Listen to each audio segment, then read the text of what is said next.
Welcome, everybody, to the Anchors Away pre-show here for our Warzone 2 College COD launch open. My name is Seymour. With me, Spider Tiff. It's day number 2. We got the teams locked in for the bracket. How you feeling, Tiff? Hey, I'm pretty excited. Yesterday was an epic showdown on the group format. We had like 78 teams duking it out in like 15 or 16 different groups. It was a bloodbath, Seymour. Yeah, it was. And speaking of format, yesterday we did get to see, 16 groups go head-to-head against each other within to see who's going to top off in that first place through the round robin to reach day number 2. So 16 groups turns into 16 teams now in a single elimination bracket. And all these 16 teams, Tiff, they got a little bit of a prize pool to play for at the end of it. So why don't you talk about, what these teams are playing for as we take a look at the bracket? Yeah, for sure. Of course, obviously $5,000 on the line, but look at this bracket. The way the seeding kind of panned out, SJSU Gold there at the top going up against St. Edward's University White. But what I'm really excited about is that bottom matchup. Illinois State University goes up against UT Chattanooga. We saw a lot of the action from the UT Chattanooga boys out there duking it out in Al Mazrah, finding a lot of success, and I'm kind of excited about that one. Yeah, I'm excited to see those UT Chattanooga boys play, but after what we got from Westcliff University yesterday, facing off against Davenport and Western, I think my eyes right now are on that number 4 seed against Hood College for that round number 1. It's going to be amazing seeing any of these teams play, but that's who I'm going to be looking for. That's who you're going to be looking for, too, over those UT boys. But let's talk about, again, the prizing. We did gloss over it for a second. $5,000 that we're going to be watching these teams play for tonight. $2,500 for first place, $1,500 for second place, $500 for third and fourth. So good chunk of cash, Tiff. Yeah, I mean, this is nothing to scoff at all. You are playing in a 2v2 kill race format, so you and your duo walking away at the end if you emerge victorious out of these 16 teams with $1,250 each on the first place. That's a pretty nice day, unless one decides, hey, no, man, I'll give you $500 and I'll take 2K. Like, I don't know, Seymour, would you split it evenly?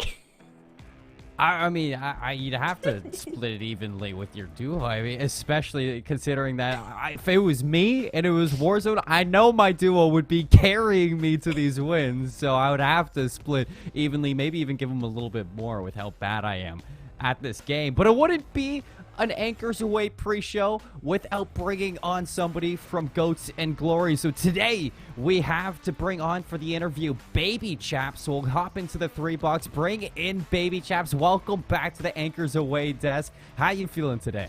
Feeling great. How about yourself? Oh, I'm feeling absolutely amazing. Why don't you just give the broadcast a quick little introduction about yourself, how you found yourself in Goats and Glory, and what it is you do in the America's Navy? Yeah, so my name is Baby Chaps, as you've heard already. I am the top fragger for the team, essentially. Self-proclaimed top fragger, right? So how I found myself on the team is that the Navy put out tryouts for people who wanted to play on the U.S. Navy esports team. The game that was selected for us to try out in was Counter-Strike. They chose the top 5 out of the thousands that tried out, and I happened to be one of those 5 people. So I'm okay at Counter-Strike. Amazing. I love Counter-Strike myself personally, but tonight we're going to be looking at Warzone 2 within the CCL. Have you got your hands on Warzone 2 at all? Have you been able to try it out? Oh yeah, I've been playing a lot of Warzone 2, so I actually haven't played Call of Duty at all in a while. Once the jetpacks came out, it kind of ruined the game for me, but now that this is out, I've been playing a lot of Warzone 2. Quite a bit. That hurts my heart. As a jetpacker myself, that hurts my heart. I love those games, but you know what? It wasn't for everybody. I totally understand, but I am going to throw you over to Tiff now. I'm sure she has some things that she wants to pick your brain about. Yeah, as a fellow Warzone 2 enjoyer myself, who's been putting a lot of time into the game, I need some tips and tricks, and maybe some of our boys in the broadcast that are competing out today also would love to hear kind of what you've been utilizing, your favorite weapons, maybe some strats. Lay it on the line, because I still don't even have a win, Baby Chaps. I don't have a win yet. Ooh, well, that's rough to hear. Favorite guns, definitely the RPK and the Fennec. The Vaznek is also really good. And then strats-wise is really just finding 3 other people that you mesh with. And I'm a hold W kind of guy, so like my teammates are all the same. Yeah, we hold W on top of everybody and win our gulags and just team chemistry. It's huge. Noted, noted. Win the gulags, win those 2v2s, hold the W key and the team chemistry. And I think you've like kind of hit the head on the nail right there. Team chemistry is incredibly important, not only in life, in your everyday jobs, in the games. It is everything that we've noticed while talking with the Goats and Glory members, including you, Baby Chaps. Everyone highlights leadership and teamwork. But question, any schools in particular that you're looking for to find success here tonight and maybe get that lion's share of the $5,000 prize pool? So I mentioned the last time I was on, I'm a Florida boy. So any Florida teams. So I see that I believe it's not USF. It's help me out here, Seymour. I know you know what it is. Florida Gulf Coast University's in tonight. FGCU. So yeah, I'm definitely going to be cheering for FGCU. Any Florida teams across the board I love. I don't have a specific one, but FGCU, you guys got this. Big Florida fan, big Florida fan. I know the guys over at FGCU are looking for a dub tonight too, so you're going to keep your eyes out on them. I'm going to keep my eyes out on them as well. Before we let you go, I'm going to give you a big thank you for coming on. Is there any, closing remarks you want to give to these teams playing today? Yeah, play your hearts out. Money on the line, fame, glory, all that good stuff. So just don't be nervous, work together, and get the win. Yeah, pretty simple. Amazing. Well, thank you for coming on again, Baby Chaps. It's been lovely talking to you. Awesome. Take care, guys. Bye, y'all.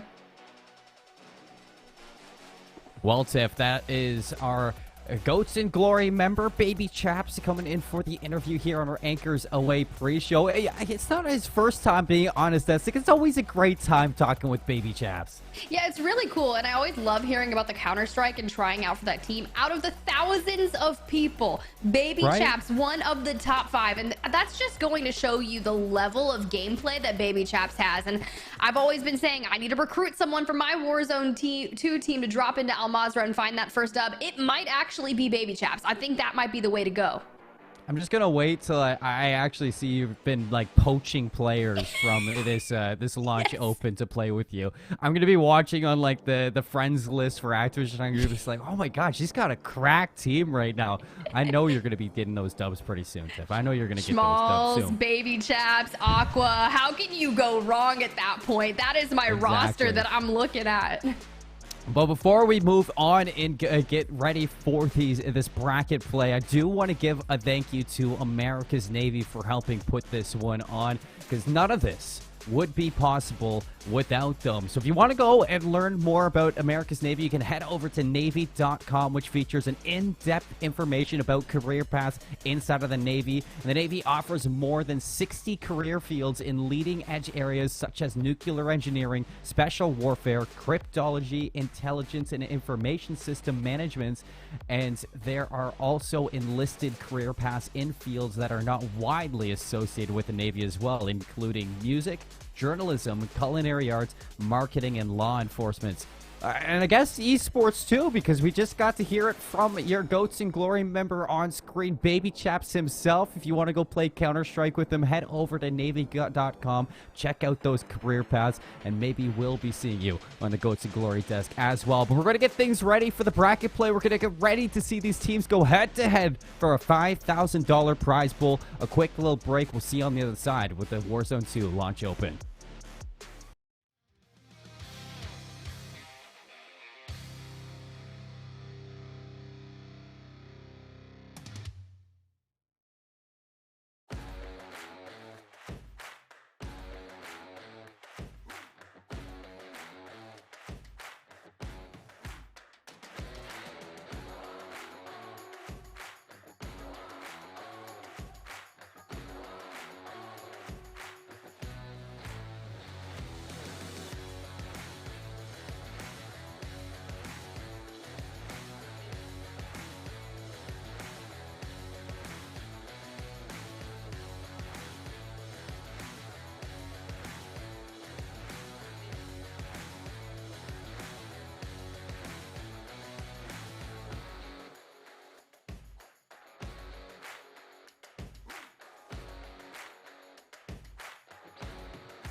Welcome back, everybody, to the CoD Warzone 2.0 launch open. Again, my name with me, Spider Tiff, and heading into now the bracket play for day 2. Yesterday, we saw all the round robin that we could have hoped for, including some electric games at the end from Westcliff Warriors to qualify for day 2 in a tiebreaker setting, might I add, Tiff. What are you looking forward to today? Because there are plenty of highlights we saw yesterday. Any repeats you want to see? Any teams you're looking out for? I mean, I'm looking at the bracket. We could pull it up again as well because we could talk about some of these teams that might run into each other before we jump into our matchups. You got CSU Bravo. I feel like they're a team kind of nestled down. They'll be going up against Iowa State in their first round matchup. That one will be pretty good. I feel like Texas A&M International University, they found a lot of success because they went up in those early round robin matchups against Queen's University. And that's a typical team that when we cast a lot of the college Warzone back on Caldera found an immense amount of success in the kill race style format. So I was like, oh, this team is immediately going to jump off to a hot start. And they did, but then it was TMIU who went insanely just even further down the line. I was like, oh my God, dude, how can you beat this team? Honestly, I was thinking the exact same thing because Queens gave them a run for their money, and I was surprised to see Queens lose that one with the amount of success that we saw them have even in college Warzone. But we are going to be hopping on with a team that we did not get to see yesterday. Two teams that we didn't get to see yesterday. We got SJSU Gold versus St. Edward's University White. The Hilltoppers finally getting some screen time. We're looking at Reality, a player that was at the top of the game last year inside college COD over in the academy scene, I'm pretty sure, playing with Combat today. These are two fantastic players from the program, from the scene, and I cannot wait to see what they have to offer here in Warzone 2. Yeah, no, jump on over to the other side. You got the SJSU Gold roster of Yosoy Bobby and Bo Mendev. And I feel like we got to witness a little bit of their gameplay yesterday in that group settings. And I'm excited to see kind of what they will bring to the table. But you've got Reality on your screen in that POV and plenty of cash all around, except for Combat. A nice little $30. Not sure what that's going to get you here in Al Mazrah. But hopping in the whip, we've got the Hummer on the screen, Seymour.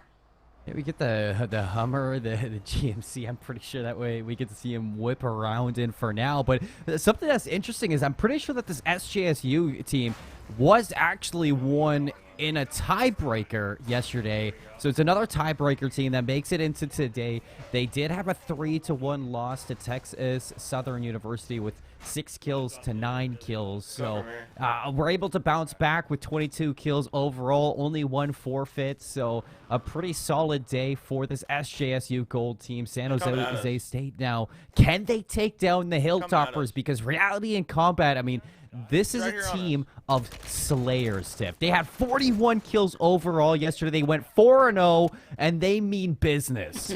That Riot Shield's not going to save you for long, buddy. Reality with a thirst up to 3 eliminations thus far, just hopping into the first round matchup of the day.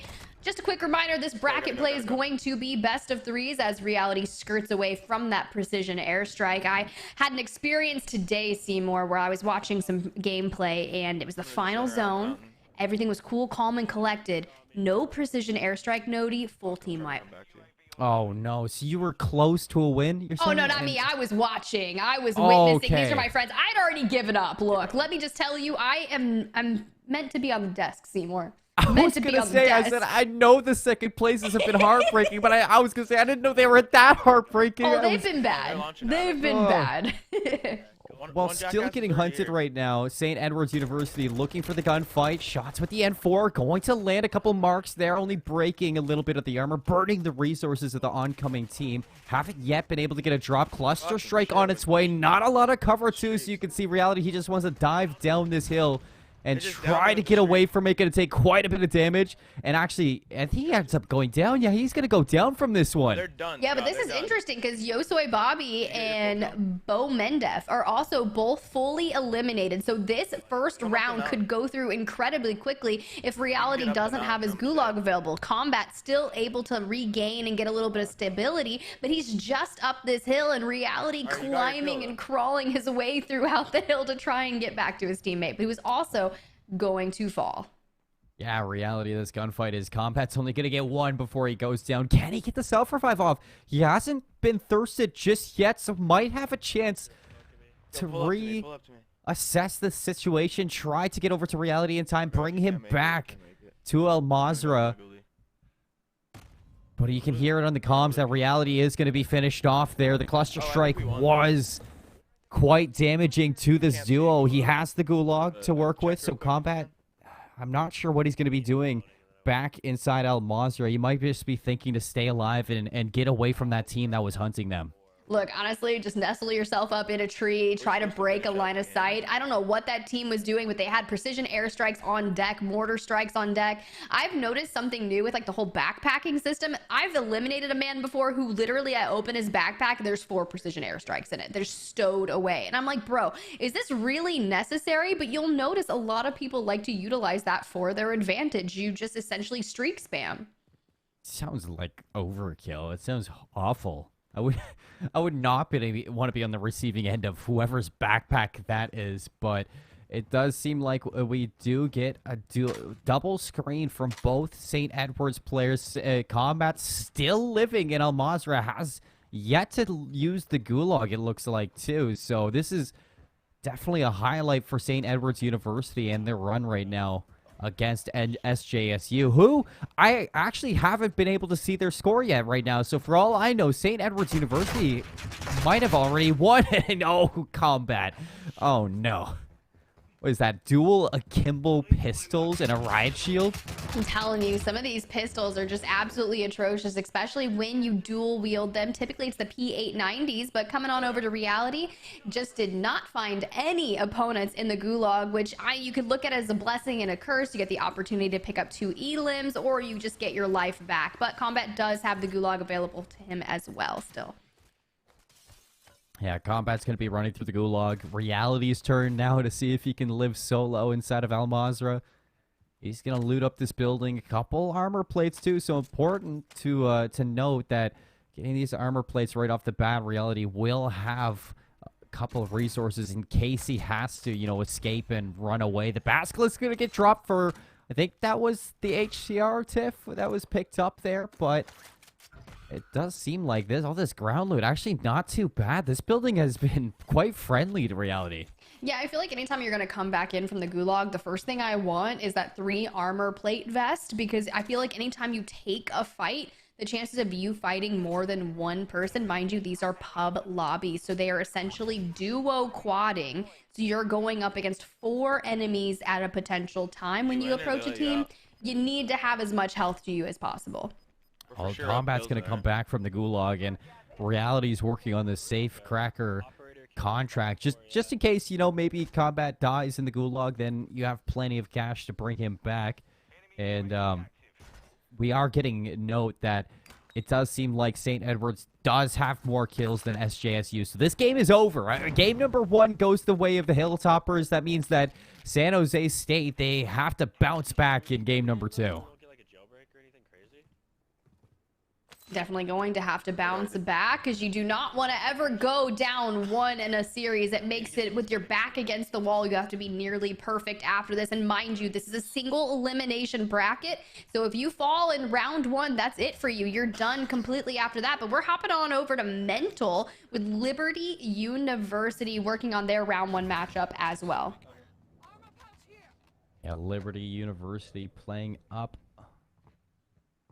against Texas A&M International. Is this one of the teams that you and I were highlighting on the pre-show, highlighting just before these matches began? And Texas A&M International doesn't seem like they had as much success here in this match as they hoped for. Both players going to be down for the count. No gulag, no redeploys. I'm not sure that Liberty University are going to be as kind as Western was yesterday and buy back the enemy teams. So this first game might be a little bit chalked for Dust Devils.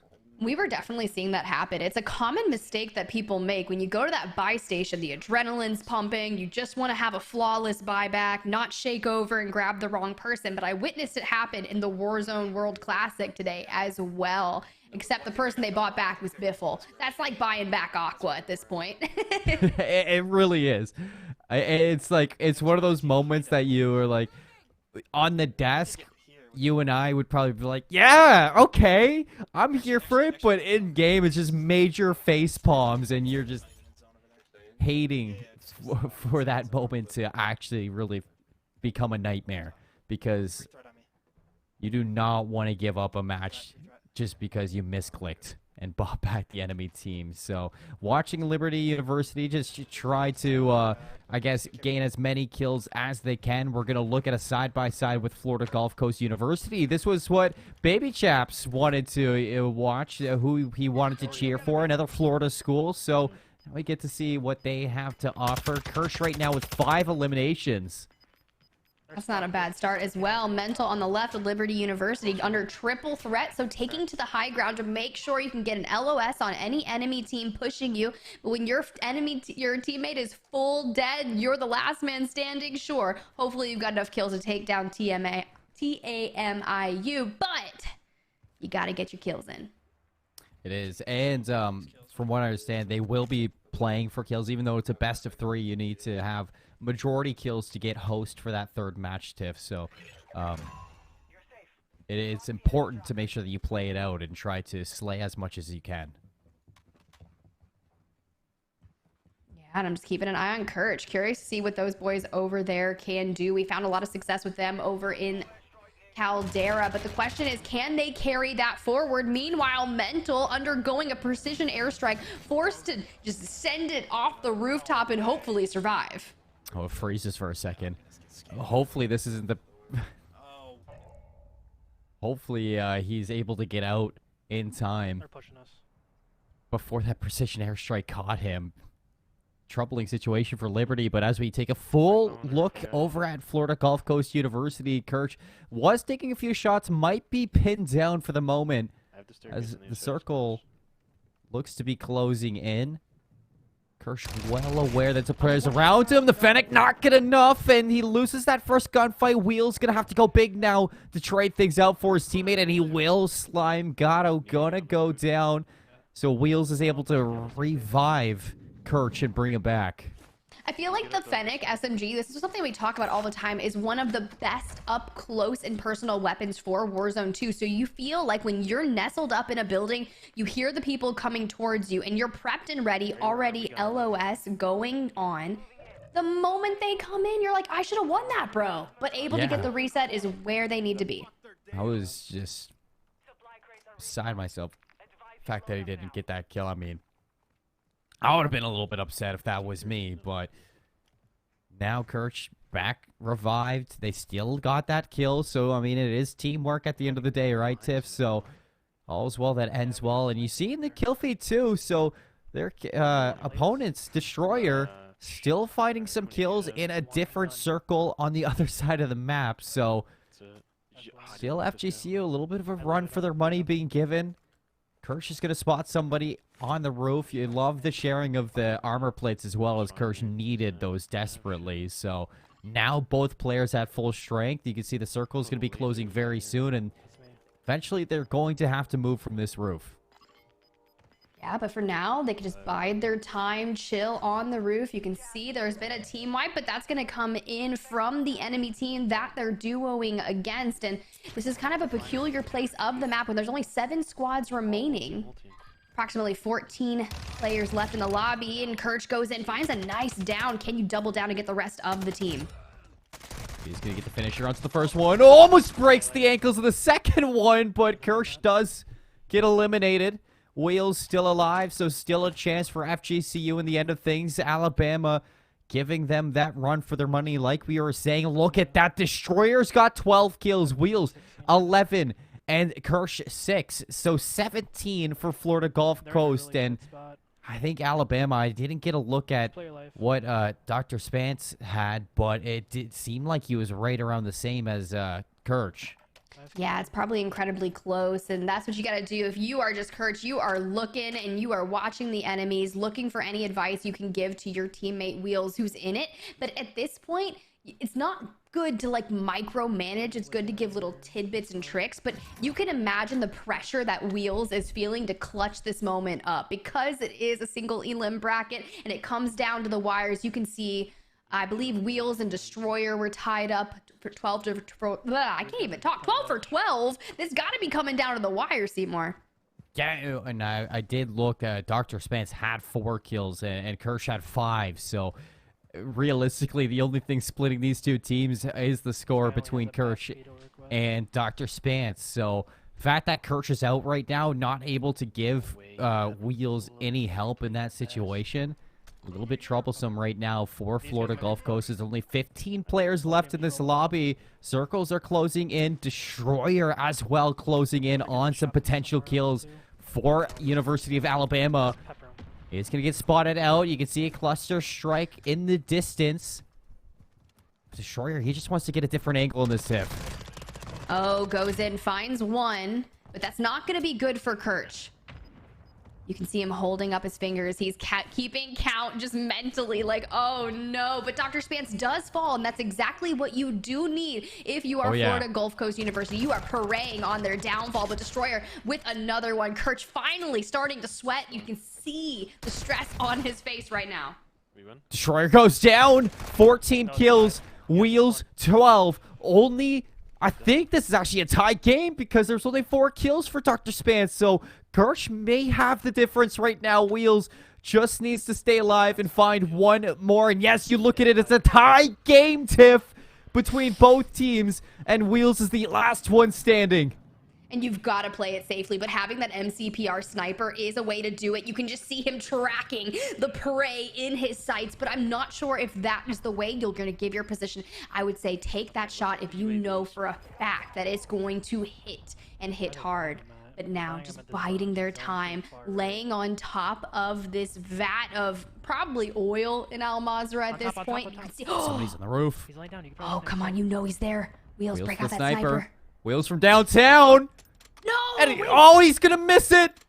Somebody else took the kill or no? Wheels misses the shot. Oh, Wheels, you gotta close the distance. Heartbreaking. And now they know exactly where FGCU is. So position's been given away. Wheels a little bit of high alert. Has to get 1 kill to win this. If you lose this, you've tied out. I feel like you gotta run it back. Kirch is praying to the Warzone gods right now for Wheels to clutch this up. But, I mean, on 12 eliminations and with 1 in his sight, he just needs to execute this perfectly. And there it is, the kill. And a finisher, so there it is, FGCU. No matter what goes on now, they're going to win this match. And Wheels, he doesn't want to end here. He wants to keep things going because you know that Game 3 host, it's going to mean something at the end of the day. So you can see that Wheels still playing it out at the end. Win for FGCU nonetheless here in Game 1, Tiff. So priority locked down and suddenly that pressure off the shoulders of this lone solo. I'm gonna say, you can see just Kirch has relaxed. He was up there, elbows on the desk, hands interlocked, just like, oh no, we just need 1. But the moment you come away with the 1, you're like, I've already done this. So now just trying to end it on a dub, which once again, still don't have one, and I'm gonna watch these boys get one, hopefully. Fingers crossed. Can Wheels clutch it up? Okay. Die? Cool. Oh, in front of you. I see him. Oh shit. Oh, he's going in. Finishing him up right there. Now a 1v1 for the win. What better way to win your first round and then finding another one? Oh, but he's gonna get tagged up. Has the self-res, but I don't think they're gonna let him have it. Wait, he ran out of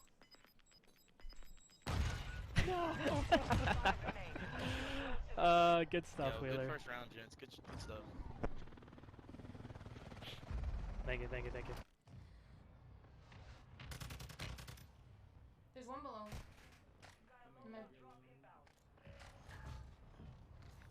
University of Toronto on your screen. Steph, you got to witness her perform some immense clutch ups over on group play to get the University of Toronto into the 16-round bracket. And I'm really excited to watch a lot of these players utilize utilities such as those inflatable decoys, C4s, bouncing betties, and claymores to really isolate their area and make sure that they can play this. She's going to jump out, take some pop shots, does get flash. So this is a little bit of a dicey moment from Steph. Might have to really lock it in here. He's down?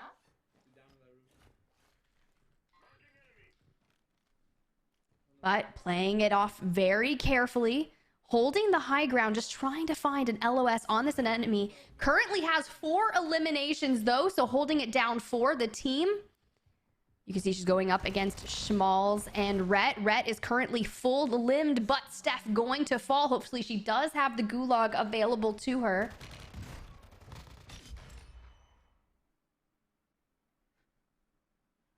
We just wait. We bide our time. Schmalz and Jet Jameson last alive. 1 each representing Fisher College Alpha and University of Toronto, but she's going to spectate her teammate. It looks as if it's currently 12-10, so a 2 elimination differential. Oh, I'm back. Hello. I don't know what happened, but missed out on a little bit of action and a little bit of a hiccup in, I guess, my side, but not in the games that we are seeing. So now we jump from University of Toronto TIFF over to the St. Edward's University as they are still going in their match versus SJSU. As we saw earlier, should be up 1-0. Watching all 4 players still alive as it looks like they just hopped into a game. Yeah, fresh game. Reality already finding a mortar strike, and it looks to be like they have chosen to land at the airport, which you can find a lot of cash here. It's kind of interesting. We were talking about it, all the luggage bags that are kind of on the conveyor belt that just casually have, you know, M4s, cast-offs. It's like you wouldn't see this in an airport, but in Al Mazrah you would. No. In Al Mazrah you'll find a whole lot of things, a whole lot of goodies all around the map that will help you get that Warzone dub at the end of the day. As I thought that was somebody from St. Edward's University that got shot at, but it looks like SJSU are in a little bit of a gunfight across the screen. So now these St. Edward's players still cautious working through terminal. But, I thought there was going to be nobody home, but it turns a corner, and he proved me wrong fast. Reality locking it in. You are right. They are up 1 map, so SJSU Gold gonna have to lock it in. But how can you do that when Reality's got the Fennec and being absolutely disgusting with it? Hasn't been able to lose out just yet. He sees somebody coming, using this natural cover. C4 over and on. No, you saw it in 4K. Whoever that was just hit the Kobe of their whole match right now.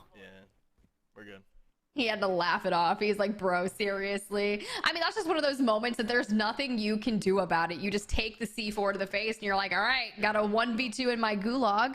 You can see right there, Bo Mendev also down. Combat in the gulag. Yosoi Bobby, the only one up and Adam inside the map themselves. And as I say that, man, caster cursing everyone. So every player in this matchup, this 2v2, in the gulag. What a sight it would be, Seymour, if they get on the same team again in the gulag. Could you imagine? I mean, we saw it yesterday, and what was it? It was the Western player actually took both kills from Aqua. So it's kind of interesting to think about that in the sense that you can actually thwart your opponent in the gulag, steal kills from them, and make them start off a little bit slower coming back into Al Mazrah. It looks like Combat won his 2v2, so now it's Reality's turn in the gulag as we're going to see him jump in 25 seconds before that jailer's going to drop. Almost finding a little bit of a freebie in the back. Just an initial tag for the first connection. And Clap's going to come through with this teammate. They're going to get the kill onto the first one. No eyes onto the second. Nade blows up right in front of Reality. Finally going to spot him out. Has to reload. So he ducks down behind cover. 2v1 situation. Now with 1v1 and always low enough so that Reality can get that last finishing shot as he's going to join Combat back into the action. Bro, I was stressed. I was nervous. His teammate was pushing, going straight down the middle, and I'm like, oh man, if you go out now, if you don't do enough damage, what is Reality going to do? But just needed to end it with 1 bullet, now joining everyone coming back from the gulag. So that's great because no one had any money. We just got into Al Mazrah, but picking up 2 eliminations thus far for Reality has got to feel good. If they win this, it's pretty much over and out for SJSU. Over and back into Al Mazrah right now. Looks like all 4 players going to be returning to the map. Combat took his sweet time getting down. You can see now Reality and Combat working together to drop down. It seems like they want to drop right onto the safe cracker contract. We're in trouble. Oh, but there's somebody home. You hear that? Somebody else is going for the contract, so It's gonna be tough.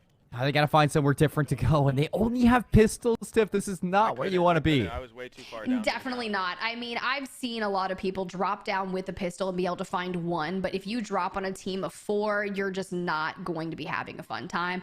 At least find a weapon that you feel comfortable with using and then go on. Luckily, we've got some supply bins. You've got that 3 armor plate vest going to prove to be incredibly fruitful for you, so you can at least go to full health before you start ego challenging. Completely full health. Now you're on a level playing field, at least when it comes to your resources. When it comes to the guns you're using, you know, maybe the Icarus is not what you would hope to have as your primary. You're going to see how helpful it really can be for Reality and Combat. Get up to me, like, pretty sure it's only 1 guy. Oh, you hear the comms coming in. I think there's only 1 around me, so maybe reunite and we can 2v1. But Combat just a few meters away from him. But they're trying to get an LOS on this guy. But I've noticed in Warzone 2, people love to get inside these buildings, take to the rooftops, and just not resurface. The snipers just like to peek windows just with their little bit of a shoulder action, and you can barely see them. And you just basically have to lay siege on the entire building at this point. Yeah, bunker up until you really need to move, as he doesn't have a circle in his favor, so eventually this player will have to leave the building, but hey, it looks like Reality's still not really sure that they are going to do that, so he's going to start to move and relocate farther and farther away from the circle. Just loot up as many of these buildings as you can while you have that time. We are going to hop into a picture-in-picture with the University of Toronto as Steph's still rocking through her matchups. She's got 4 kills, it looks like. 17 players left in this lobby. All 4 players inside of this 2v2 still alive as well. So, end game right now for the University of Toronto in their match. It's good to see that she's back up. I know the last time we saw her on the broadcast, she was going to the gulag, so hopefully she did win that and picked up some eliminations to make that useful. But seems like a lot of these circles are starting to pull towards the same area as we keep seeing these vats, like all of them just mirrored up next to each other. Steph's got a person in the line of sight, lays down some nice damage, not able to get a crack. You can see Dolphin diving everywhere. Gonna rate those ones an 8 out of 10. Nice down. The question is, was she the one that got it, or did someone swipe it from her? She's only got 4 kills, so it looks like that kill got yoinked. Going up against Fisher College, a team that in College Warzone was at the top of the skill level for play. And now inside of Warzone 2 for this launch open, they are looking to prove themselves yet again. Steph at range, not going to win that fight. Assist going to come through as it looks like her teammate able to clean it up. But now they got to go back. They have to pick up Steph. They're going to do this in wide open, Tiff. Oh my goodness, this is right in the open. Anybody could just look around and finish them off, but Steph's going to come back. You did see when that UAV was up that there's at least 3 people directly in front of her. Schmalls just came up, so Fisher College Alpha on a 5 elimination streak at least, so you know if you're comparing the eliminations that Schmalls is getting versus Steph, so they are keeping pace with each other. The question is, how many does Rhett have and Jet Jameson? So this has got to be a close matchup, able to find an RPK and a Fennec on the ground, so not too bad. Fennec is probably one of the best SMGs on the game right now. Jet Jameson going to fall, but you can see going for the self-res. Gonna get it back up. There's a sniper in the distance. University of Toronto pinned down at the moment. Steph has to get out of the way. Jet Jameson gonna burn a self-res to get back up. Neither team in a really good situation, but a team wipe, so you know Fisher College are thriving on their end. Steph's going to look to take up residence in this house. Remember, there's a sniper out in the desert, so you got to be careful of where you're peeking right now if you're either team.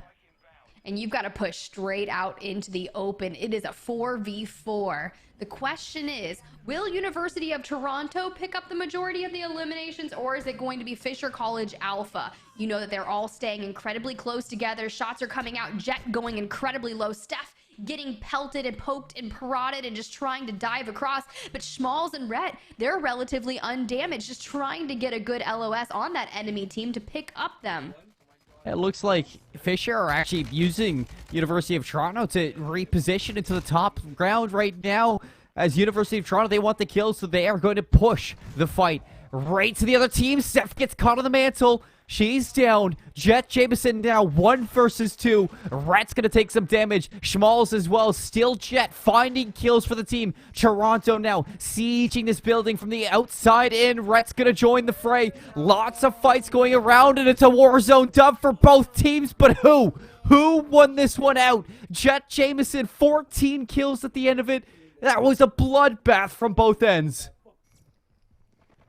Oh, yes, let's run it back. A short delay so we can get the POV from Fisher College. Schmalz running around with those dual pistols. It looks like 18 eliminations for Fisher College and 18. Look, I don't do caster math, Seymour. I'm just like 16, 18.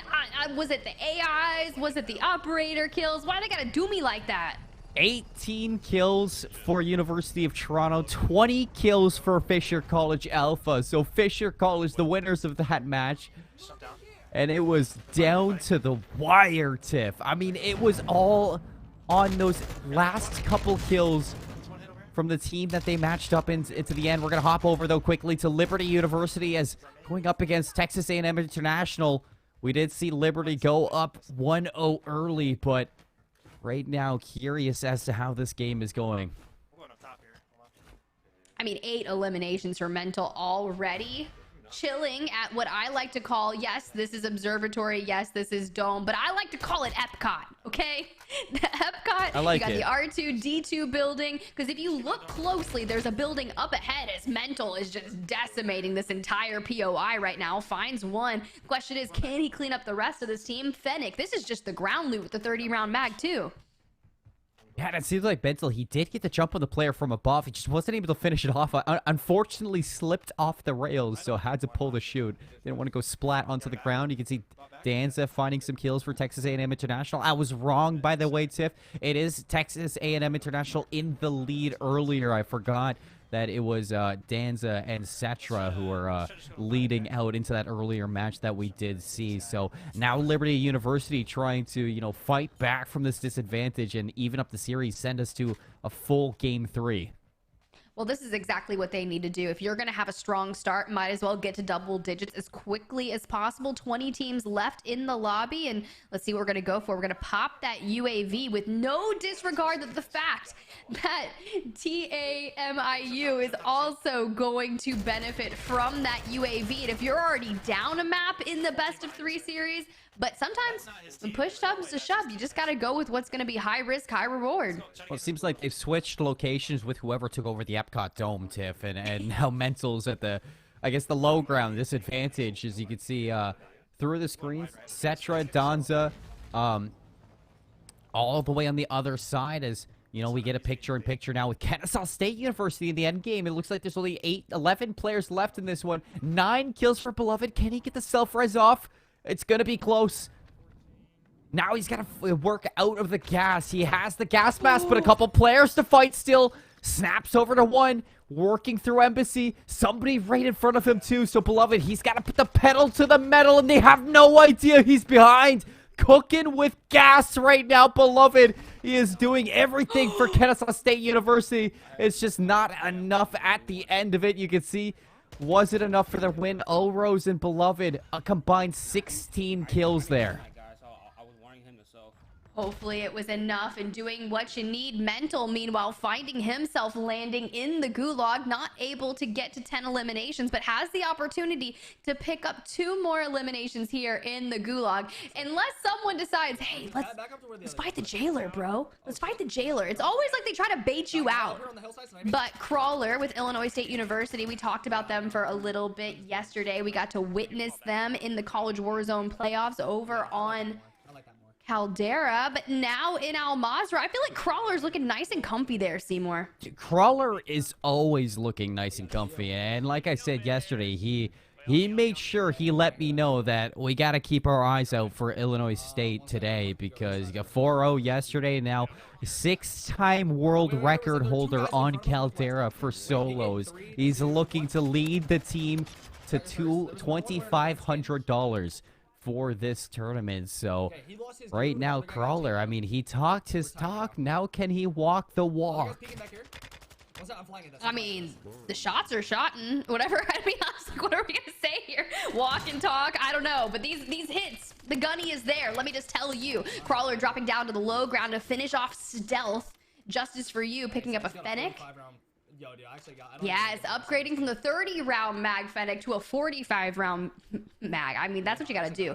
I'm telling you, the Fennec, the ground loot in Al Mazrah is top tier. Sometimes you don't even need to grab your loadout or your primary weapons if you don't have that $5,000. And benefit is to use UAVs and have money to get your teammate back if you need. Now he's setting his eyes on some NPCs. It's red though, so there have to be guys there. You gotta be careful. I mean, the smoke down. You know these NPCs, they don't miss. And neither does Crawler.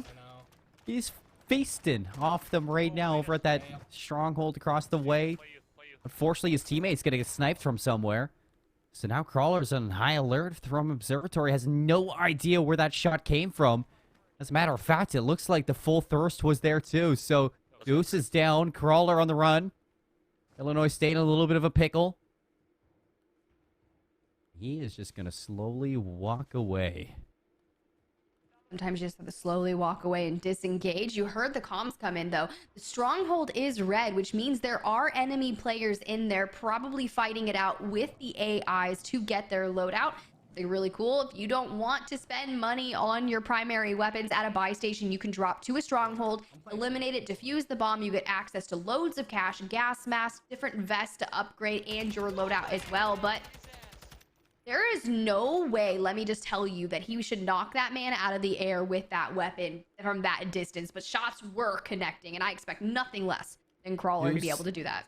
Gets dropped in the gulag, Tiff. So everything's on Crawler and Superior from UTC. As both players going into a 1v1. Now it looks like Crawler with 2, Superior with 3. Not too many kills for the rest of the team either, Tiff. And Crawler's just going to jump down. 2,600 in cash. Going to need 1,400 if you want to bring Deuce back to the lobby. Honestly, dude, I am not worried at all, dude. Literally, if we stay alive, we're beating these guys 10 times out of 10.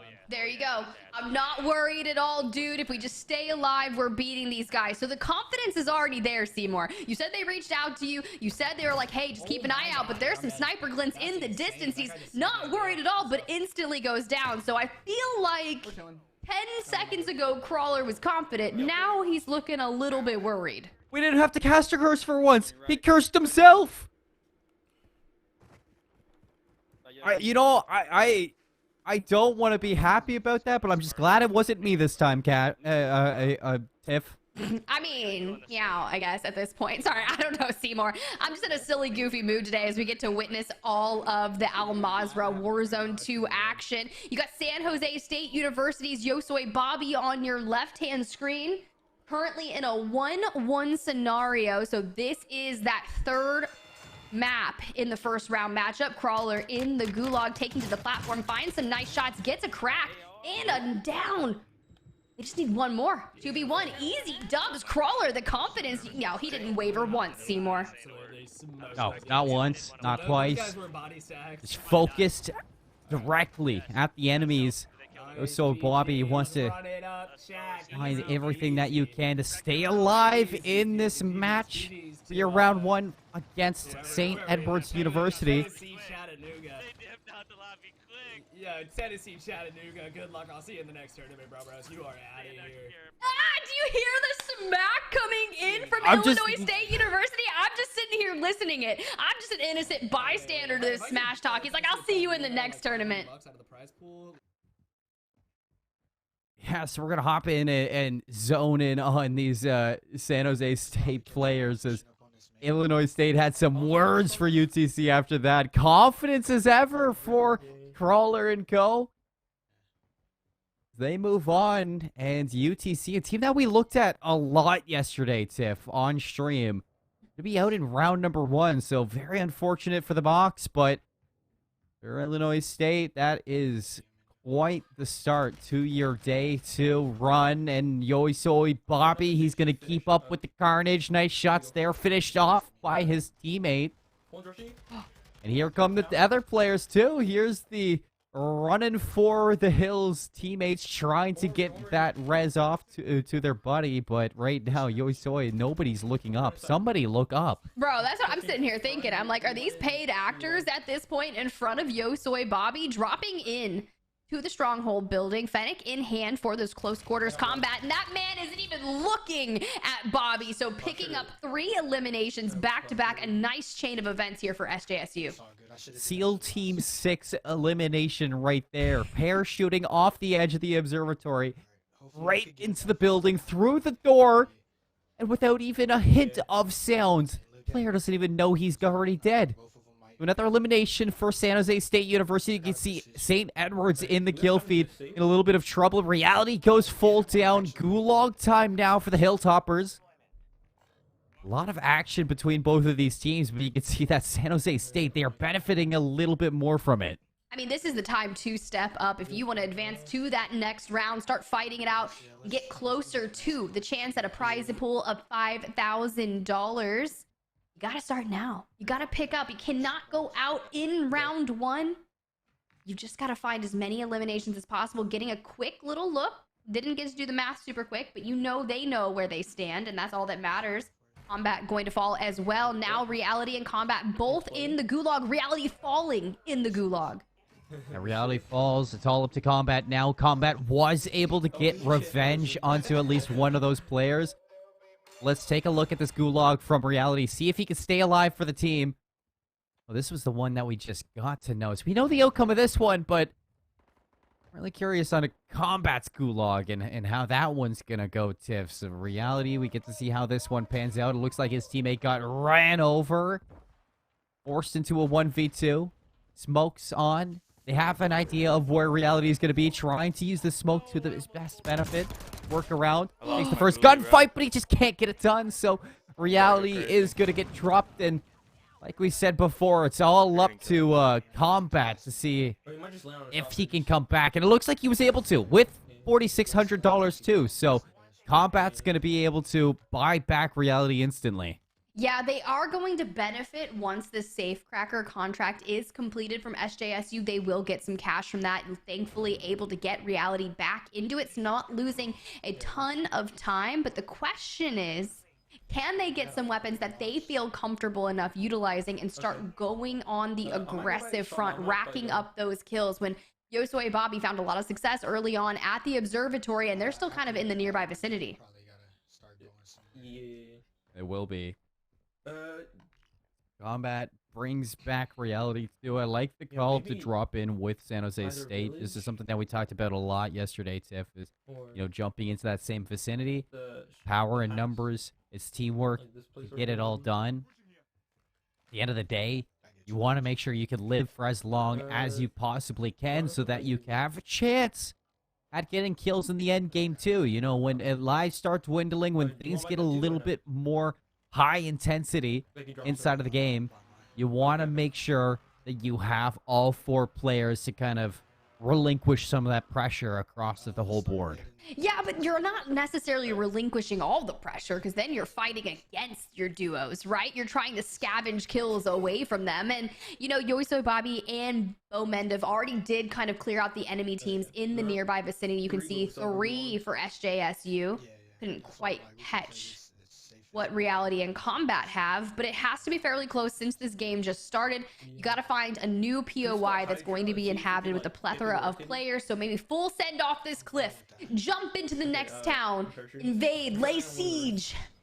We might get followed though. Looks like It is what it is. I'm gonna wait. got a little screenshot of that scoreboard. It was 0 kills for Bo Mendef, 3 kills for Yosoi Bobby, 4 kills for Combat, 2 kills for Reality. So 6-3 right now in favor of St. Edward's University here in this Game 3 matchup for Round 1 between both of these schools.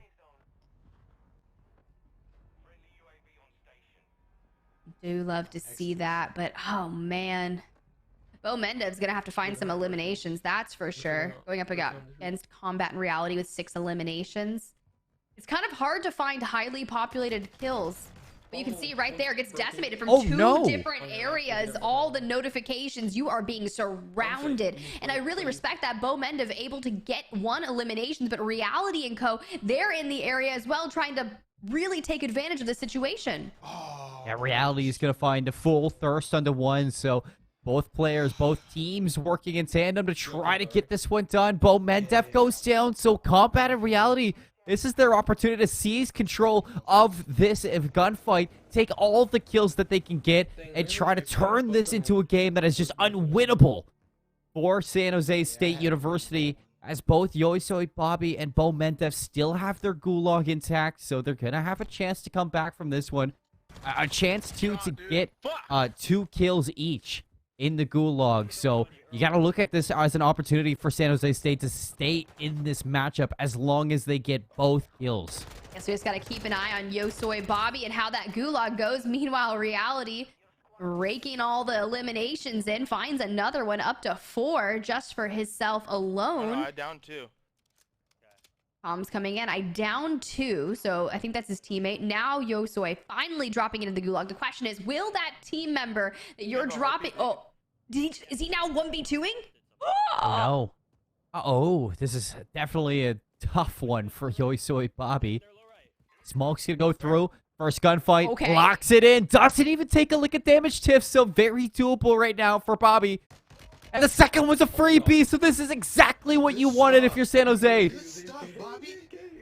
Yeah, they're like, good stuff, Bobby. No way. I mean, you just literally had 1 dude AFK. You got fed 2 eliminations. An ideal situation. That's just insane. What are the odds? I mean, how many times have we seen gulags go absolutely not in your favor, and they were just standing there for Bobby to get now 5 eliminations for the team. Comes back to the map. You can see Reality as well was still fighting for his life on his side of the screen, but we are going to zone in on San Jose State's point of view. As Combat was eliminated, Bo Mendef was eliminated, so now it's a 1v1 Tiff. They both do not. Oh, Reality is going to fall as well. So now, full dead. Yosoi Bobby, last alive. Look how close it is, too. Did he say tie?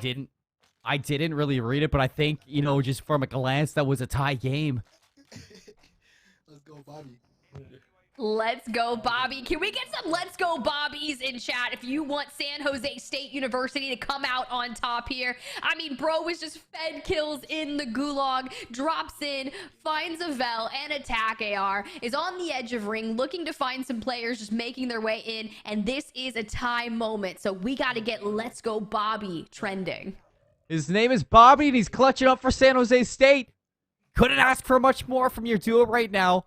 He's going to smoke himself off. I think he heard some footsteps. Yes, he did. And, oh, the smoke's going to pay off. Can he get the full thirst? He couldn't. Oh, he didn't get it. Oh, no. But they did it. I think they did it. I think they did it. Bro, I was trying to finish it. It's good.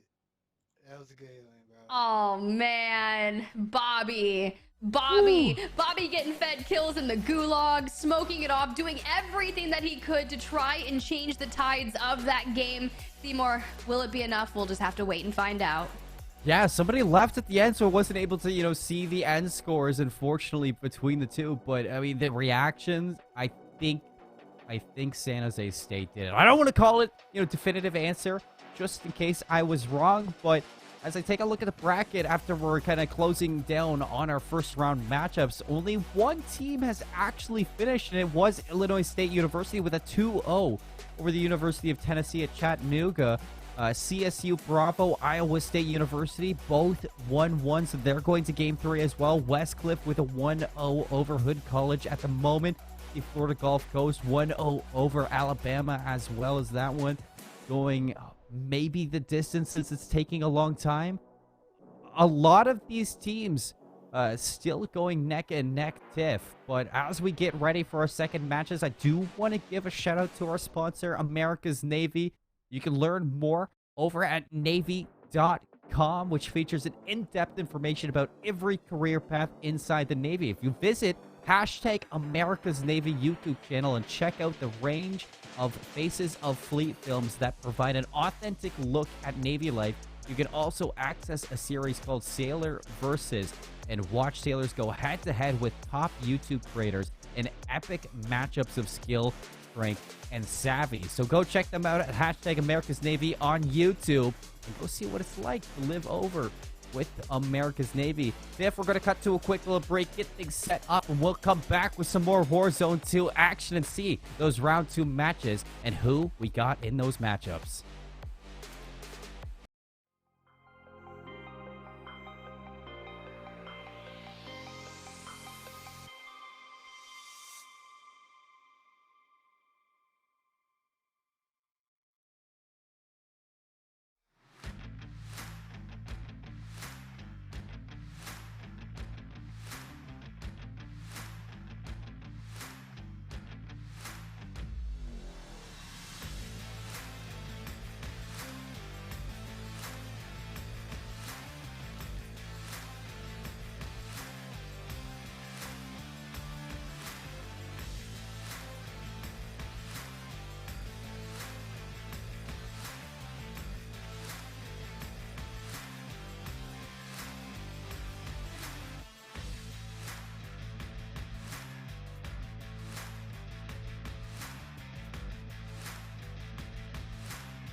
Welcome back to the College COD Warzone 2 launch open. Again, my name is Seymour, with me Tiff. We just ran through our pre-show and our round 1, so now we're hopping in with our round 2 matches. And Tiff, if I am not mistaken, I think we got a bracket to break down as well, so let's take a look at this bracket and see what matches we have. Look, we got 2 schools already making their way into the round 2. That's going to be St. Edward's University's white team and the Illinois State University besting UT Chattanooga. You heard it.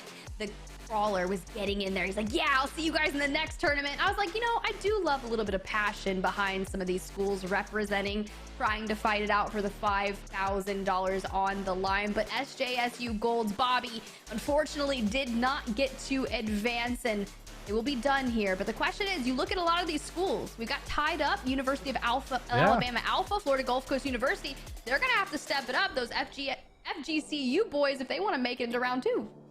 And a couple of them, you know, still going on that, you know, maybe taking a little bit longer to get into it. A couple 1-0s along the way as well. I think we got to see that University of Toronto Fisher College game go all the way to a last circle, and they won it out too. And it was like, what, the last fight was that win?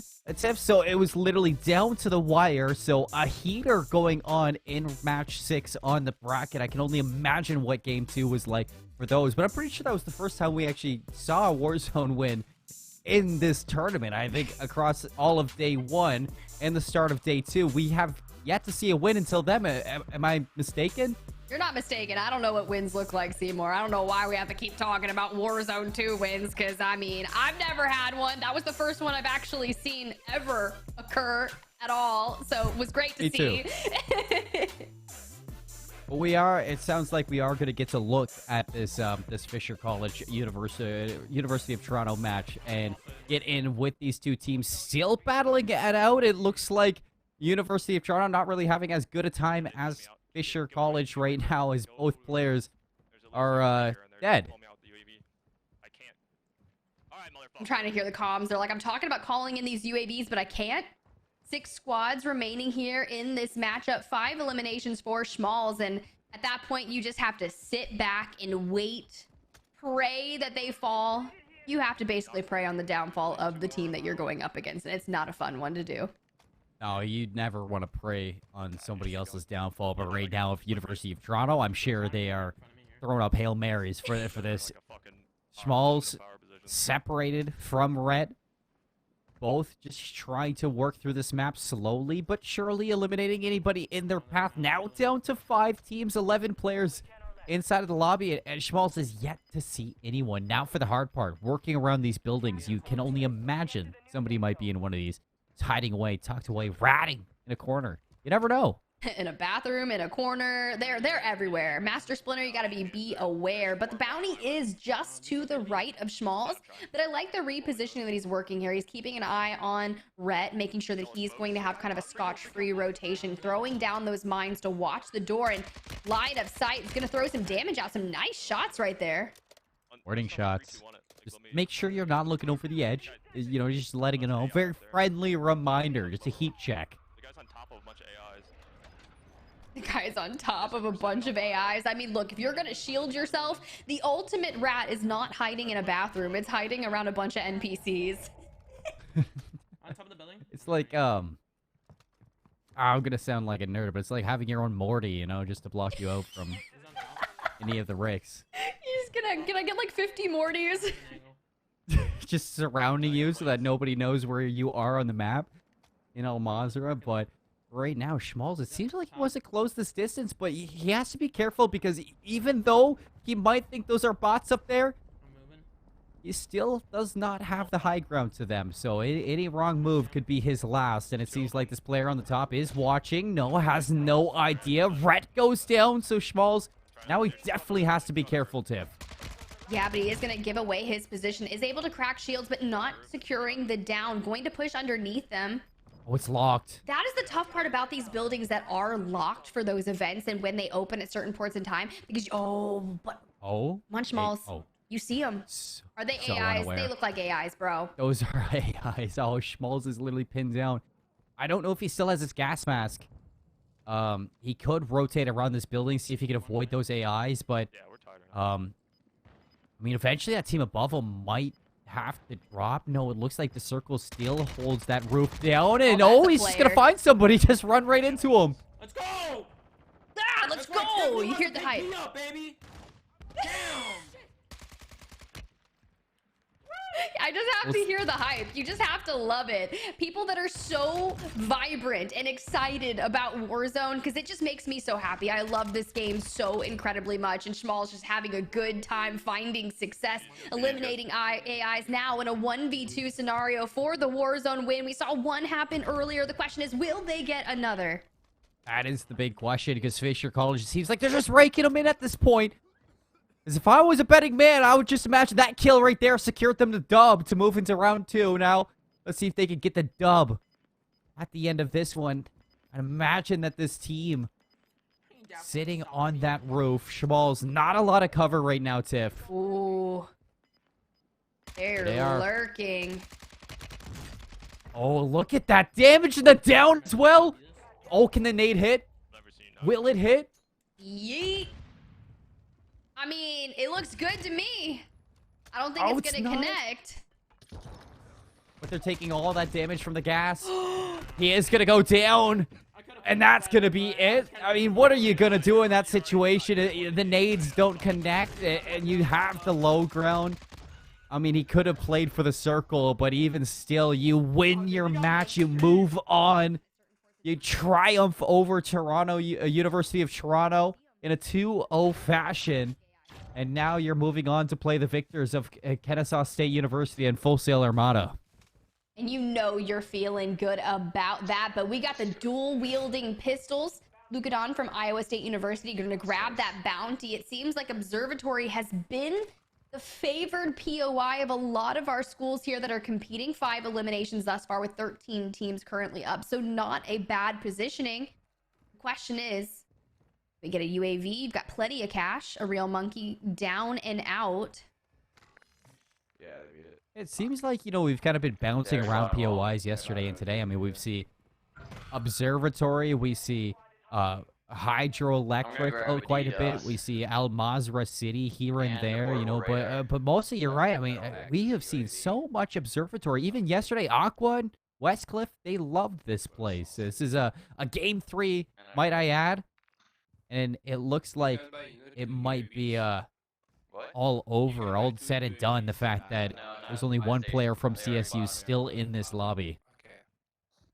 Yeah, the question is, it might be incredibly close. It might be a tie, but with both Iowa State University teammates up and alive in the game, hunting Baby Blue, but also being hunted themselves with a triple threat. So someone's got to be nearby. The question is, Lucadon, can you get a line of sight? Nades coming in. You're going to throw out that precision, but getting tagged up and forced to reassess. Unfortunately, going to fall. Tyrant, where are you? You got to protect Lucadon. Tyrant's under fire as well. Lucadon has to hit the self-res. He's going to get up. Dual wields. Are they the saviors for this moment? Plates looking to get applied, but he gets flanked, and that's going to be it for Iowa State University. In that moment, Lucadon still has his gulag. 5 eliminations. Who do we play next round? My guess is Oh, and it seems like they have won by a long shot. So from what I'm listening to these comms, so we're going to take into effect that Iowa State University are going to be moving on into the next round. Kennesaw State University on our picture-in-picture. And what seems like the end game right now is Beloved.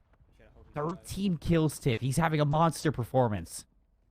Yes, but it looks like he is spectating. One player left alive.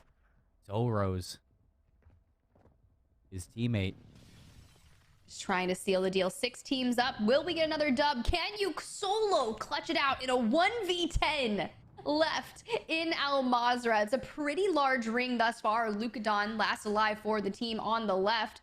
Playing it out. Does survive the gulag. I believe he didn't actually even have to fight, but Rose finding some nice shots with that tack.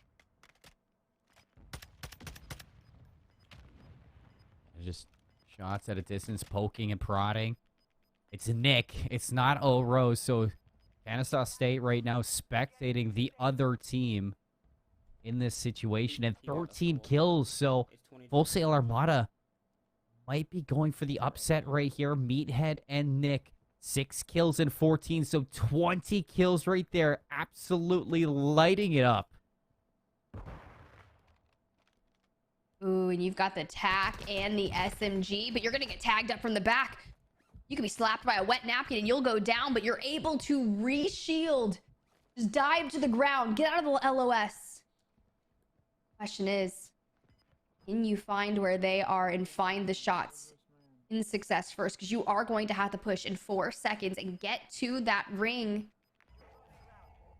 If it's 21-20 right now in favor of Kennesaw State. Oh. You know they wanted Nick to go down in that moment, and they are so upset. But I don't see any more shields for Nick. So any damage that he takes... I lied. He's got an armor box. He's going to be totally fine. But in this moment, he has to drop down. He's got the gas at his back. Is taking a little bit of damage, but does have a gas mask, and that was just fall damage, so he's all right. Coming in clutch, knows exactly what he's doing. He's going to take to the tunnels. Oh, you can't go through no there. Exit. Still going to have to climb these rocks. This is going to be a tough one for Nick to walk through because you got to climb this, and there's just no way up. Taking damage from the gas. Is this all up? No. It might be all up from here, but really it's just a fall down right now for Full Sail Armada. Oh, he's got a self-res though, but he's got to keep crawling. He's almost there. Okay. He had no place though. The armor box. Yeah, do you like how they say that? You ain't got no plates, though. It's like, nah, but there's an armor box. Oh, yet. What a ruse. Still alive right now. 2 kills for the win. 1 kill for a tie. Flying at the enemies. Still 9 players in this one. He's going to find one for free in the back. And that's it. The tying kill. For Full Sail Armada here in game number 3. Oh no, you see him, Seymour. Shots are going out. Not going to connect just yet. Repositioning, reloading. Minimal ammo. Was able to find another armor box and restock up. So a well-needed elimination. But there's someone just on the other side of the hill. Playing footsie with him. Get that headshot multiplier and he will. Another kill and that's it. That's the game. A clutch from Full Sail Armada when they needed it most. Down 1-0 over Kennesaw State. A hero was born, and that hero is Nick. Able to lock it in right when you need it. Gonna keep playing it out. 3 teams remaining, so as I say that, 1 goes down. Now a 1v2 for the Warzone victory. You're moving on to round 2, but why not end on a dub, especially in a 1v1? He's pushing in. You've got the shots out, but unfortunately... No! Do you know how many second places I always see, Seymour? Wait, we saw one from Fisher just before this one as well, so... it's a tough one out here, but not for Full Sail right now. I mean, Nick, talk about a clutch moment. Goes down to the gas, has the self-revive. You think, oh, he doesn't have any armor plates. Psych! He's got an armor box in his back pocket, and he gets 2 free kills climbing that mountain. A hero for Full Sail Armada.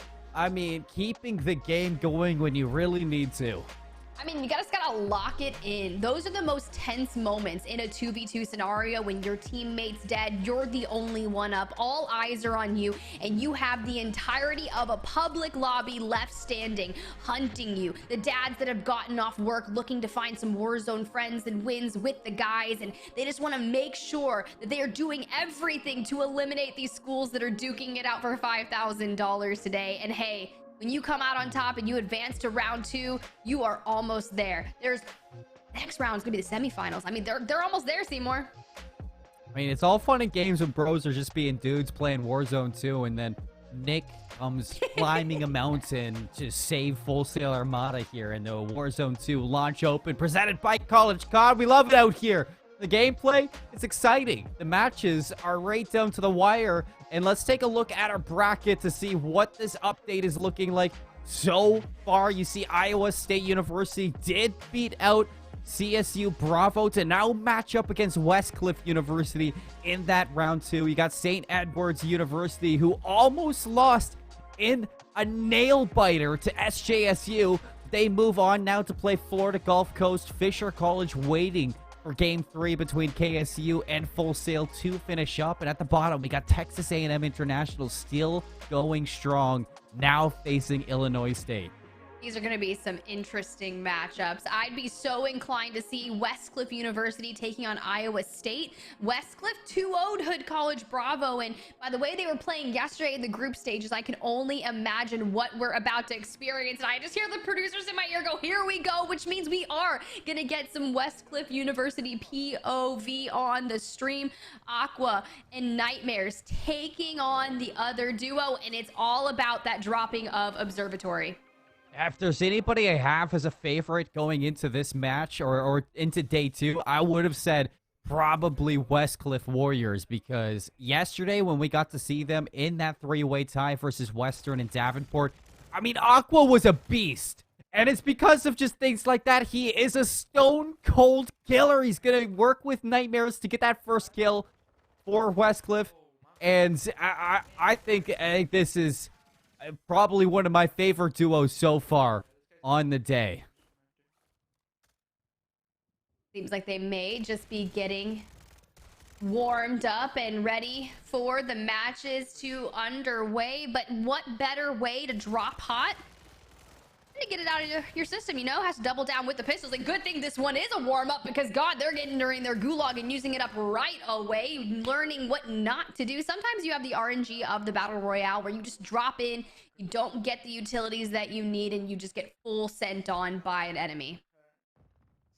Yeah, I mean, staying hot before that game tip is going to be so important for Westcliff going into that match too. I mean, Iowa State, they just finished off theirs, and since I think Westcliff was one of the only teams, or I guess there was a couple teams for a 2-0. I mean, maybe they were waiting a little bit for that Iowa State University game to finish up. But let's take a look over at this Full Sail University squad. Meathead on screen as they're playing right inside of their Full Sail Armada. I can't remember what the place is called, but it's just right in their content house. What?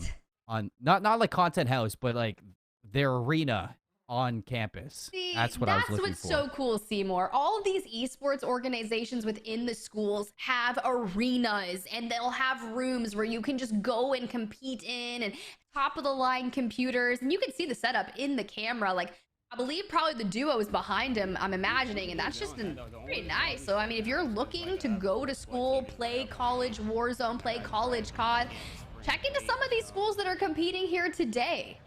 Enlist in their school, learn what you can, and play college CoD.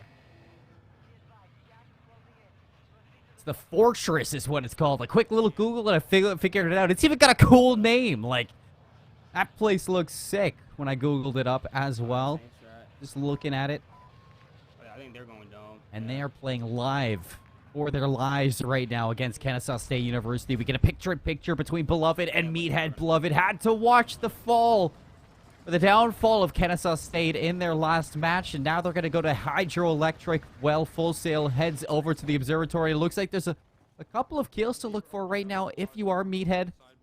A couple players landed with them, so action on the horizon. I'm not gonna lie, I just also Googled pictures of the Full Sail Fortress, and I am now enlisting back in school. I don't know what I'm gonna study, but it looks cool. Yeah, I'm gonna go sit myself on one of those couches, and I'm gonna play College Warzone. Seymour, it's gonna happen. But regardless, this is an incredible, tough matchup. The winner of this match will go on to face Fisher College Alpha, so all eyes on this third round matchup here.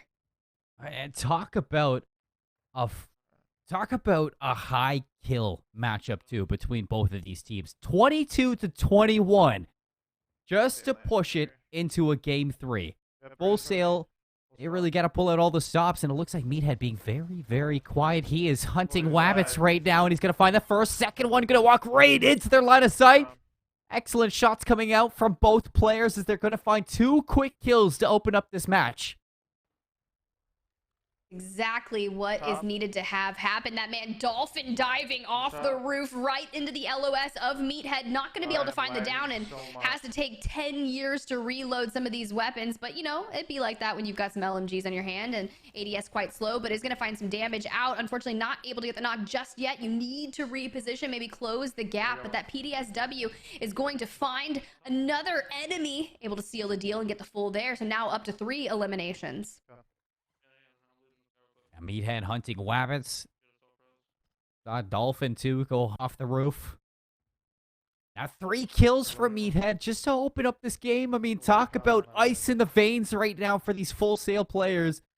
They know exactly what they need to do to take down Kennesaw, but we go over to Kennesaw and we can say they're in a little bit of action of their own. O-Rose is going to get the finish. Wants the player on the inside. Beloved has to crawl to his teammate. Have time to revive. As you can see, Meathead's going to go to the gulag. Beloved gets picked back up. Claymore on the ground. If he wants to throw it down, he can, but it seems like they're just going to bunker up in this building for now. Door's going to open, and hello, you do not want to come into this house. It is not the one that is friendly. I don't like it. It was like, hello, goodbye. They open it up really slowly, but going to open up and loot. You can find a nice durable gas match, which is a massive W. We saw just how much it came in clutch in the last match where the player falls, has the self-res, must climb the entirety of the mountain. So always good to have, but Meathead in the gulag with OGCM. Curious to see how this is going to work. Nades going out, shots going out, 1 kill down. So they just need to find 1 enemy. It's a 2v1 and Meathead got to seal the deal and get 2 eliminations for this. I got both. And he gets both. Almost losing out on that last kill, but he comes in, steals it away. Meathead in the best of that. Now 5 eliminations. You couldn't ask for a better start here for Full Sail Armada. Sadly enough, a gulag has been burnt though. So when you think about that for Meathead, you think that there is no second chance. You see Nick still alive and kicking over at Observatory. Not sure how many kills he was able to get. It seemed like there was 1, maybe 2 teams contesting them at this point, POI. So maybe Nick was able to get a couple kills of his own. Right here. Hey, comms coming out, able to spot some enemies while he's rotating in. Nick gonna take some damage, but knowing that there's an enemy below him thanks to Meathead is going to provide fruitful. Able to grab a 45-round mag. Fennec off the ground, but Nick is desperately needing help. Meathead needs to loot up and get over there. He's going to get right into the action. And Beloved, though, and not the action he wants to be in. He's going to be using that P90 as best as he could, but just was not good enough. Didn't see what gun he was going up against, but he kind of got joked there. I think he got first shots and everything, and it still did not pan out the way he hoped. So Beloved now has to fight through the gulag.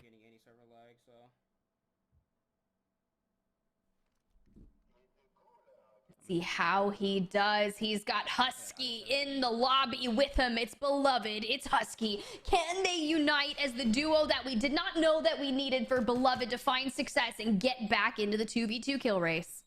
But Mac and Tiger Claw 0301 to fight against Beloved. Doesn't care. Tiger is going to go down. Dancing around the nade. A lot of damage going to be taken. But even still, 2v1. Life advantage. You can hear the player just ring around the rosy. And one taps him at the end. A nice little touch to finish that off. And Beloved, Kennesaw State University returns with 2 kills. Very nice gulag right there. Beloved and O-Rose sitting at 5 eliminations with Nick and Meathead at 9. So a 4-kill differential. So those 2 are going to provide some great cover for them to try and claw back at the deficit. You can see there's a safe cracker contract active, but he's asking, hey, are you good to land on? Can I come down there? Is it safe? Is it okay? O-Rose says there's still a couple of players. You see some glide in as well. Meathead's dead, so this is an opportunity for KSU to start to pull ahead with these kills, as Beloved is going to find a roof to drop on. PP buys in, going to be picked up. Just avoiding these gunfights, but he's going to find one on the doors or the stairs. Unfortunately enough, again, just not looted the way he had hoped. The cast-off 74U, that's a tough gun to fight against. And now we got ourselves a 1v1, Tiff. Ooh, Nick and Oro is about to step it up. You can see 9-6. Oros needs 3 eliminations to tie, 4 to win. But Nick just found enough cash to be able to get Meathead back. So rather unfortunate scenario here for Oros, who had to swim his Michael Phelps self away from the enemies, trying to maybe find another POI to loot. Probably all the gas stations have been taken by now. And Nick does have a buy station right there, so he will be able to buy Meathead back in no time. Unless he, slips up and buys back Beloved by accident. It's not the wildest thing we've seen in these 2 days of action.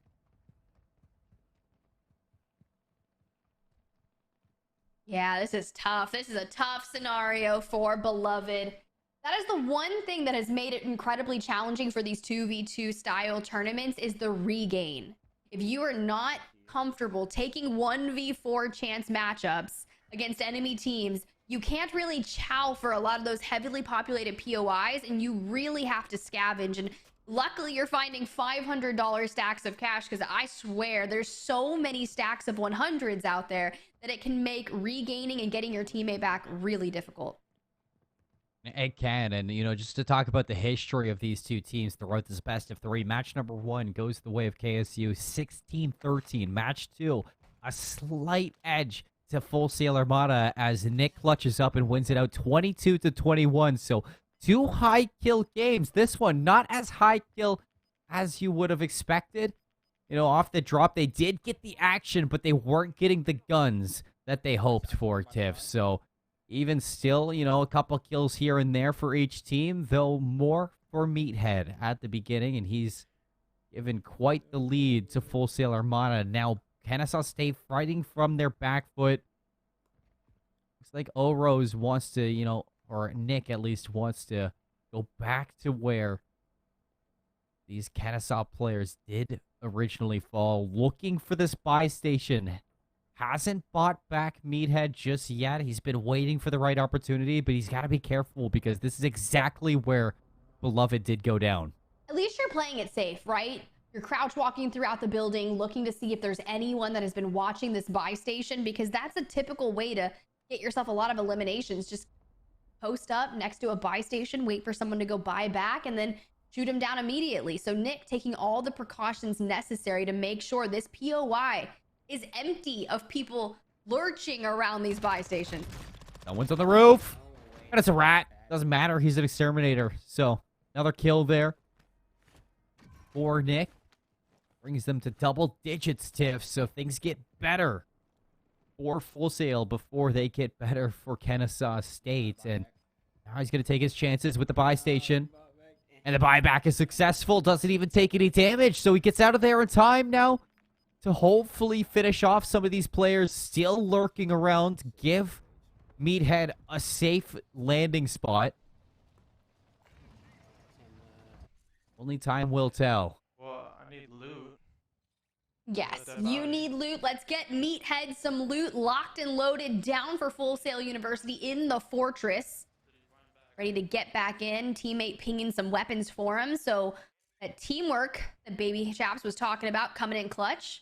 Luckily able to get that 3-plate armor vest and a self-res from the elimination that Nick was able to get earlier. But Oro's still $1,000 shy of being able to get Beloved back. Slowly but surely, you can see that these KSU players are trying to claw their way back into this match. And there it is. He's get the money needed. Not sure if he's close to a buy station, but he has $4,000, and Beloved can come back. We are not done just yet, Tiff. You can see Meathead on the hunt. Spots out a player gliding in, gets the crack in the armor, but not able to get the down. So Meathead wants that kill. He's going to have to go fishing. Kind of an interesting ground loot weapon. The Cast-Off 545 hybrid. The recoil was pretty nutty as well. But hey, an orange crate, not too bad. Yeah, definitely grab that HDR and the ammo box. That's going to provide a lot more. I'm good now. Bester, you can hear it. I'm good now. I'm okay with this weapon. The blue dot is really nice. Gonna get punished from Peeking once again, forced a reshield. Rose And taking a lot of O-Rose- fall damage there. Gets the buyback. Oh, there's gonna be bots, dude. Rumblesome situation for O-Rose, but he at least buys back his teammate. See, there's a couple AIs in the area right now for Meathead. Still going to take this gunfight. Nick from above finishes off Mac.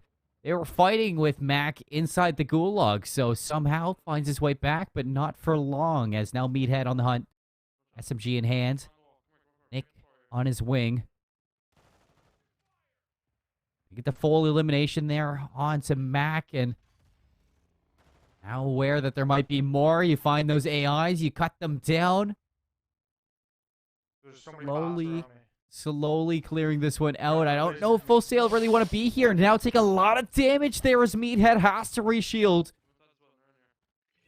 He's getting bullied by bots. There's a stronghold. You can get your loadout now, but Beloved is going to fall as well. O-Rose dealing some damage within an inch of their life, able to find a down. But it's too late. Down to $100, and we'll have to repurchase Beloved back. And Oh, I thought you were saying, are they on top of the building? This game has not been a fun one for KSU. We can In grab fact, this game might almost be over for KSU. They have been struggling to stabilize all game long. Meathead is just, he is so sure someone else is here. it's the bots. You can get your loadout, thankfully, from finishing off the strongholds. You can see right now the X12 akimbo. Oh, it's You right can in the move back. really, really quickly into the bathroom. That's funny. Pack 56. So, I mean, that's not a bad loadout to get. Absolute comedy with I just these got a two shot right from now. somewhere. Meathead's going to take a shot. Suddenly time to bunker down. He's going to join his... Oh, whoa, that is not the aim assist you were hoping. Right in front of each other. They're going to find a battle. Akimbo's not going to be good enough for the kill. Has a self-revive, though. Just watch And me, Nick's bro. going to have his back. I'm gonna play it, Only one armor plate in his pocket, Tiff, so Meathead is kind of stuck. They're going to need to take that elimination down. The question is, I'm pretty sure that was a bot as well. Because he's not getting more eliminations. That means these bots are just on next level. Veteran level AIs. Clutch armor box coming in, and O-Rose falling as well. Will be fully eliminated here. So Nick and Meathead. Oh, but O-Rose, he has the gulag still. Bro, KSU living on the littlest thread. Living life on the edge. Players starting to find themselves in the sights of Meathead and Nick. As they find another kill, it was Nick to finish off that one on the staircase. Now moving over to the gas station. They saw more on the horizon. Oh, Looking for an angle onto these players. Meathead just doesn't know where they went. You can see they're going to head to the staircase to see if they can climb to the rooftop. Get a top-down view. Personal UAVs in there. Yeah, you see them. yeah, but this You're going to is... take the shot, though. No. You got to play it really safe, Seymour. There's a fire sale, so all these teams are running to the buy station to get UAVs, get their teammates back if they had to buy back. And now, Meathead and Nick are just going to camp the zone because they're going to be running in. This is brilliant. I mean, this is open season right now. It should be a couple kills to pick up. There's a down in this gas. Looking for the finish, and there it is. Bloodthirsty for Meathead after coming back from that zone. Nick's going to be on watch for the players rotating through the water as well. One of these guys, I don't know where the other ones are. I don't know where the rest is. O-Rose yet to fight in the gulag. If we can, I do want to get a look at that one too, and we don't get to see it in time, but O-Rose still managing to stay alive for Kennesaw State. I feel for this team right now, Tiff, as it really seems like they are fighting for their lives. They really are. I mean, when you're in a constant state of having to regain, you die, regain. Meanwhile, Nick and Meathead, both fully alive, both have their loadout, able to go through their rotation into the next zone and pick up as much eliminations as they're running into, working in tandem as a team. I mean, this is essentially a power play that they needed. You got to remember, The winner of this map goes on to play Fisher College Alpha in round 2's best of 3. And it has surely been neck and neck until this game 3. A 3-kill game in game 1, a 1-kill game in game 2. And I think this is the biggest lead one of these two teams has had since this matchup started. And now moving into a more populated zone, this is where Meathead and Nick might look to raise the stakes a little bit and start to find some more kills and eliminations for them. You can see that the streak was raining down onto this building. Might look to siege it out. I have a cluster thing I can throw. Oh, a cluster mine you could throw. Oh no! You're gonna throw it right on a person. It's gonna blow. You're joking. What? You are joking. That shouldn't have worked, but it comes in clutch. He's like, I got this cluster thing I could throw. Throws it, and the guy walks straight into it. Yeah, put that in the top 5 plays of this tournament. Didn't mean to work, but you know what? You'll take it. A kill's a kill at the end of this.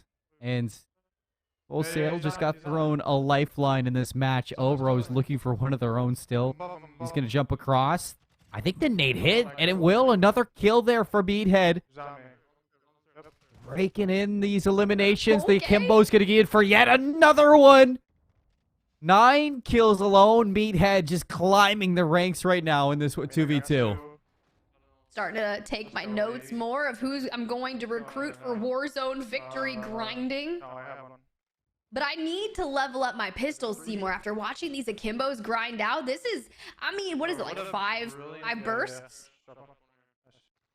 Something like that. It's absolutely crazy. You know, and surprisingly enough, I thought these Akimbo pistols would be more of a liability than successful, because the rate of fire of, you know, trying to shoot both of them at the same time really depends on how fast you are with the pistols. And you saw, you know, Meathead, when he first grabbed them, he actually went down in the gunfight that he was not expecting to be in, and might have kind of favored having an SMG in that moment. I mean, but you can run quicker, you can dolphin dive quicker. Everything looks to be movement heavy for them, so you can lay siege to a building more quickly. You can see Oro's still doing the safe cracker contract, hopefully getting some cash, just $800 shy of getting Beloved back. But meanwhile, you're going to have to make up on the deficit that Full Sail is working on putting to their advantage throughout this round 3 matchup. I think that these schools have been playing 2 very different games, and right now the game that Kennesaw State is playing is the game of loss, because Oros is going to drop. You can see both players leave the lobby. Full Sail Armada are going to be moving on into round 2, and you can see a smile on the face of Meathead knowing what they just accomplished. Yeah, it's like the moment the other team leaves the lobby, you're like, all right, it's over. You're bowing out. GG, go next. We'll see you in the next Warzone tournament. But congratulations to Full Sail University. We'll get a tally of what the score actually is and confirm if they will be moving on to round 2 to face Fisher College Alpha. Let's go. Yeah, and that's going to be a tough one. We saw Fisher College Alpha play up against Toronto, University of Toronto in their round 1 match, a 2-0 victory, getting almost 2 Warzone dubs as well. In the meantime, I mean, you saw Schmalz at the end, comes in 2nd place, but a big win there for Full Sail no matter what. We get to look at Illinois State. Crawler. Let's go, baby. Right now in a match. I'm up 6. Okay. Yep, let's go. Keep Going up against Texas A&M International. Wow, this is kind of interesting, Seymour. We just got a little note. Illinois State University takes Texas A&M International University and Fisher College, all undefeated currently today so far and yesterday. But if you're going up against Texas A&M International University and you're facing your Illinois State, one of these teams is eventually going to lose. You can't stay undefeated if you're going to be going up against each other. Yeah, well, Crawler's got 15 kills right now. He's big chilling in this game. Now trying to work for a win. Only 15 players left in this lobby. He gets shot in the back. Crawler's going to be down. Doesn't look like he's got a self-res. So Deuce has got to go big in this moment. He is going to get revived on the side of this cliff. Where are the enemies, though, Tiff? This is a scary moment, and it's a precision airstrike to finish it off. But take a look at those kills. 15 kills alone for Crawler should net them a win in game 1. Look, I am not gonna lie. That was a very interesting scenario, and you thought for just a second that Crawler and Co were going to be able to get out of that, but that was a definite win for Illinois State University. And I gotta give a shout out to them. They were looking like a couple of mountain goats, but the fact that he was able to get himself 15 eliminations alone, man, I mean, we can see why they are undefeated thus far. For sure, for sure. And I could see why Crawler was messaging me, telling me, hey, watch out for us, because he's looking good in that match. 15 kills, not too shabby, but really going to be a tough match still to overcome Texas A&M International in not one, but 2 games throughout this best of 3. Let's take a look at the bracket yet again, Tiff, as we move into a round 2 for all schools. We finally get Full Sail Armada joining the crew against Fisher College Alpha. That's going to be a tough one to watch out for. See if Full Sail can upset one of the best schools we have here in Collegiate Warzone. At the same time, I'm going to have my eyes on that St. Edward's University versus Florida Gulf Coast. Another banger matchup in that first bracket. A lot, though, on the line for all 8 of these teams. Just looking at this, Seymour, I'm curious to hear your thoughts of who you think has it in them to go the distance. Out of these 8 teams, who do you think we'll see in the finals? Now, granted, anything could happen. Anything could happen for sure. But I'm still favoring the Westcliff Warriors. That number 4 seed. I mean, yesterday, Aqua and Nightmares, they just look so good. And I'm not only saying that because who Aqua is and, you know, how good he is at playing Call of Duty. Nightmares was putting in work yesterday in that tiebreaker. And both players, I think the communication, they had my favorite comms out of the night. They were working together in pure synergistic form. I think that the Westcliff Warriors is definitely a team that I have my eyes on in taking the dub for tonight. But like you said, anything can happen. And for now, we need to get these players in the lobbies ready to play their matches. So we're going to cut to a quick break. And when we come back, round number 2 here of our Launch Open.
Welcome back, everybody, to the Warzone 2 launch open presented by College CoD. My name is Seymour. With me, Tiff. We've been rocking through the action so far, and it is a blast to see these teams playing at their full form. Tiff, hopping into round 2, I just talked about before the break a team I was looking at to go all the way. What about you? Now I get to ask you what team you're looking at to go all the way.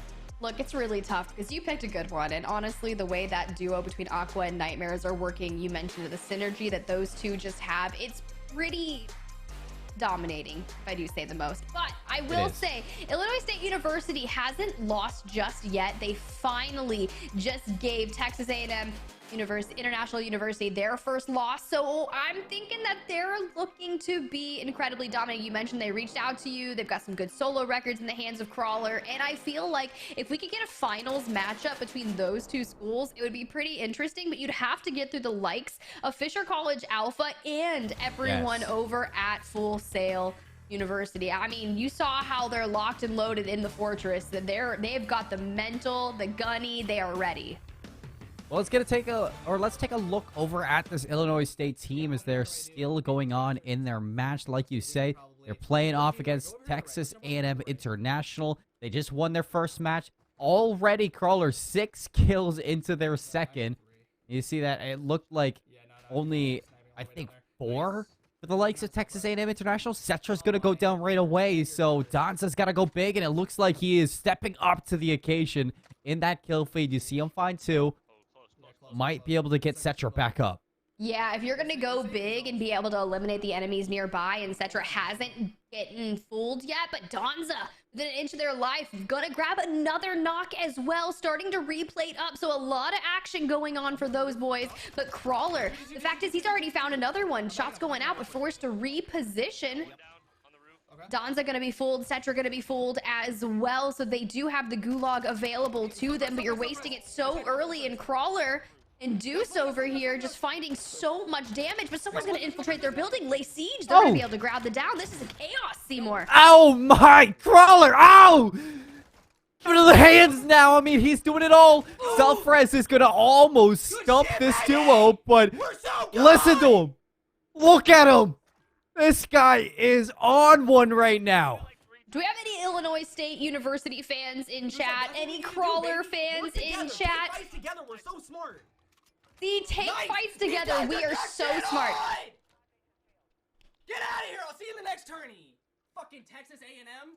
Oh, okay, Crawler. Look, I told you guys that I would love to see Illinois State University inside the finals, but the passion doubling down.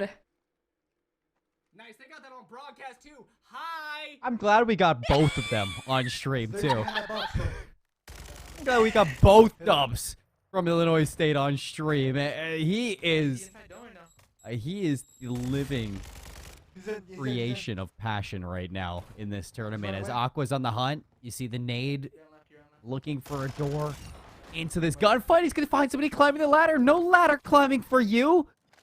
None at all. I mean, look.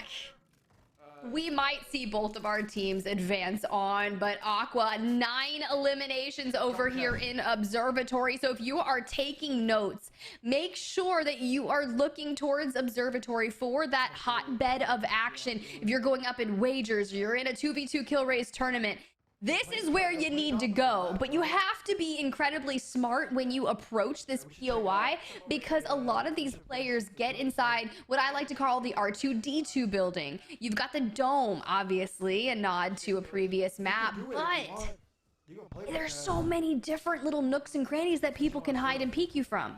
It is. It's the center of the map, though. You know, it is probably going to have the most foot traffic out of any other POI just because of where it is. And I think that's why most players like to go there. So you can see that consistently, players love it. And it is getting them the wins that they need, as Aqua is going to jump right onto a team. Immediately going to find it down onto that player. Oh, and look at this, the interrogation. He's going to give up before. Did he quit? He quit. Honestly, that is some big brain stuff right there, Tiff. Look, I don't even want to play anymore. I'd be like, I'm quitting Aqua. You don't get to know where my teammates are. They were just randoms anyway because I'm solo queuing. But Lucadon going to drop a UAV, which will also benefit the likes of Nightmares and Aqua. But, you know, now that I think about it, the Observatory POI is reminiscent of Peak on Caldera. You know, you mentioned it's in the center of the map. You can fly off right to another POI, find a lot of success. And this is one of those locations. But it has the buy station centralized. There's an Armo. I'm going to call it like an armory. There's an ammo crate here. You can get a restock onto that. Find a lot of success typically. I don't see it spawned in that building, but usually it's there nestled on the left side of the buy station. And this RPK, I feel like I just got PTSD seeing it in the hands of Aqua, because this is the RPK that basically won him that three-way tiebreaker against Western and Davenport. And now he's going to have it in his hands, and now it's really his time to shine and party with the rest of them. He's going to spot somebody over the horizon, wants to take those shots. I'm not sure if he actually will. That would be a tough one to mark, but you can see in the feed, Luke Don's going to go down, so Iowa State in a little bit of trouble. Little trouble for sure. The question is, will it be Foldy? Will and the other member of the team going to fall as well? Let's see if they have the gulag available to them. If not, it could be all they wrote for this matchup. And you can see he's being interrogated, so he's not going to survive that, but it's totally fine. Does have the gulag available to them. I'm sorry, but if a man named Creeper is interrogating me, I would want to quit too. But since it's a tournament, you got to stay in. Nightmare's going to find another kill before dropping. A little bit of cover there. You see Aqua telling him to climb back to him, but Aqua's going to have some trouble brewing below him. Finds the first kill. Precision airstrike going to get called in. Oh, Nightmare. This might be curtains for his run right now. He is going to get full thirsted off of that precision airstrike. Aqua's going to have to move over to the opposite side of this building. You see Iowa State still working their way to that gulag, but now Aqua, he's got to work himself out of this confrontation. Inside this building, somebody's on the ladder, and again, I mean, it's just don't climb ladders. Aqua's going to hear you. Look how many armor plates are inside that player's backpack. Now, someone trying to get into a cargo truck, but an RPK is going to be nice. Utilizing the utility, and it's going to be a team wipe. So clean with it, too. I mean, the stun on top of it, just to give him an edge in that gunfight. Luckily for Aqua, there was only one player, but even if there was more, and there is more, he is well equipped to handle this situation. Speaking of, Nightmares coming back from the gulag. Oh, I lied. He did it. It's going to be the enemy team keeping the dream alive for that school, which is very well needed. Imperium coming back. Does have the cash to get Nightmares back. He just has to get on top of the airport. The question is, with the ring coming in, is it time to cut the losses, play it safe as a solo, and rotate into another buy station? Looks like he's going to hop in Jeep, and he's going to head over to this buy station as quick as he can. It's on top of terminal, and the gas is closing in, so he actually won't have an opportunity to hit that buy station. Instead, he's going to have to go quite a ways to get to the next. He has it pinged off from Nightmares. And it looks like actually might be nobody here. Crossing his fingers that there's nobody here. Yeah, you want it to be safe. Currently, Westcliff University with 17 eliminations to 6. So they have a massive lead. Massive lead that if I know Aqua, he's looking to grow. Not sure where Nightmares is going to want to land because he's actually going to pull spawn over towards Gamer YouTube or Iowa State. So if he wants to make it over to Aqua, or if Aqua wants to make it over to him, there is a gap between the two players. Able to get the res off on Lucadon. Just have to get to a buy station because the other player does have enough cash to make it happen. Wait, I might. Hold on. Is this yeah. Curious to hear the comms coming in from Aqua. None of this shit's looted. I might get the bag here for us, bro. There you go. Get the bag for them, bro. That's exactly what you need to do. Be able to get money. Yeah, I have cash for you. Get your teammate some weapons that he might be able to use from the buy station or a loadout if you guys can clear out a stronghold. But why waste time when you're okay with the weapons that you have and you see a car in your nearby distance with players? So you know there's people nearby and you're on a 2 threat. Yeah, get money because I might die. I'm red. Yeah, so somebody's going to be close by to Aqua. We're going to take a look at Florida Gulf Coast University fighting right now. A little bit of a battle. Kirsch gets 2. St. Edward's University not having the same luck. You can see that Combat, the last one alive. At least inside Al Mazrah. His teammate's going to be in the gulag alongside the other Florida Gulf Coast University player, Wheels. That Kirsch has 7 eliminations. I mean, that's a hot start right there. If you have 30 teams up and you're already sitting on 7. But they need to keep it going. Currently going up against SEU White. 1-0 in favor of Florida Gulf Coast University. So if they win this map, they will advance on to the semifinals, where Illinois State University is already one of the other 4 teams that has advanced to the semifinals. And Westcliff University looking like they're about to secure a 1-map victory if they can keep up the lead. But now all players back in the lobby and duking it out. I can't believe Aqua's just running through a street. If this was me, I'd get sniped from the other side of the map. He's going to be looking to join his teammate, Nightmares, as they were separated after he bought him back. But you can see just over the cliff, Nightmares is chilling with the other team, and the other team's going to go down. So Nightmares now on red alert for the rest. He's going to have to stay alive in a sticky situation. You can see Gamer YT, the last one alive for Iowa, and now Aqua, the last one alive for Westcliff. So things are heating up over in that match. Yeah, it's really nice that Wheels, when he went to the Gulag, was able to pick up 2 of the eliminations and come back to join in. So if you're going to go to the Gulag, you have to maximize the capabilities of getting the eliminations. Did you say it was 12-7? Yeah. Now that Florida Gulf Coast are back up to full resources, you can see that they can start to hunt. Combat in the kill feed and a little bit of action of their own as St. Edward's University is starting to collect some kills. Ooh.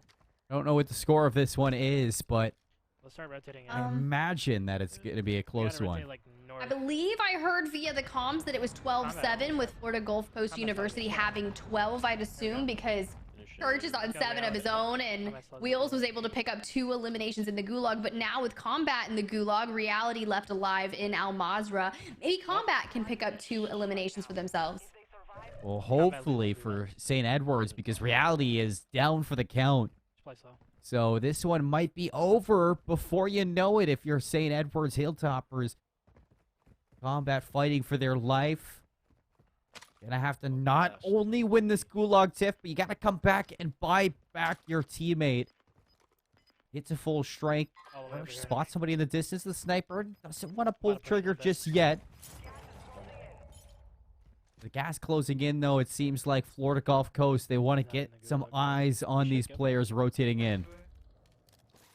Bro, meanwhile, over on your left screen, Aqua is putting on an absolute clinic, just being a freaking menace in Al Mazrah. Stay out of Aqua's lobbies, currently on 16 eliminations. That enemy couldn't even dolphin dive out of the way.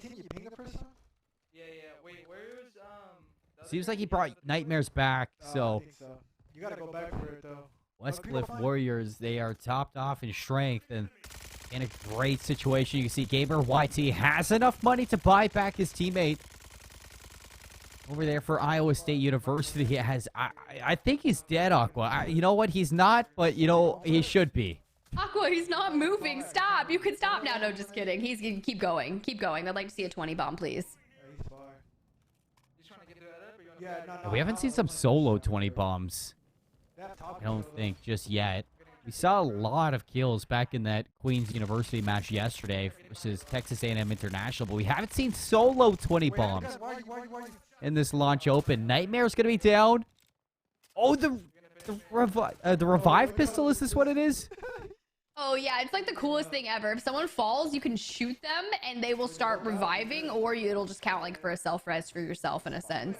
But you can see Nightmare's full dead, the enemy team full dead, Aqua last alive, and that should be the end of this map for them. 21. It should be a win here for Westcliff University. Anything more is just The fuck was the loadout, bro? Dropped here. feel-good kills for Aqua. Hasn't yet to have a chance to get a loadout drop towards him. He's got to go a long way if he wants his loadout, but he's still topped off with his RPK Vastnev combo that has been treating him so well throughout these 2 days. While this is going on, you can see Florida Gulf Coast still fighting against St. Edwards. Around this area? Combat has found his way back into the lobby. Wins his gulag, so a chance for the Hilltoppers to still fight this one out. Kirch goes down. How many are we up? Does he have his gulag, Tiff? I did not see. I'm not sure. We're just gonna have to wait it out. Looks like Combat might be the last alive. No gulags available, and I believe that Kirch now just has to sit and wait and see how this pans out, which is such a terrifying scenario. You never want to feel like everything is out of your hands. And you can see right now, every time Kirch gets nervous, the hands either come together, he's pulling the hoodie up over the face, he's just sitting there waiting to see if Combat can clutch this. He's just $1,300 shy of being able to bring back reality, and if that happens, they might be able to clutch this one up. Just like me. When I get nervous, I chew on the strings of my hoodie. I have a hoodie on. Yeah, I mean, it's a way. I don't know. I think I like pop my fingers. Like I grab my hands and I'm like constantly like trying to pop my finger. It's almost like Tokyo Ghoul in a sense. It's not. Oh, I know exactly what you mean. mean. I'm saying? Like I kind of do that, not to that near extent, and I don't have the issues associated with Tokyo Ghoul's Ken Kaneki. So it's fine. It's fine. Well, right now, with this game out of the hands of FGCU, St. Edwards University only need 2 kills to tie it up, 3 kills to win. Let's take a look at the bracket to make sure that this is only game number 1 between the two. It is not, so FGCU are up 1-0 right now, Tiff. So a win here for St. Edwards will be game 3 on the books for these two teams. If not, means Florida Gulf Coast going to move into that round number 3 quicker than they probably would have expected against the Hilltoppers, but everything's going to be up to Combat. Danny's gonna have a loadout drop dropping in as well. Cash everywhere, but only finding stacks of 100s, which you can see the nerves. We have moved on to biting the nails as you are just forced to watch your enemies go up and find more and more cash. The buy is behind him. You can hear it. What if that ring starts coming in, and once it covers the gas station, you actually, or I mean the buy station, you actually won't be able to buy back. Oh my goodness. Please. $450. Look at him. He knows. But I don't know. I don't know if he actually will have time, Tiff. How's he gonna get No, in? I think he is gonna run out of time. That the gas is coming in. You're gonna have to hit the road. The question is, where is the next buy station? And making the rotation is gonna be entirely dangerous. And you have to keep an LOS on all the rooftop buildings. Uh-oh. Shot from nowhere. Combat in trouble. Kirsch smiles from ear to ear. He knows this might be it. Somebody, please. Kirch is just like preying on Combat's downfall. Somebody just take him out, because if this happens, Florida Gulf Coast University will advance on to the semifinals. It'll be done and dusted. They don't have to double tap, but there's a rogue ATV in the near distance. It's right by the train. Oh, here comes. Oh, the chow. Shot's Somebody's going out. stuck. Why are we driving away? Combat's going to be taking some fights. And he scares him away. Wait, he's not gonna be able to get the train. Yes! Combat is a menace right now. I love this game. Look at him. They need 2 to tie, 3 to win. They know he's there now, so they gotta play for him. They got out. They're waiting for him. Are they waiting for him, though? That's the real question. Are they setting up a trap, and is Combat walking straight into it? Wheels pinging everything he can. He's just forcing pressure onto the shoulders of I Combat. think there was 3 on that thing. Might not be Hilltopper is two. looking for their opportunity So bad, to if they're in here, he's gonna send this close. to a game number 3, but here's the ATV. Combat knows he's going to be stepping into the lion's den Oh, for man. action. I mean, this could either be good or extremely bad. He doesn't even have enough. He just like barrels through the door, like, okay, There's gotta be a there's the $10 ATV that was clearly just $100. hunting you. And you're just like, all right, I'm just gonna kick down the door. You got anyone home? There's a buy station here, Tiff, so Nice. second chance for Combat to bring back reality, and if you're able to, that suddenly raises the stocks of your chances to win this one. I can't believe that he's only finding stacks of 100s. That has to be the most tantalizing thing that Combat is dealing with. He It's doesn't like the know where to game go. is trolling him in a They're sense. running around. The game doesn't want reality to come back. Oh, one was right.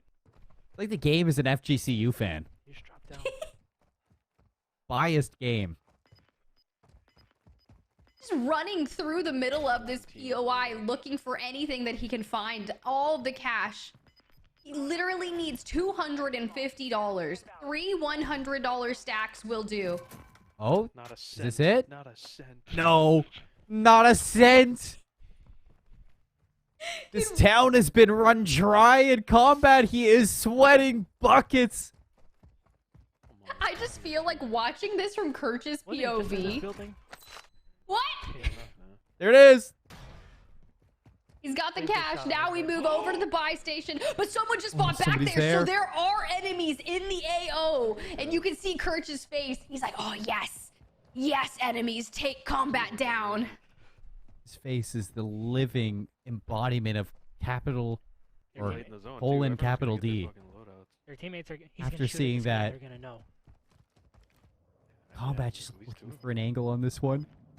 Dude, if he buys Doesn't know how many players are watching, but somehow he's going to have to walk over there, mosey his way to the buy station, and bring reality back. Yes.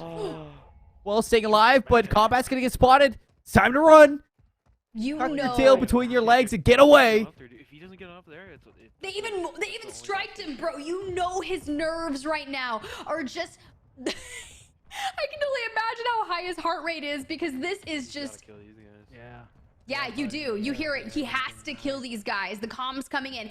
Even around. from Oh, they're FGCU, they're like, bro, Combat, you have to kill these men if you want to get in there and buy back reality. Because if you lose your life and get reality back, you have to think you're back at that start, on the roof. still in the regain. But they're not going to let him have that buy station.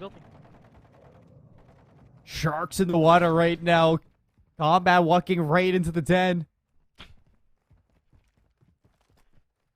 I have to say, you know, whoever is camping this buy station, they know the objective of Combat, so they do not want to give him even an ounce of opportunity. And you see that that gas is closing in, Tiff. So soon enough, Combat, he won't have that chance. Kill number 1 locked in, though. One more kill ties us up. 2 more kills is the win to send us to a game 3 for St. Edward's University. Now you can just get a finish. That sucks. Oh, you hear it. Now he's really starting to stress. Meanwhile, Westcliff currently up 1-0 in their round 2 best of 3 matchup. 1-2 tie. And he is holding on to this angle for dear life. We're not even going to look away. Nothing can distract you from the angles that you are trying to hold.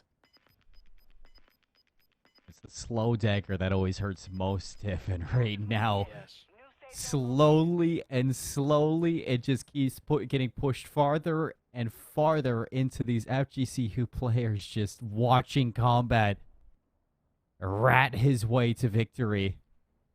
Yeah, he's not going to be able to buy back, though. Buy station now in the storm. Helicopter in a nearby distance. Not really sure what that is doing. You might Could go be for just- it.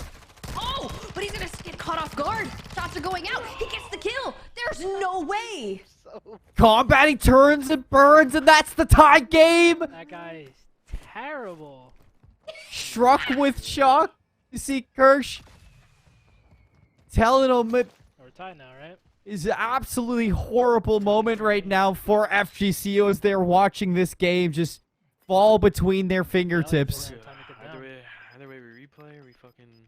We're still tied. Well, reality's dead. If he lands back in over here, he's dead. He just landed back in over here, he's dead. He's not gonna... Is he dead, he's not though? gonna be able to move in with the storm. Maybe. Shots going out. This will be the kill needed to win them the round. The question is, can they get it? Combat, he knows what's on the line right now. He knows this opportunity. They don't want to replay this game. Gonna take some shots. Forced is the gas. He's down. Combat is down. And Kirch on the edge of his seat, watching, waiting for him to go down. Self-revive. Gas mask. Opportunity number 2. No armor plates stowed away in his pocket. Looking for the player right over the horizon. This could be it. Looking for a game 3. Looking to force this to distance, but no! An FGCU. 13-13. Oh, They avoid going to a game 3 for now. A tie game nullifies all effect, and I imagine they have to play this one again. Hey, at least you do not have a game 3 on the line. You can kind of relax just a little bit, breathe, let it go, and replay this. Meanwhile, Meathead watching Nick go in with the dual pistols, finding a double. They flashed themselves. I mean, look, it happens. It happens, Seymour. If only Kirch was here to say, they are terrible. Instead, it looks like Meathead's just tweeting about something, maybe watching Nick do all this. You should go tweet him, Seymour. College COD needs to go tweet him right now. We need BTS coverage of the Full Sail University Fortress, but Meathead back into the game now, thanks to Nick. Gamer position locked in, controller picked up, headset on. Time to game. Oh, Nick is under a barrage right now of explosions. I have no idea what's falling on this team, but it is forcing them to stay inside. They are just inside the next zone, so not a bad placement for them to be. Plenty of loot thanks to Nick's victims that he's able to find some weapons. Picks up an M4, not bad. Recently GA'd in the league, but still available and viable here in... He's got the Vel in the back pocket, too. Lots of shots coming his way. Gonna have to re-up on armor. Nick's gonna find somebody and take them down. Adding up to their kills. 13 eliminations for Meathead. Can he make it 14? Vel in hand. Slowly peeking around these corners. Flash over. Nobody home. Ooh, but On he the outside, though, he's gonna spot it. plethora. Yeah, he's gonna spot them all. Drop shot, but no. Sadly, no. Meathead's not going to get that kill. We take a look, and Nick... Oh, my goodness. Nick, okay. We see you. 18 kills.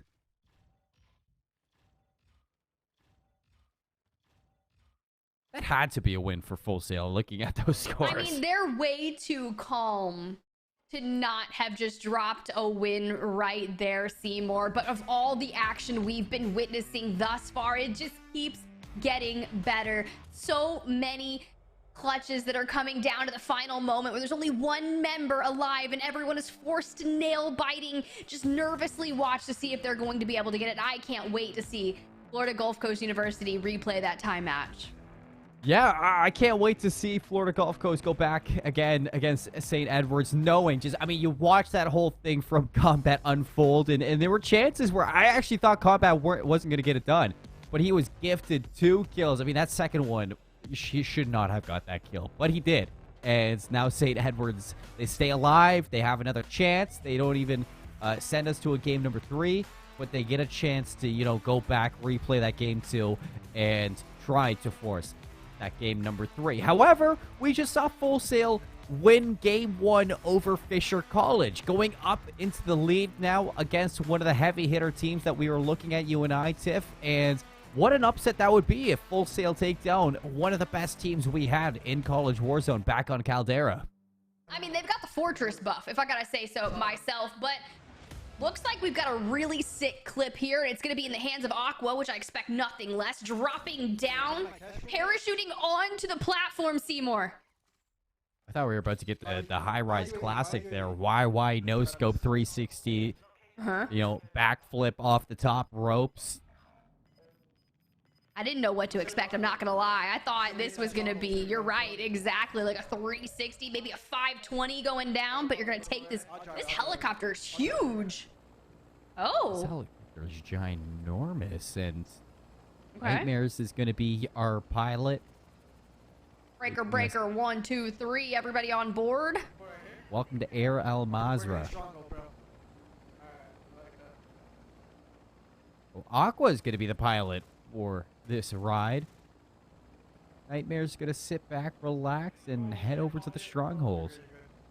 Ooh, UAV's going to give away a lot of red dots. This is a very populated area. Wait, what are you doing? Uh-oh. What, Nightmares is just sending it?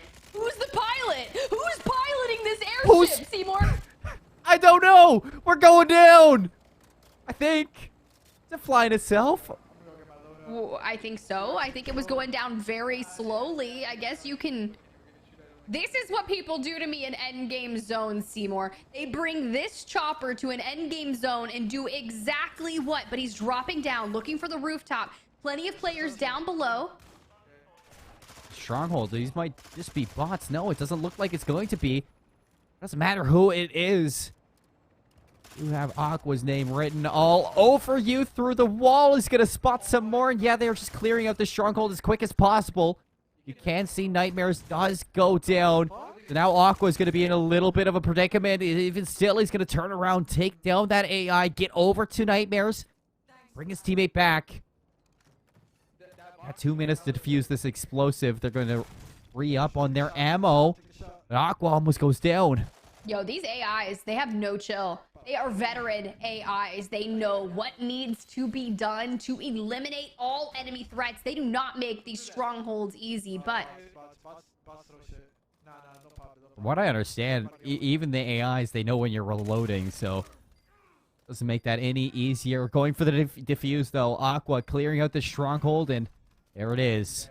The full cashola. What needs to be done, to be honest? I mean, you can get your loadout now. Let's see kind of what we are going to go with. F-Tac, Recon, and an RPK. We're good, bro. Oh no, he's gonna go back for the Vaznev RPK. He just wanted everything else that came with it. This one on purple. This one on purple.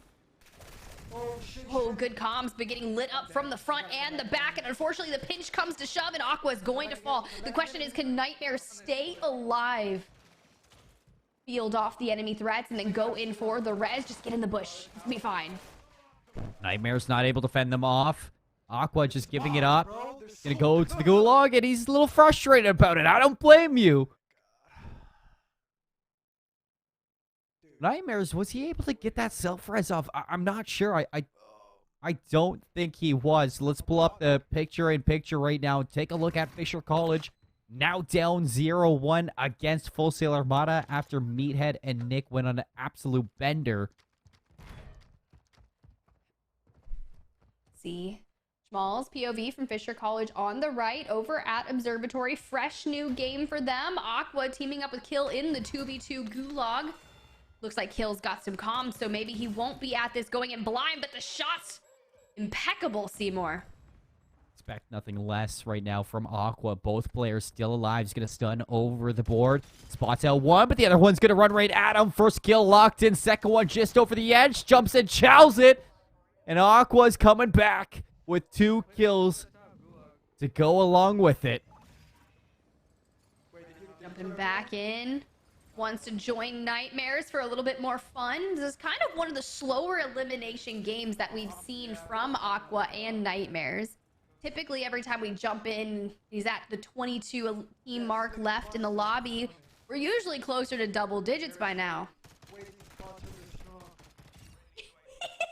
You hear it? We believe you. There is no way the bots are this strong, but Aqua, they are, bro. They are next level bots, and look how many there are at the stronghold. My question is, since he's already got his loadout once, can he go back in there and get it again? I guess we're limit testing right now. He's gonna scavenge the Vaznev. These bots, they're learning, and that's the scary part. They're learning how to take down Aqua, but it's not something that's just teachable. You know, you're not just able to learn the ice. You're born with it. I feel like there's kind of a bit of a Bane quote here that I'm missing, but Aqua forced to back down, relegate himself to the water and the bushes.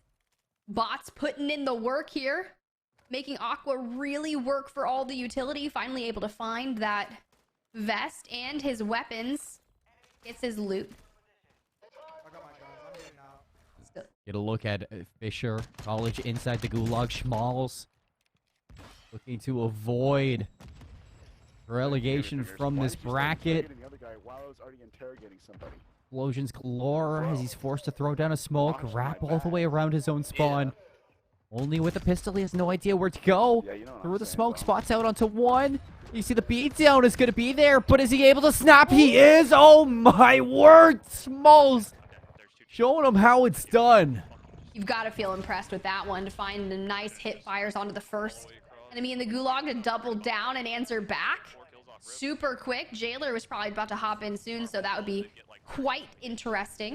Like that's in the day. We don't give two fucks about them unless it really comes down to it. In the end, like. I mean, fair enough. Fair enough. You guys hear the advice going on? Just focus, stay in your lane, worry about the game that you're playing, and keep on racking up the eliminations so you could find yourself into the semifinals. That is the goal here for Westcliff University. They can just go up 2-0. This would be the match to do so, to get them the victory over Iowa State University. Florida Gulf Coast University also looking for their second victory. I'm about to just keep playing. Go for it. The zone's gonna close here. I'm just gonna cap. Yeah, we're tied. I'm gonna play slow. I'm Well, not gonna rush it. Fisher College, both players respawning and coming from the Gulag, so you got to start from the bottom and head back to Use the my top. dash to buy your armor. And I mean, if it's not a situation that we're used to seeing Fisher College in, being down 0-1, having to fight for their life in the tournament. It's probably a full team. But here we find them, and Comes. big question to see if they can turn things around, but tone in on Aqua. Westcliff looking for that 2-0. They're looking to finish this here and now. With one elimination right now, Aqua still has his work cut out for him. Going to be heading to the roof. Fast of in hand. You think you're going to escape, but it's just big no. No, we won. Taco's going to get ripped out of the air, and that's kill number 2 for Aqua, tying himself up, or at least one down from their enemies. He's very confident in saying that they won. Finds another knock. Just needs to go ahead and get that finished. Cluster strike incoming, so does need to get off this roof. Get away from it. Drops down. You can see right there, just a nice thirst. That should be all they wrote to get the W here, because Lucadon and Imperium cannot do anything else. They are just sit there, forced to watch Aqua and Nightmares, and that will be a victory for them, putting them up 2-0 against Iowa State. So now we jump back on over to Fisher College. Looking to keep the dream alive. They are currently down 1-0 in the map series, round 2, best of 3. So they need to be absolutely perfect from here on out, win this and the next map to advance on to the semifinals, where Illinois State University is lying in wait, biding their time patiently, Seymour. And that's where things start to get challenging.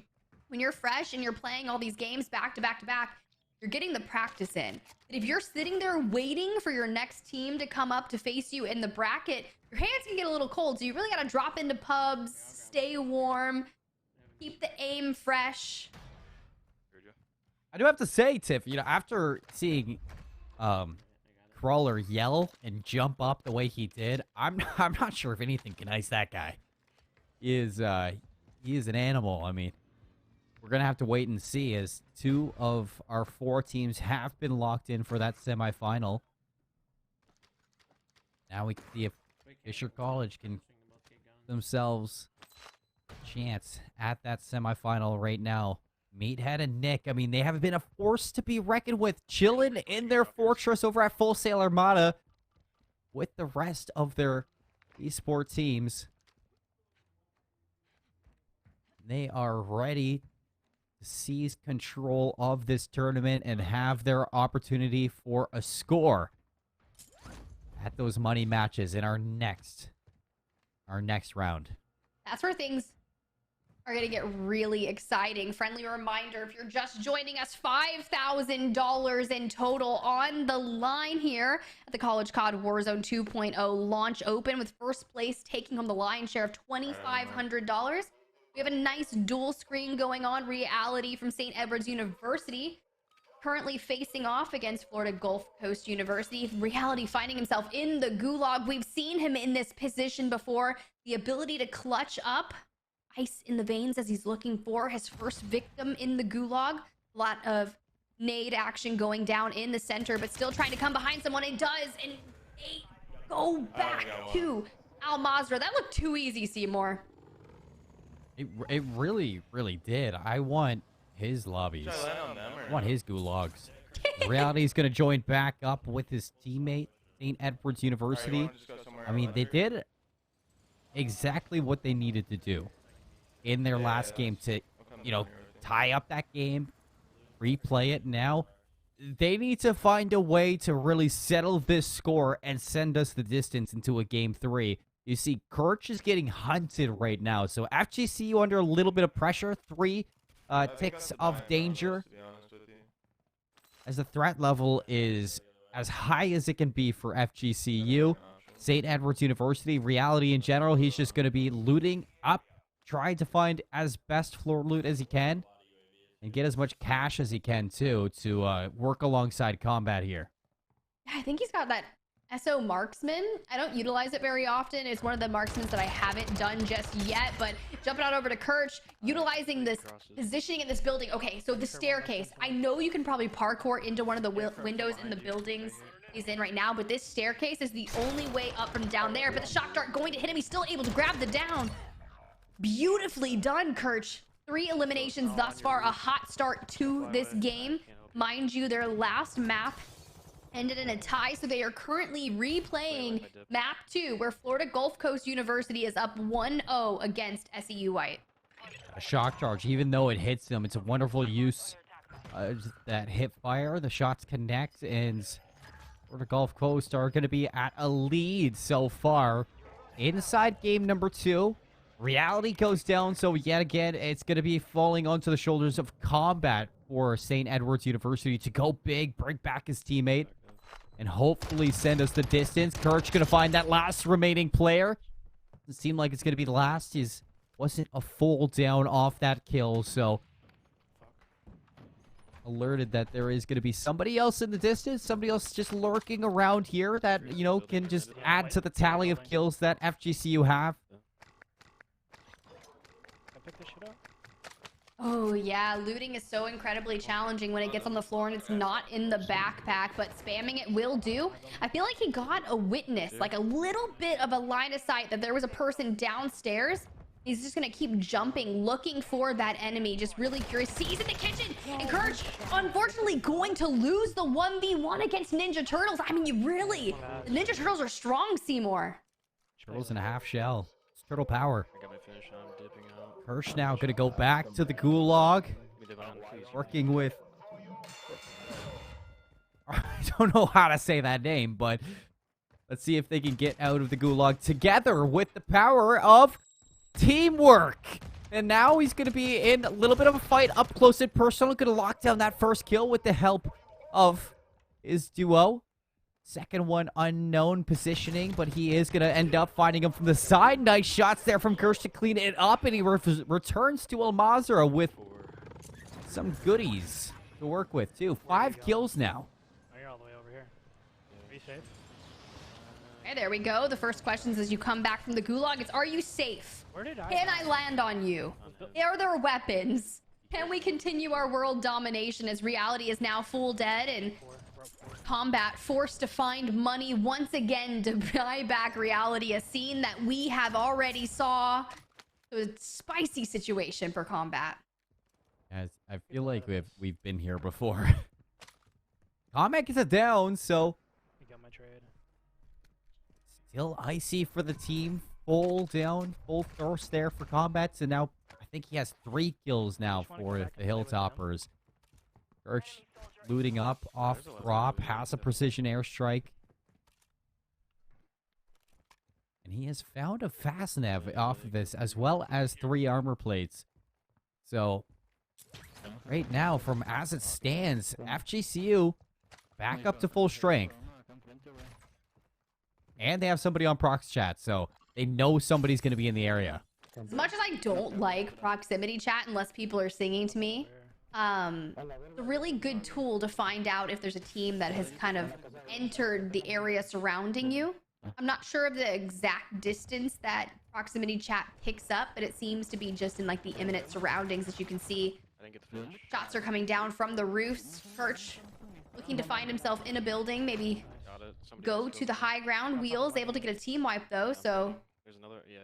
That one. comms are coming out. More players have entered the area, and Courage wanting to Missed that jump. find more eliminations and continue their lead against SEU White, but does get tagged up. Needs to reassess the scenario. Wheels here to join him.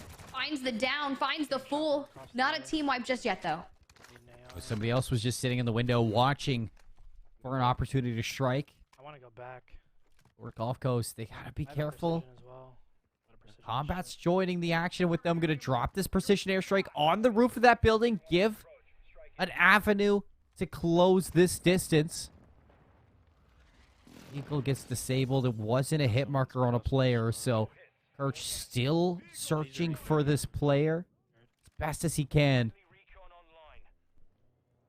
No luck so far. Even Combat's hunting them down. Like where combat is on the other side of the river. He's running away though.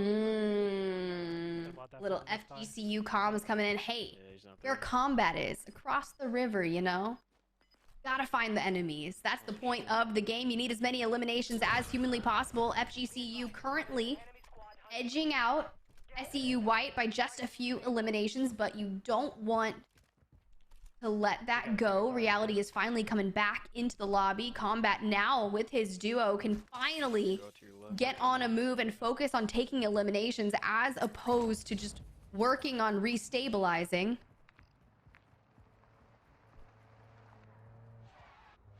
Oh, and Wheels is happily gonna drive this hatchback right over to Kirsch, and they are gonna put the pedal to the metal to relocate to somewhere that Shot one, I'll go to. SC St. Edwards University are not at. So this is exactly what I was expecting from FGCU, just to head to the next town Or no? and start finding some players to start tallying up these kills and Sure. make this an even wider gap between these Hilltopper players. Oh, Oh, getting tagged up. Don't even look at my whip.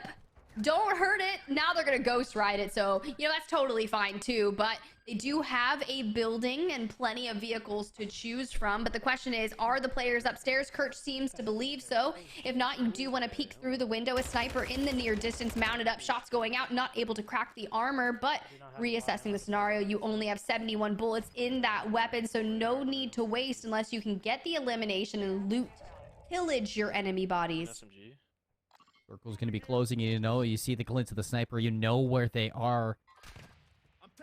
Or if they're going to want to take this fight. Wheels tagged down low. I'm trying to drop down to the right. That building. Kirch wants to give a little bit of a heat check. He will. Armor not broken. Not looking.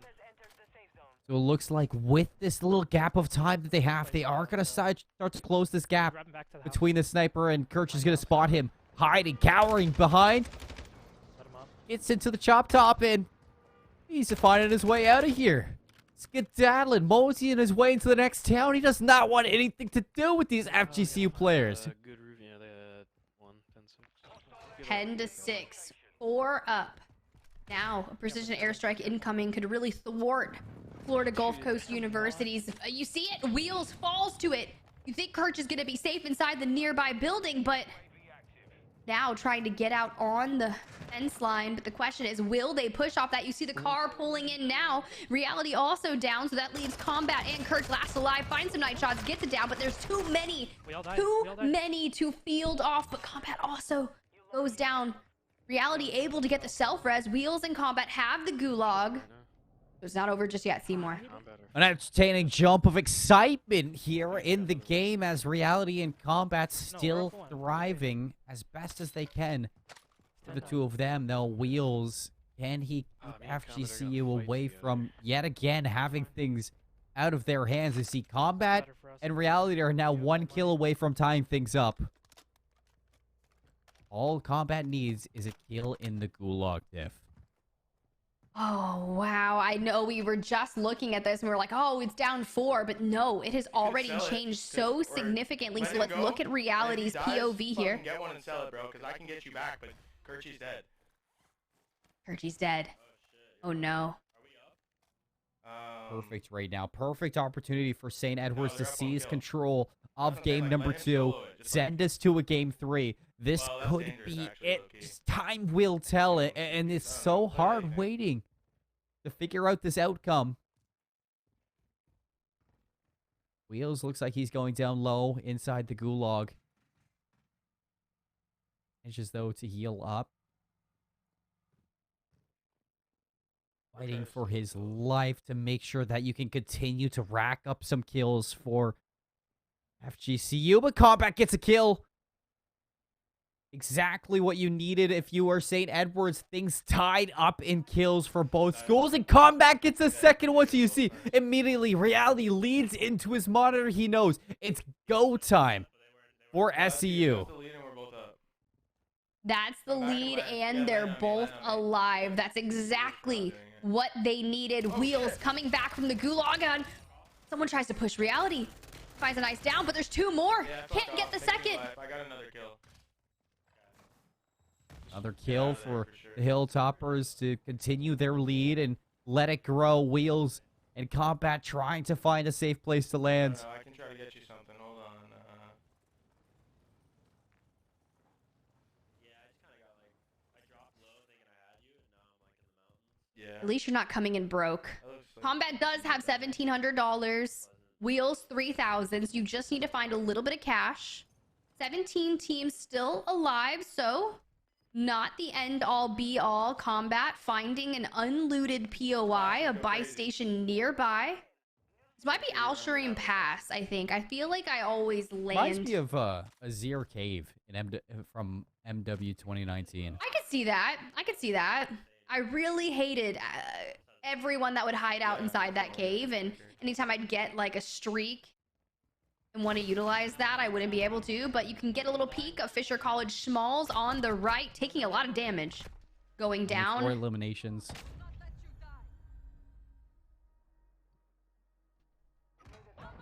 Nick's gonna bleed out. Both players alive, still for Fisher College. We're tied. We just need Smalls and Rhett in their hands. I didn't get a look at that scoreboard. Did you manage to see those names? You have it here. 9 kills for Rhett, 4 kills for Smalls. It's a tie game, Tiff. I mean, look, there are literally 23 other players left in this lobby on 7 other teams for these two to go ahead and get a hold of. But I think Rhett is the one that has the majority of the money. Smalls raiding the cash registers, so finding some cash for himself as well. Not too bad. They just need to find a couple eliminations since the other team is full dead, and this will put them in a tie scenario.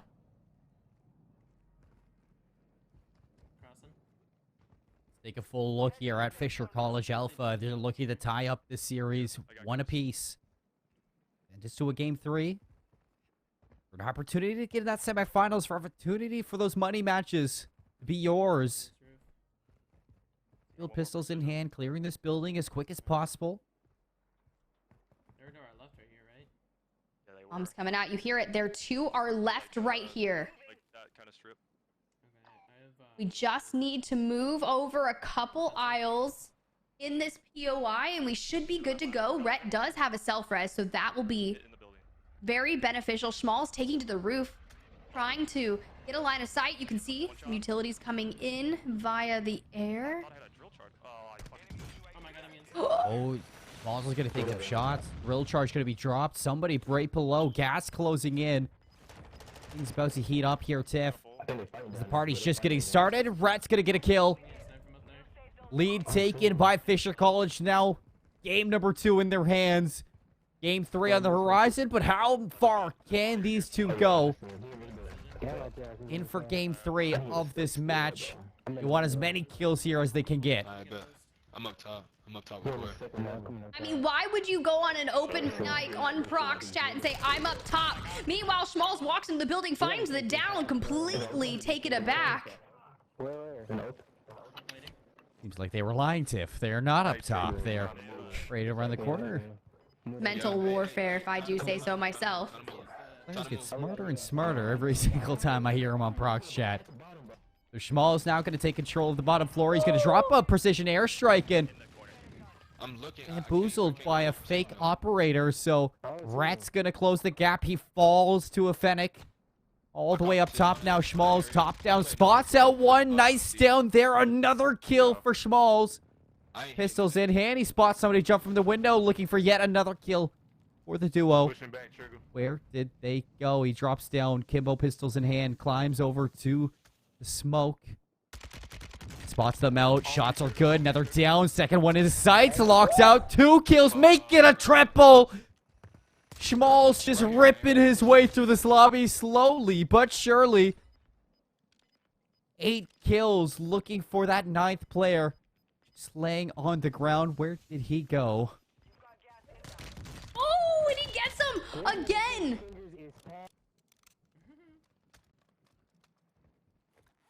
Very nicely done by Schmalz. 5 enemy teams alive other than him. A 1v10. 8 spectators alone for Schmalz just in this game, and an entire broadcast chat watching Schmalz clutch up dual akimbo pistols and an RPK and an enemy in his line of sight.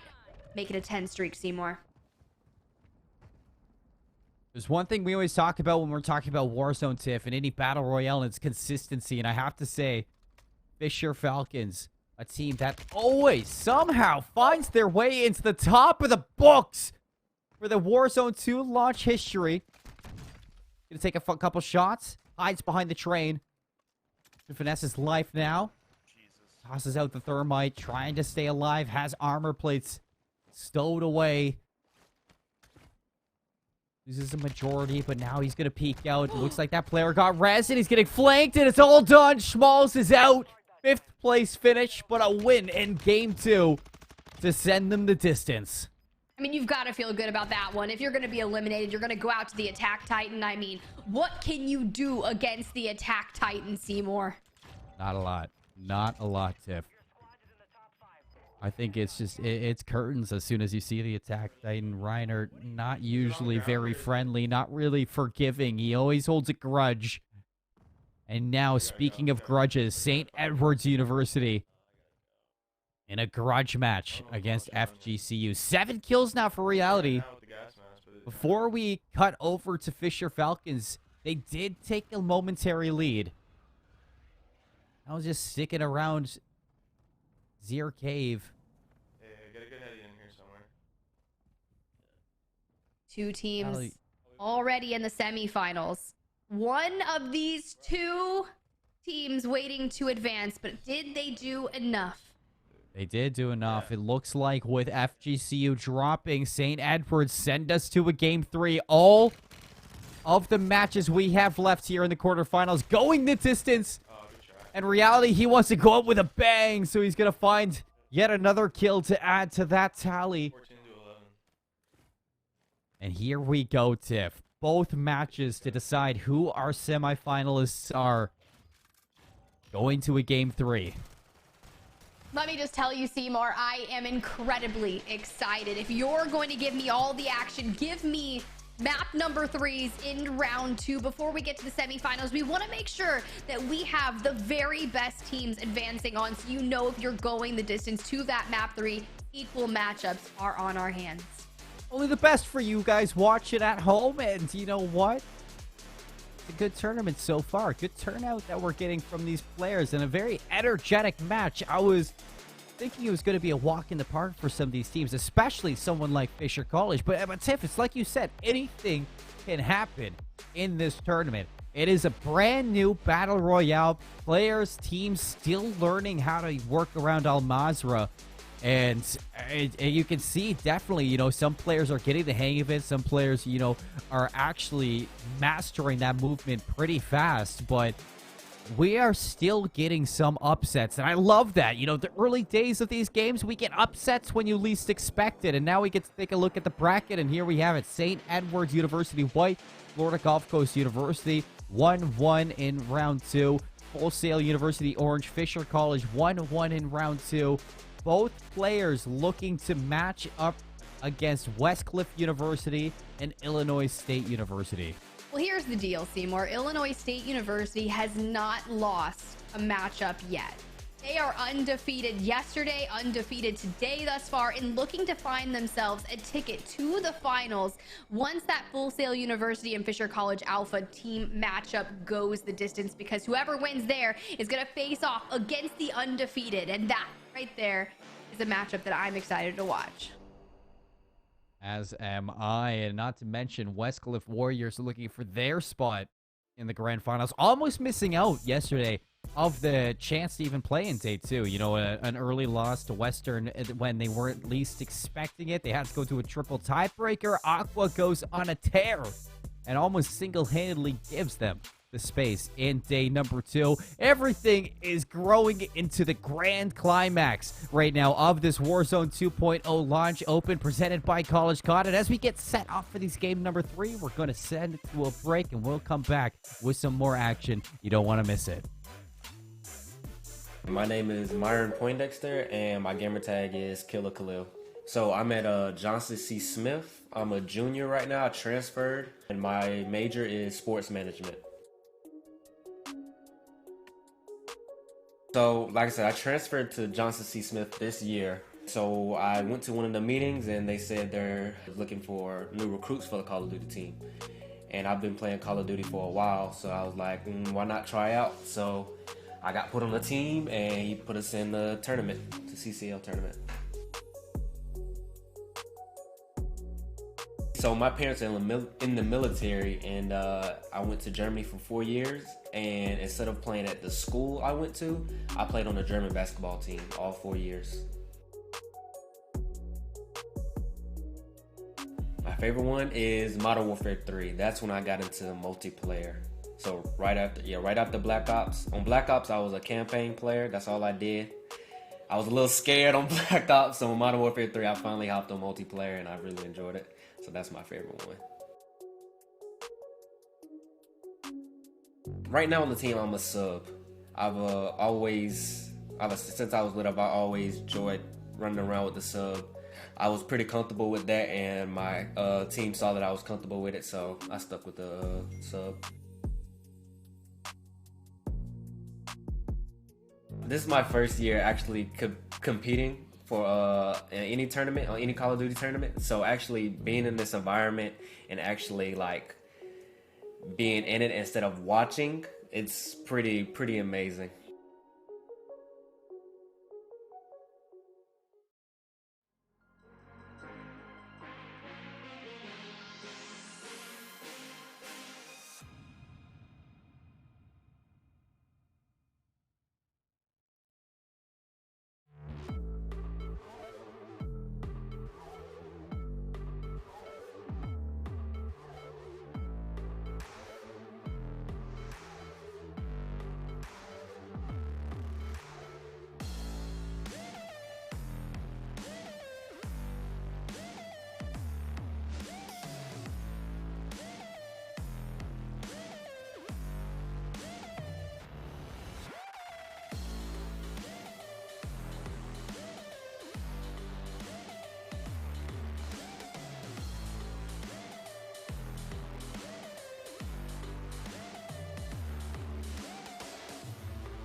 Welcome back, everybody, to the Warzone 2 launch open presented by College CoD. We got a chance to look again back at one of our new recruits from Johnson C. Smith University, Killa Khalil. And it was pretty neat hearing those stories, Tiff. I do say, I mean, he said he played on a basketball team in Germany. That is absolutely lit.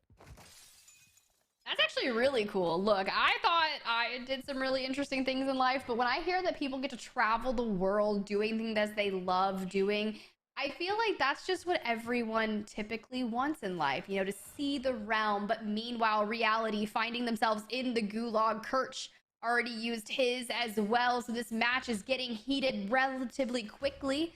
Nade going to connect, but you see the push comes to shove.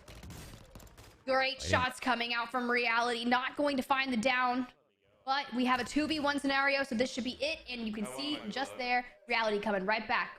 2 eliminations thus far, Seymour.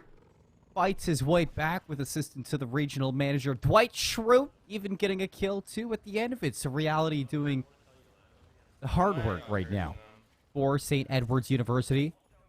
He's going to return back to his teammate, or it doesn't actually look like he's falling towards combat. It looks like combat's still a ways away, but spawn got pulled more towards Wheels and Kirch. So not really ideal, I guess, for St. Edward's University, but he is getting some pretty gnarly loot from this building. So maybe not too shabby. Oh my gosh. The fact that all of these players went to the gulag so incredibly quick is really interesting, but Meathead finding some nice angles, some good damage. Should be able to pick this up relatively easy. Now in a 1v1, just needs to get a line of sight on the other player. The player should have no shields, but the jailer is incoming, which could throw a wrench into this gulag. Really can. You want this kill if you're Meathead. You're going to send another shot and connect with this pistol. Where are they? They're on the other end, and oh no, that is heartbreaking to say the least for Meathead. When Nick needed him the most, he falls by way of a head glitch. Now we get to look at Fisher College in the gulag. Schmal's on screen. Duo is still alive. Looks like a 1v2 is going to be locked in right now. Smoke's going to be blocking a lot of the line of sight right now from these two players. They have yet to see him. Jailer incoming, but now shot's going to ring out. Nade's going to send a cloud of dust up, but as the dust settles, Schmal is going to find the kill. And a gulag victory for Fisher Falcons to go back to full strength. Nicely done. Nicely done. Now Nick up. Meathead full dead. Rhett and Schmalls in full strength, looking to get back into the action and see what they can do, because this is the moment that all of these teams have waited for. Whoever wins this match 3 mix-up will go on to face Illinois State University, currently undefeated, has been in the semifinals waiting for this round 2 matchup to finish so they could duke it out and seal themselves a ticket to the finals. The match 3 matinee right now with these two teams. I'm saying when we're watching them go head to head to see who's going to be in the semifinals, Tiff. And now with Schmalls, you know what? This is very relaxing. You know, it's been quite a chaotic return to the stream after this break. We got 2 gulags, and now he's just chilling, getting his way back to Rhett as careful as he can.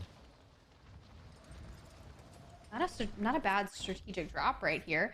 Kind of out in the middle of nowhere. A gas station that's already been looted, pillaged thoroughly.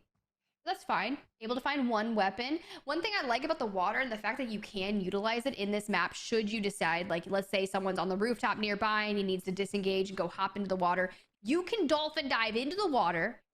You can just go down below, re-shield up, reload your weapons, come back up, and then reassess that fight. And I just think that's actually something super cool that they added to this.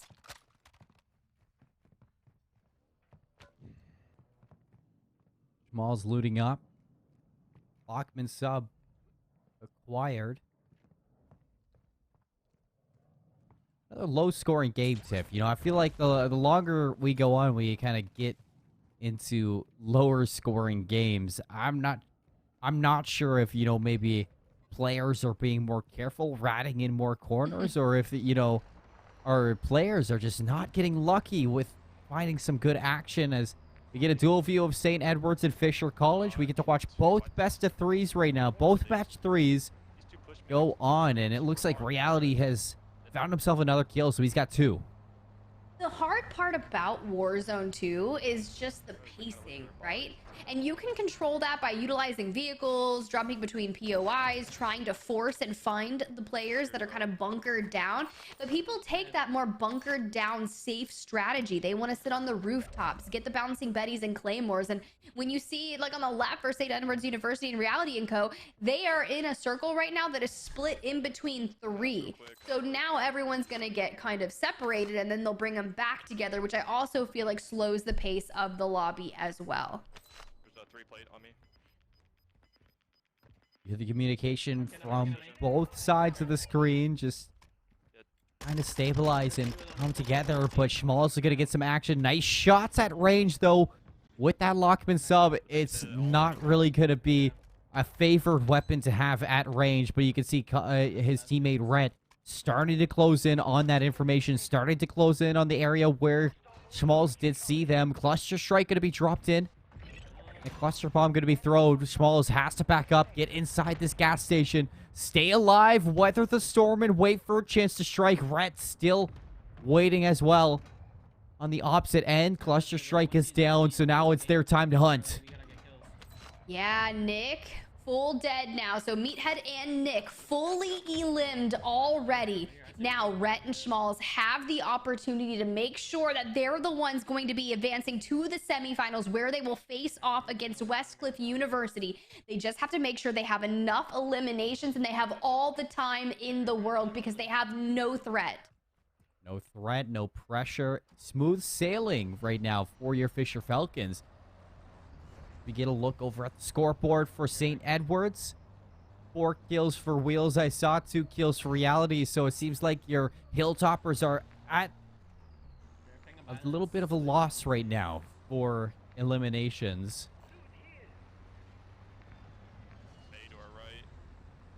Bombs coming out from Reality & Co. Knowing that people are there to the right. 2 eliminations for Reality, and they're on a bridge calling in a UAV so they can get some information. You can see there's really no one around them. They're gonna have to work in closing the distance. Check by all the buy stations if you see nearby streaks that are going off on your map. If you check it, good usual indicators of how to source your next enemy team. But you're gonna have to start picking up the pace. Still 23 total teams left in the lobby, and they might have the least populated circle. Well, here we go. Action on the horizon for both teams, looking for their chances at that semifinal spot, at that cash prize of $2,500 for first place, $1,500 for second place, shared $500 for third and fourth. So as long as you win this match, you have money, or you've made money. You just need to get through this game 3. Schmalz is gonna spot someone, doesn't have an AR, he says, so these shots with the Lockman stuff, it's more so like you're tickling them at distance. You're kind of poking and prodding and being a nuisance and just being an annoying fly on the wall.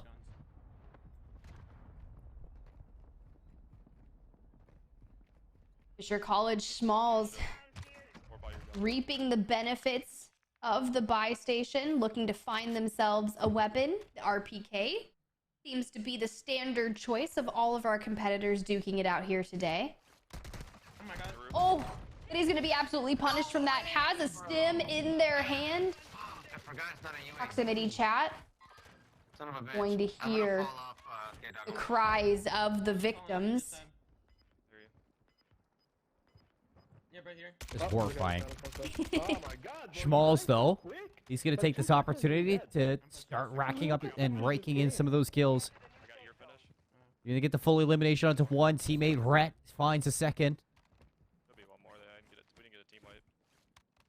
No team wipe just yet, so they know somebody should be in this point of interest. Still waiting, watching, and hoping to get the jump onto these two Falcons. It's probably the team to our right. There was a cluster and shit. Low key, you can see if you can buy UAV there.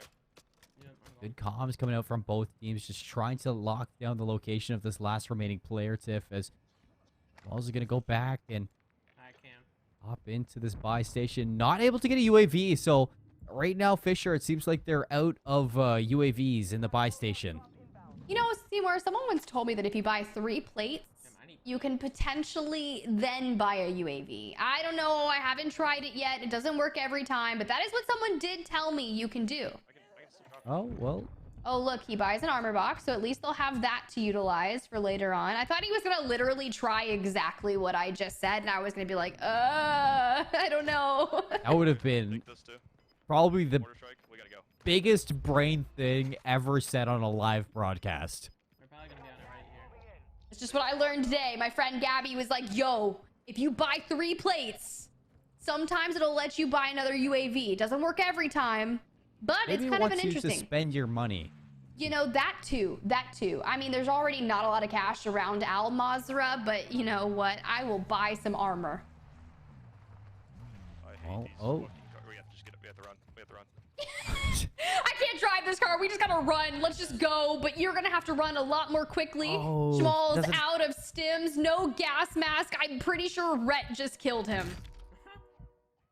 Oh, no. He's got to self-revive at least, but look how far that circle is, Tiff. I mean, not much really on the line right now for Schmalz. He is just hoping for anything to get back into this. There is such a large distance for this one. Schmalz is just going to give up. I wasted my stims too, because I guess. Yeah, you heard it. You heard it. I wasted my stims. That was the first thing when I saw them getting out of the car and they were already in the ring, and I was like, Schmalz, you already used your stims, buddy. You don't have them anymore. And now full dead. Rhett, not enough cash to buy back Schmalz. Enemy on their horizon in a nearby Hummer. Fennec in hand does have the 45 round mag, which can deal a lot of damage really quick. Now the question is, will Rhett jump down and seek annihilation on these enemies? I feel like sometimes players need to go through driving school again, but like when they're going into these video games.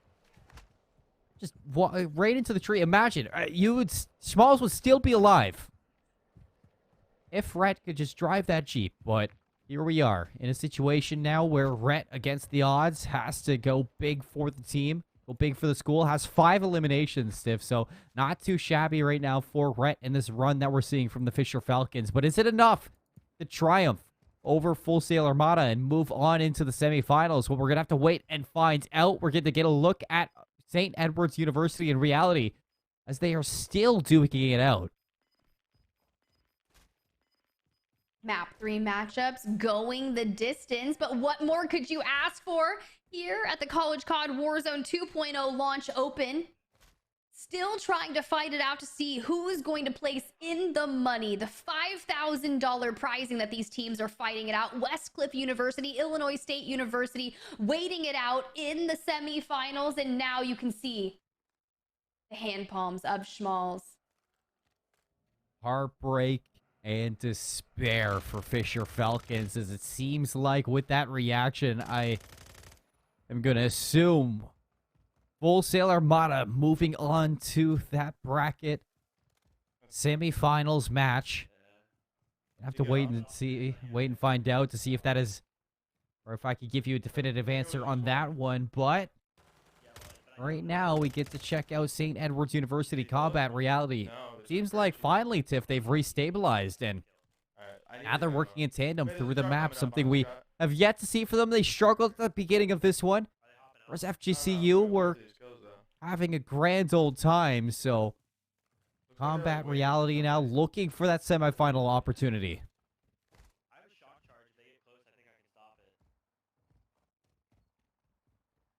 Opportunities are needed. A car in the distance. Just hijack the whip. You can do it, Reality.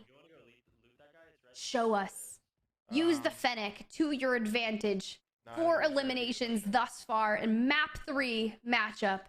Someone finding themselves in the prizing. We just need to decide which school will it be. Florida Gulf Coast University, or is it going to be St. Edward's University? I heard in the comms only down 2 kills, so still some work to be done from Reality and Combat. Looting up these garages. Plenty of cash for both teams. Let's go over here. Heading to the next area, though, will be SEU. Looking for some action, looking for some players. You can see some shrieks in the distance, some pings ringing out from wheels, so you know that Florida Gulf Coast are fighting some action. And whenever you're on downtime and the other team is fighting, you'd have to be a little bit annoyed. I mean, that's true. That is true, because you do see all of that happening. You're like, oh no, the other duo is finding all the success. They're going up on eliminations. How do I get in on that? But you have to stay in your lane, locked and loaded, focus on your task at hand, where your duo is. So for Reality, that's Combat, making sure that you guys are having synergy in this together and not worrying about what's going on. You can see Reality is going to sight someone on the rooftop. Takes a little bit of fall damage, but nothing too major. Going to figure out how they're going to approach that next fight. In there. Yeah, one has a Ravens uniform. Seems like it's time to party. That's Florida Gulf Coast all the way up top. Look at this line of sight with the sniper. I mean, you couldn't ask for a better area in the zone right now. You can see everything from up here. I can see my house from here, Tiff. Probably not. Oh, they're pushing in on him. Not really, but hypothetically, I'm sure that if my house is on Al Mazrah, holy shit, I could see it from here. Going on. They're fucked. Field Team 6 stuff. You can see the people that Combat and Reality were looking at on the roof are who Kurt have the angles on. Combat hanging out in the bathroom, chilling, waiting to see if they get pushed, and they do. Reality able to find the down in the thirst from the backside. The question is, will there be more? Because that was not a team wipe. Combat still chilling next to the sink. Washing your hands when you're done, my guy.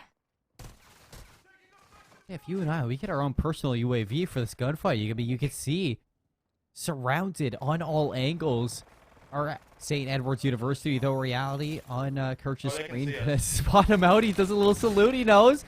There it is, the kill. Gonna come through. Watching all of this unfold. FGCU can do nothing about it. Just prey on the downfall right now. All of this crossfire, though, from Combat and Reality. Arriving on the inside. Reality is going to get thirsted, though. Combat still fighting it out. Stuck inside the bathroom. Jump. Chowson wins it. Combat goes big for St. Edwards. And the Helltoppers, they stay alive. I'm just so confused. I understand that they're playing it safe because they've already used their gouges up, right? From Kirch and Florida Gulf Coast University. But they knew that Combat and Reality were going the distance, picking up at a lot of eliminations. You can see right there, 12-8. Now full dead. So you have to make up 4 eliminations to tie, 5 to win. This is your moment. And we've seen what happens. We've seen people be in this position before. And Fisher College Alpha, they did not pull it off. I am in disbelief that that shot did not hit. Here we go, right to the noggin. And almost the second one. Watch your heads as Kirch is giving free haircuts here in Al Mazrah.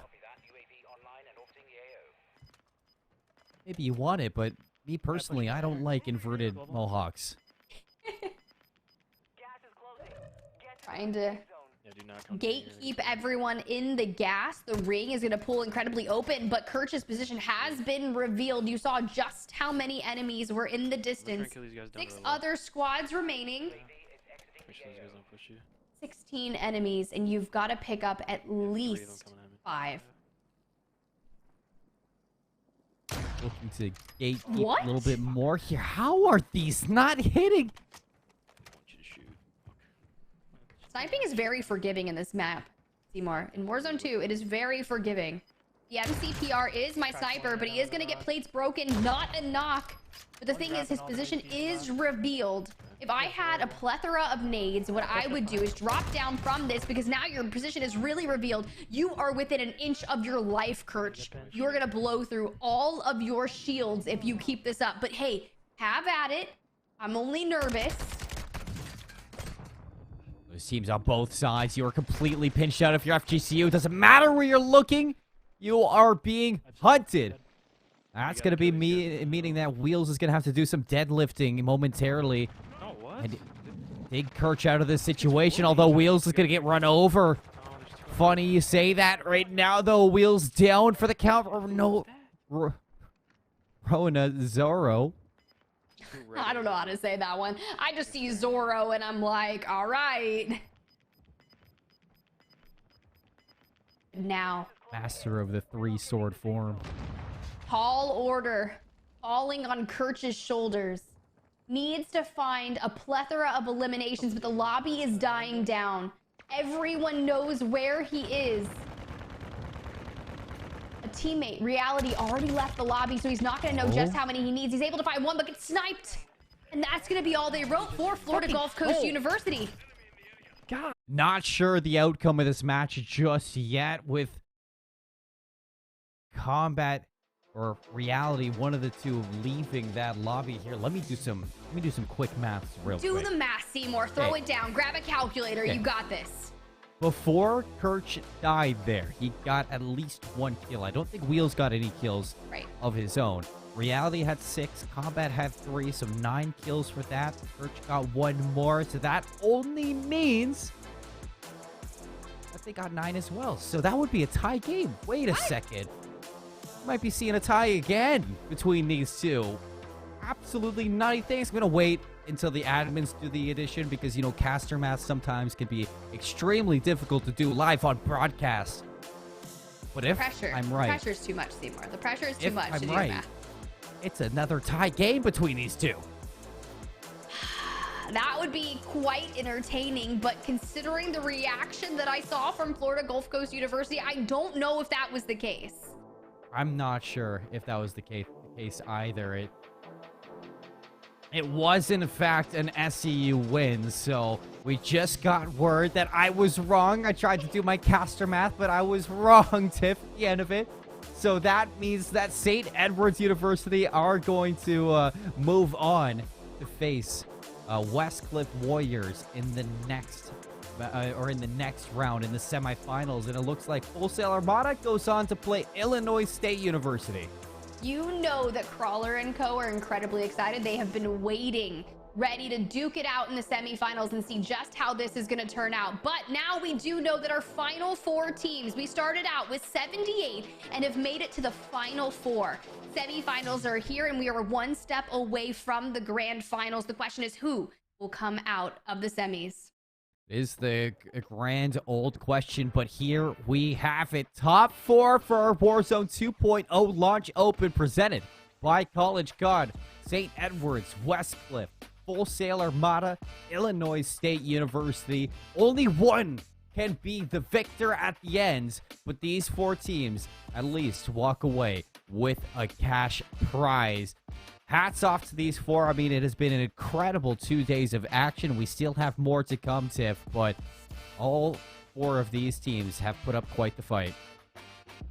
Hey, that's what you got to do. If you want to fight it out for $5,000 or your share of it, first place taking home $2,500, second place $1,500, and third and fourth both taking home $500. This is the moment that we have been waiting for. These players are getting ready to make it all happen. The action is not done just yet. We got Full Sail Armada going up against Illinois State University in game number 1 of this best of 3. They're going to be dropping down onto Observatory. Meathead is going to send a team running to the field scared. Both teams going to land on Observatory as well, Tiff. That's what I would say. The issue is those teams are running to the hills scared, but look whose open arms are waiting for them. Meathead able to find in full 1, but Crawler finding some success as well, because those teams that are running out, Crawler's like, bring them to me. I am ready to go on the aggressive hunt. Nick falling incredibly low. Meathead falling incredibly low. This is an interesting scenario as Nick and Meathead finally fall. Full Sail Armada going to Gulag earlier than hoped. So Illinois State, every single kill that's left at Observatory, it is open right for the pickings. And now Nick and Meathead work together in the Gulag. So you know, maybe you get to work with your duo, but efficiently, this is not the way you would have hoped to be in the gulag. Meathead's gonna get stuck by a Semtex, but he's gonna stick the other team as well. So, no way! I can't believe that just happened. We just talk about the luckiest of moments that Full Sail University is happening.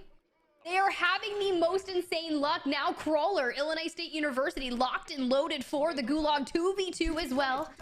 Both of the teammates in the same Gulag, so they're going to have to lock it in and win this 2v2. Can Get Back Gang and J-Dub fall to our Illinois State Universities. 1 assist down, so that's going to be on a player that is back in. Al-Mazra, damage going out, 1 down. Now a 2v1 scenario with the Jailers incoming. Wants to get Mixie here, and Crawler sends them back to the lobby. Crawler's going to finish it off with both kills for the team. Meathead's going to do the exact same thing. I was going to say... No way! There's a nuke! What's going on? Wait, they failed to construct the nuke. Oh my god, it's someone's trying to do a nuke in the match and it is losing it. Wait, dude, I literally can't do anything. I can't even move my left stick or my right Beryllium stick. acquired? Look, I'm not gonna lie, I've never seen someone get a nuke, but something is going down. Something's going down. It's not happening on Crawler's screen yet, but I was going to say, Tiff, you know, let's talk about those gulags real quick. I was surprised that, you know, both players got into the gulag together. It's almost a little bit unfortunate that that happens because realistically, if both of you get separate, gulags, that can be potentially 4 kills for you to net. If both of you are in the same gulag, then you're kind of forced only into getting 2 kills max from that. So you kind of look at it as, you know, in a way of efficiency, that is, it's not, I guess, what you would hope for in a kill race. I mean, fair enough, but then if you do have your teammate in the gulag, you know you have chemistry, you know you can rely on them, and you have a better chance of getting back to the map where you can reset, get some weapons, and rack up those 2 eliminations that you might have missed had you not have separate gulags. So it's one of those things. It's always that high risk, high reward. It's like, what is going to pay off? Benefits to both. Exactly. There's benefits to both, you know, at the same time, but we are going to have to, you know, get out of that lobby quickly. We saw on screen that their lobby was breaking, you know, very fast. Somebody was dropping a nuke on them, and, you know, I would not want to stay in a city that's having a nuke dropped on it. So we're going to be waiting to see if we can get them back into the lobby. I don't think we have our other match going on just yet, so we're waiting on both St. Edward's University and Westcliff to start theirs. Full Sail Armada, Illinois State, trying to get into one of their own. So while we're waiting, I mean, we can give a little bit or I guess, pay homage to some of the teams that did fall in our past game. I mean, just to talk about a few, you know, Texas A&M International, they lost in that round number 2. It's a team that was going against this flawless, and I'm surprised that it was a 2-0 win for Illinois State. It shows how good of a team this Illinois State is, that they could take down Texas A&M International in a 2-0 fashion. Alongside that, Fisher College Alpha, a shocker upset in my mind. A team that I thought was a shoo-in for the grand finals, but Full Sail Armada, they give them the work. They show that underdog stories are possible here in this Warzone 2.0 launch party. Alongside that, we see Westcliff hand Iowa State a 2-0 swift win to get into that semifinal, and a banger match between St. Edward's University and Florida Gulf Coast. Unfortunately, FGCU is going to fall, so Baby Chaps, his team that he was rooting for, no longer in the tournament, Tiff, but they did give us a good show. Look, they tried, but it felt like the odds were just absolutely stacked against them. The moment that matchup tied on the second map, you were kind of like, oh man, like you saw it. You saw it in their eyes. And Courage was just like, bro, man, like, I don't know. They replay it, they lose it, and then they go on to lose round 2. But that just leaves some more excitement because we are now officially in the semis. Lobby is back up and ready. Crawler looking to run it back. And for all the teams that use their gulag thus far, well, clean sweep, baby. And we're going back to Observatory. Run it back. Take 2. Both teams, they used their gulag so early, like you said. So you can imagine that they would like to be a little bit more savory this time of how they use this. You know, I'm just thinking even about that FGCU game, and Kirsch was in such a good spot with that sniper. I mean, I can't keep thinking about how unfortunate it was he missed that many shots onto those players. It is, that's a nightmare. I would be thinking about that for a very long time. I'm just looking at the player chat right now. Kirch drops a GG. Combat drops a GG. Nightmares comes in at Kirch. I'm sad, bro. And that's Westcliff. That's Westcliff. Like, hey, guys, like, I'm sad. That shouldn't have happened. But you know what? That's what is the beauty of the 2v2 kill races. You never know what is going to happen. Whether it's a rogue precision airstrike or it's Crawler looming down a staircase dealing so much damage to you. But it's knowing the ins and outs of these buildings, the capabilities of what you have, and how to reposition. And Crawler just, it's almost like he had a skateboard, missing every single stair, but it was just a dolphin dive. Dolphin dive down. It seems like there's a whole lot of looming going on when it comes to staircases in Al Mazrah, but talk about looming, someone's behind Crawler. Now the tables turn, and he's got to turn right around, re-up on these armor plates, thinks he's going to be above him, and very aware that he is surrounded right now from some enemies. Deuce gonna take control of the building that Crawler was just in, slowly clearing these angles. Looks like the action's gonna find, and there we go, looming on the staircase. It's an enemy. Deuce is gonna get the trade, but not before Crawler goes to the gulag. Let's see him lock it down. He looks pretty confident. Him and Space Ghost about to send this. Here's where I'm talking about efficiency. This is where, if you're a Crawler in the situation, you want to get both kills in the gulag. Max out opportunity in this do or die situation. First one locked down, second one unknown. Space Ghost is going to go down, so it's a 1 versus 1. Not sure how much damage Space Ghost was able to do, but Crawler's going to get the initial shots, connecting with that pistol for the last one as well. Crawler getting both kills in the gulag, and he is hyped up to get back to his teammate. I mean, that's exactly what you needed to do. Just lock it in, lay it all on the line, do what you know how to do. Now, at least Deuce still does have his gulag left and available to them, and they can kind of bank on that safety, knowing they have the net available to them should they both fall. But Crawler dropping right back into where he fell. I believe everything kind of despawned unless somehow he can find it, but he is able to grab, I believe that was a Vel off the ground. So nothing too terribly bad. Hurricane as well, 50 bullets in that mag, and it's not a bad choice, but usually a lot of loot and cash in this vicinity. I like dropping in the actual dome itself. The circle right there in front of you, that one, Epcot. Yep. We land in there, a lot of loot, a lot of luggage bags, a lot of crates, and then you can rotate out of it from there. But now that strongholds are open, they could go do one of those, but you'd have to fend off all the AIs to get your load out. Dolphin dives off the edge. This is straight out of Top Gun, I swear. Parachuting off the side, making it look cool. Badass moments here in Al Mazrah. Deuce and Crawler following Nick and Meathead. Power in numbers, Tiff. Power in numbers. So you stick together, you lock down these cities, and you just take it by storm, one by one. Yeah, wait, there's a guy right up here in front of me on this building, on this rooftop. Comms coming out. They've got enemies in their sight on the roof. Crawlers going Hello. straight in. Shields cracked in a down and a full thirst. Now the question is, where are your teammates? If you leave them up and interrogate them, you can kind of get a nice ping, which will give you the information. But the thing is, the entirety of the team is here. Deuce falling incredibly low, actually going to completely fall. Does give the information of where he is being shot from, but is going to fall and go to the Googe. Nick and Meathead still both have their gulags available to them, and Crawler goes down as well. Not looking good for the undefeated Illinois State University. Not looking good indeed, Tiff. Deuce goes to the gulag. Crawler, that's that headshot multiplier coming into fruition.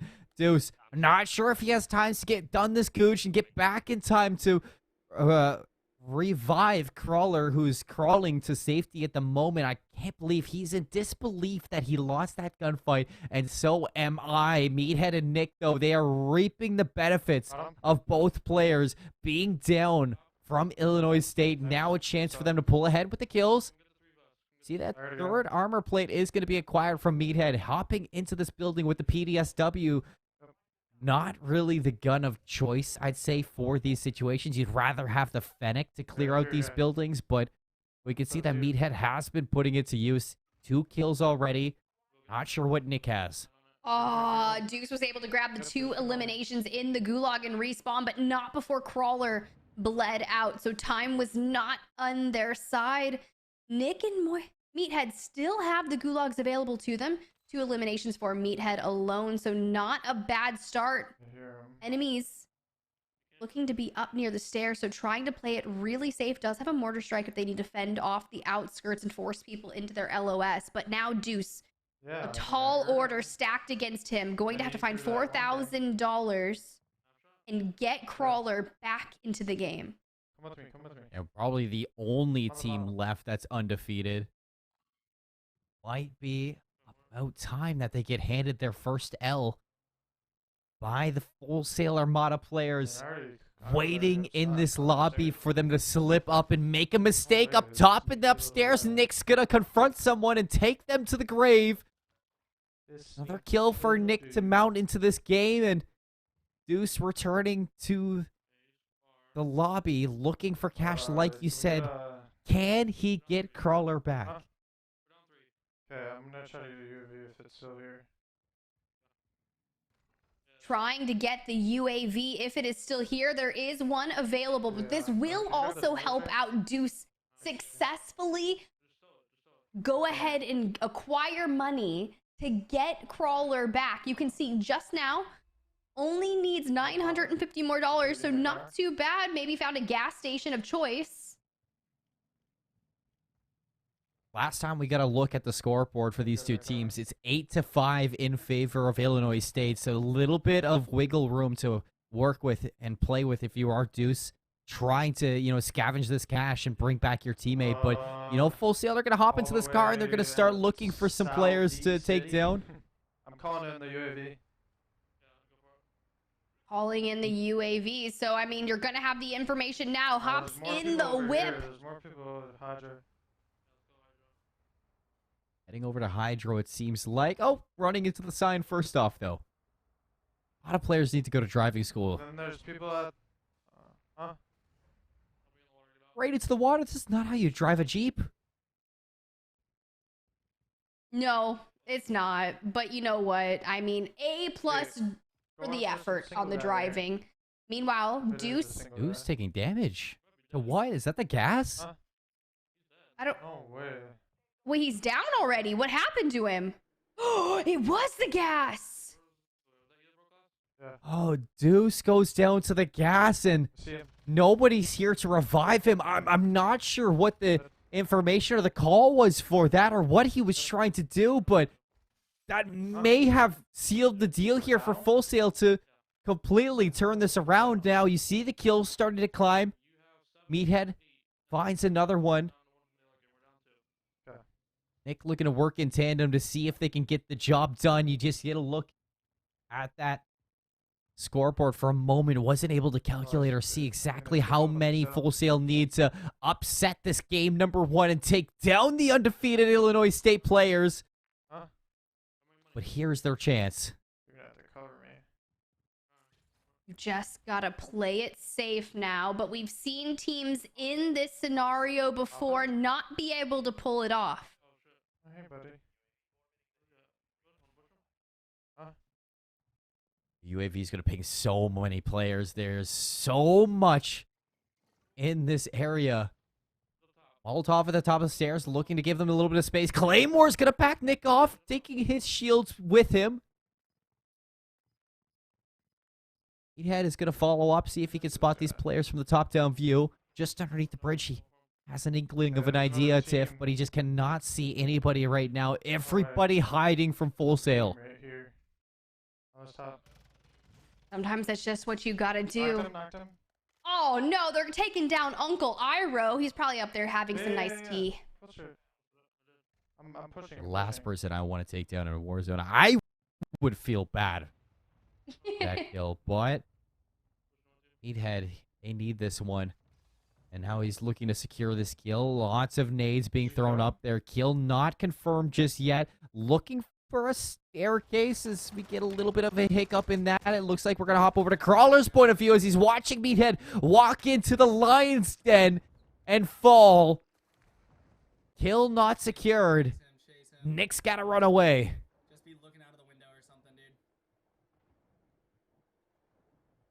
Trying really hard. Does have gulag available to them. If you remember correctly, they did not utilize their gulags off rip.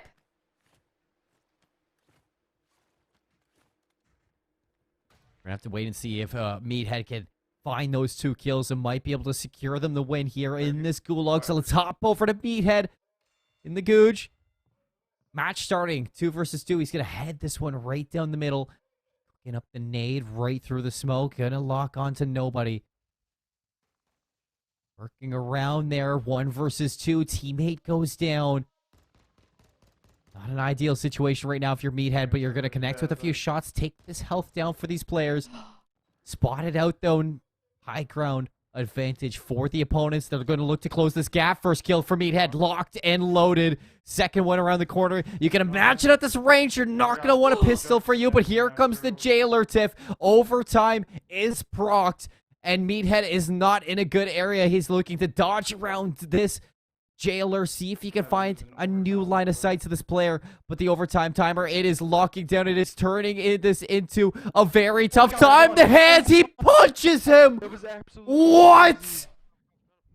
How is this even possible? The odds stacked against him. Meathead prevails. That should have not happened. 1 bullet in a dream, drops it into him, pulls out the fisticuffs, closes the distance, and beats the enemy down. Now Nick will fall and has the same opportunity to prevail in the gulag, and you can see it right there. They already have 9 up on Illinois State.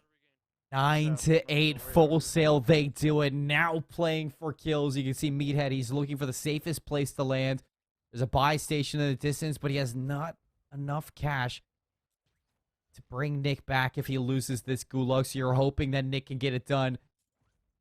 Meathead single-handedly, literally single-handedly winning this so far for the team. I thought he was dead to rights after he ran out of ammo, Tiff. Anybody else? I mean, 9 out of 10 times you lose that, but Meathead, he never gives up, never surrenders. Never gonna give you up. No, I'm not gonna sing to you right now, but it just felt right, Seymour. It just felt right. You're gonna Rick roll me there. I was. Might. Nick gets both kills. Okay, now it's done and dusted coming back. I mean, what more could you ask for? You're doing everything that you need to do here. Game 3 host is going to be decided on who has more kills going into it. So right now, Nick and Meathead, they are just looking to mass as many kills as they can before they fall. So let's hop on over to our other semifinal game. Reality for St. Edwards on screen versus Westcliff Warriors, a team that since coming through their tiebreaker yesterday has yet to drop a game in day 2, Tiff. So may not be, flawless overall going into day 2, but so far they're 2-0 over Hood College, 2-0 over Iowa State University, and looking to do it again now on the Hilltoppers.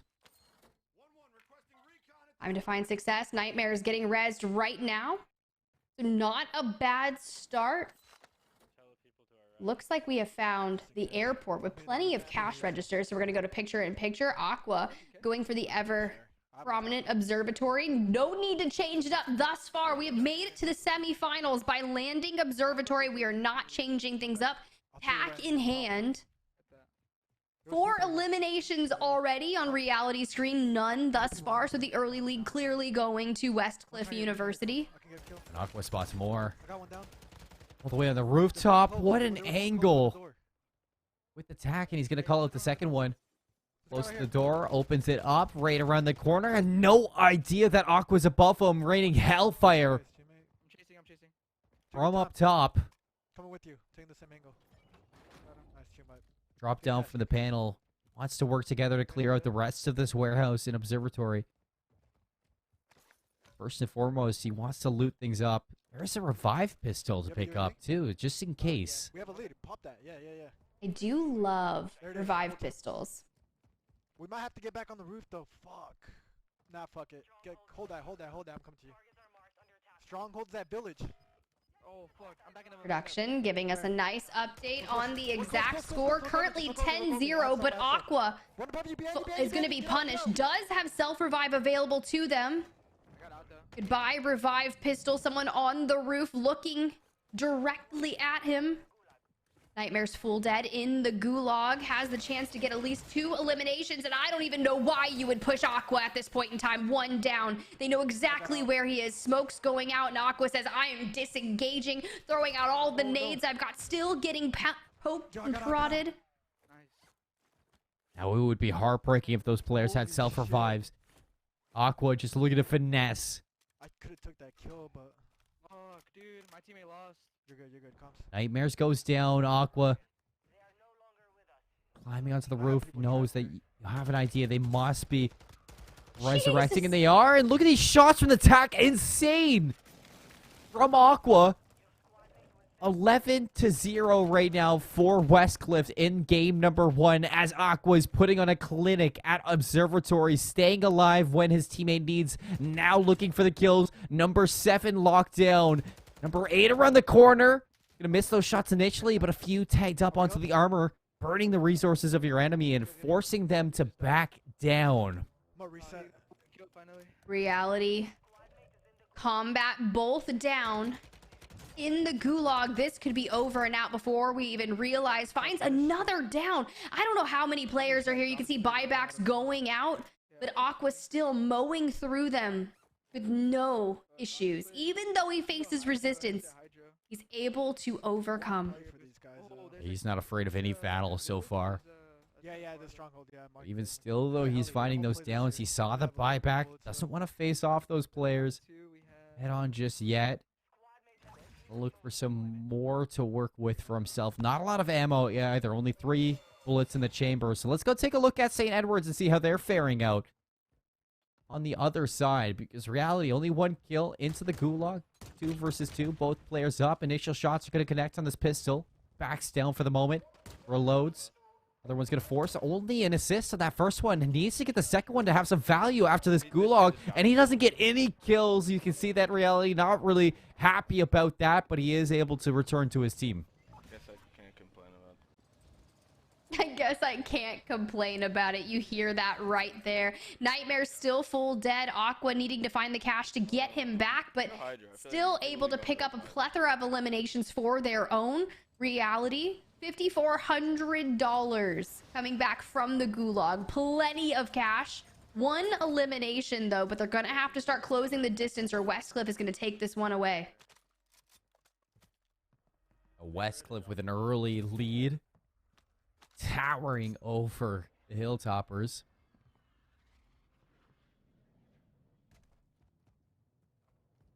What an actual breakdown this would be if you lost this. Oh, going back to Aqua, he is still giving them an issue inside Observatory. Precision airstrike is going to force him inside, but he's got the fast nav, and he is prepared.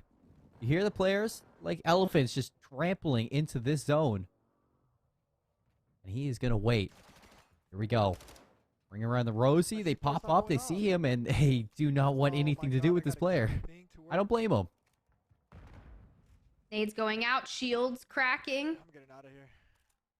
You hear the comms come in. I'm getting out of here. I don't blame you, but getting completely punished for trying to jump up top.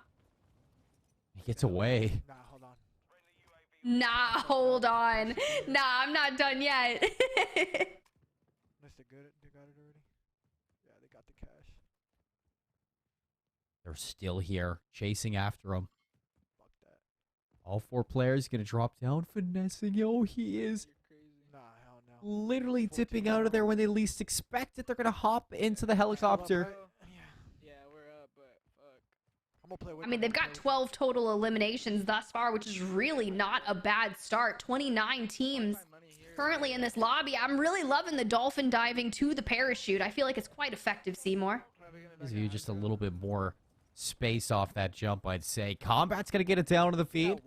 Full thirst as well, so Hilltoppers are starting to heat up here inside of this game number 1. Aqua's looking to join in on the fun, though. He's going to glide all the way over to Hydroelectric. He's going to drop a little bit early, though, into the building. See if he can loot up, find some cash. Not sure if anybody's home or not, but he's going to go right past these buildings into Hydro. hops into the water. Time to go for a little dip. And I have a UAV. $2,000 right away. Yeah, have you not seen those, Seymour? They're super cool. They're sometimes like randomly in the marshlands a lot, underwater, and typically they'll be out in the desert, but I've never opened one myself, but you can usually find some good cash in them. It's a UAV and a precision airstrike, so that's not too shabby. Somebody on the prox chat, so Let them know. somebody in the area. I can't call anything. Oh, he lost his HUD. Unlucky. Aqua's game If is this could be a bug, broken so I can't now. play That the is game. tough. That is tough. He's in our bathroom. Combat has $18,000 though. Wow. Spare some change. Bro, hook me up. I got some student loan payments to make, my guy. Wish it worked that way, right? Aqua's right. If only. Hold on. Oh, through the window. Reality. Gonna close the door. Not welcome in this neighborhood, obviously, but he gets chased down. He's in the room. And that's a libel. Still in there. Combat goes back in. See if you can avenge your combat, but you cannot. Both players go down, and that is going to be it for game number 1. Aqua still up. He said he had the bug, but they still win the bout regardless.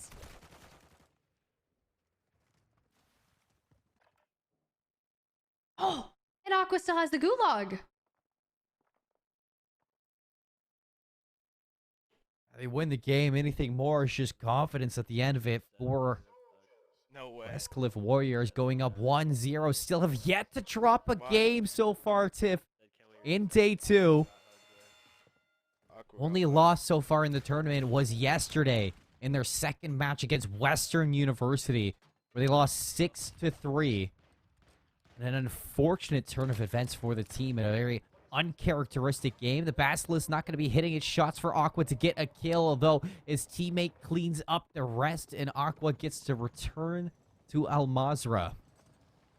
It's kind of wild to me that they lost that, because that kind of put them into that roundhouse of the 3-way tie that forced them to fight for their chances to even play in the bracket, play for a chance at that $5,000 prize pool. But they have done just that, survived the unthinkable, and now making it back. We're even getting a little bit of that third-person spectator view here, Seymour. We get to see the spectating from reality stream onto Aqua. I'm sure those wholesale players are loading into their match very soon. Able to hop in with them shortly to see how that match versus St. Edwards is going. But to talk about that, indeed, I mean, talk about how your chance to be here might not have been there if you lost that tiebreaker. The fact that you had to go through the tiebreaker versus Western and Davenport, we could have got those two teams instead of Westcliff. Anything could have happened yesterday, Tiff, but we get Westcliff, and they look undeniable today. You know what? We've been here. It's almost midnight here on the East Coast, and at least these boys have not lost their spark. Vibes are at an all-time high. You know, Full Sail University, if I'm not mistaken, that's located in Florida, right, Seymour? So they should be on the East Coast, and that fortress locked and loaded, ready to go, decked out in their school colors. Back to back, vibing together. Scooby-Doo noises, maybe even Scooby snacks to go along with it. His name's Nick. Where are we going? Where are we going? Probably going to Observatory. Come on, you can't fool us. Yeah, we're going to Observatory. I don't know if I like Dome, but You know that's the place to go. It's been the pick of the town, all of the talk of the College COD Warzone 2.0 launch open. All of the clips are going to be from the Observatory, Seymour. All of the action starts here. This is where we saw Aqua go up with 7 eliminations before he even left Observatory. dude, can I get an AR? Yep, some ARs are being asked for by Meathead. He's the Lockman AR, but it doesn't seem like he really wants that. So tax going to be dropped for him. 30 bullets in the chamber, no backups. Gonna have to go looting to see if you can find any more AR ammo, and you do, along with the PDSW. Not sure if anybody dropped with them, and it seems like, yeah, they're gonna have some action on the inside of Observatory. Stuns connect, spotter as well. All 4 players there. Nick's gonna cut down the first, a second out of Meathead, third 2. Lines right up through the door. And Meathead, Crawler, Nick, they all get a taste of the action with 3 kills for Full Sail to open up this match. Not a bad start for them. Usually going to be Illinois State taking the opening lead, but it's almost as if like Illinois State University has gone undefeated thus far and is just running into issues now at this point. There's an M4. It seems like that. Still haven't, handed an L to this Illinois State team, so Alright, where are we going now? they have that for them, at least riding. Gotta think about it. I mean, I'm sure people watching at home, Tiff, are expecting a Westcliff University Illinois State final with the way that these teams have been playing, but you can never count out Full Sail Armada so far. I mean, that last series they had against Fisher College Alpha, you probably would have counted them out too, just knowing the school that Fisher College is. And the Falcons, they never seem to be out of the battle for grand finals, but they get the upset now and facing yet another Titan school. Can they get the upset? I'd be here for it. I'm all about the underdogs. As much as I'd love to see Illinois State University go the distance, because I ended up going to school in Illinois. You guys know that. Usually I'm all about SIUE, but unfortunately they're not here and playing in this at the time being. So I'm going to defer over to the other Illinois school and be not biased, but supportive. But I do love anyone else that's going to win and take down the champs, or someone that hasn't necessarily lost a match just yet. But Meathead and Nick doing the looting. Crawler and Deuce still looking to find some success early on. Deuce doesn't even have that 3 armor plate vest available to them, and you saw a couple of them just up on that balcony. Crawler's gonna find a kill though, so even though they don't have that vest, at least they're raking in some points for this kill race. Crawler, another down to pick up. It looks like Nick and Meathead want a little bit of this action, so gliding in to this area, Crawler's going to get the full down onto that last. Nick and Meathead just opt to glide right over to Hydroelectric. This is where we actually saw the team fall earlier on. They didn't find so much success in this area as their counterpart, Fisher College, here in Hydroelectric, so have to be a little bit worried for the team in case things don't go their way again. But a cluster bomb's going to be acquired by Meathead. See if he just tosses it onto the ground. We saw earlier on he threw it right at somebody. He's Worked just out drop really it. well. It was so fun, and he's gonna get tagged up. I feel like every time he throws the cluster mine down, immediately opens himself up to the line of fire, and you can see he was surrounded. Now Meathead in the gulag hopefully gives his teammate the comms, the information that he needs to survive and not waste their gulag thus far. Seems like nobody so far on stream has found much success from Hydroelectric. Meathead's going to be in the gulag. Crawler from Illinois State. Something seems to be wrong. That's crazy. My teammate Deverd. Yeah, one sec, dude. Yeah. Okay, so it seems like Illinois State got what looks like a dev error. So Crawler is incapacitated at the moment. So that's fun. That's fun. Things happen. We love this game, and sometimes things happen, but no worries. They'll reset it. We'll get it locked and loaded, and we'll have a good time. Yeah, and you can see that I'm not sure what the the ruling will be for that. We saw the gulag was in progress. We weren't able to get a look at Meathead in that situation, but off drop, there was some good opportunity there for Illinois State to actually lose that game, and now that Full Sail Armada may actually be able to win that one out. And you gotta be a little bit worried now for the Illinois State folks to bounce back from that one. That has to be a little frustrating. Yeah, but I mean, things happen, and only thing you can do is stay in your lane, focus on your game, control the things that you can control, and that's all you can actually worry about in that moment. Yes, it's getting late. We're getting into the semifinals, so of course, all of our teams want to make sure that they get into the finals, because at the point in the time, $5,000 of prizing on the line, top 4 guaranteed to be in the money, so they're not going to be going home without empty hands here.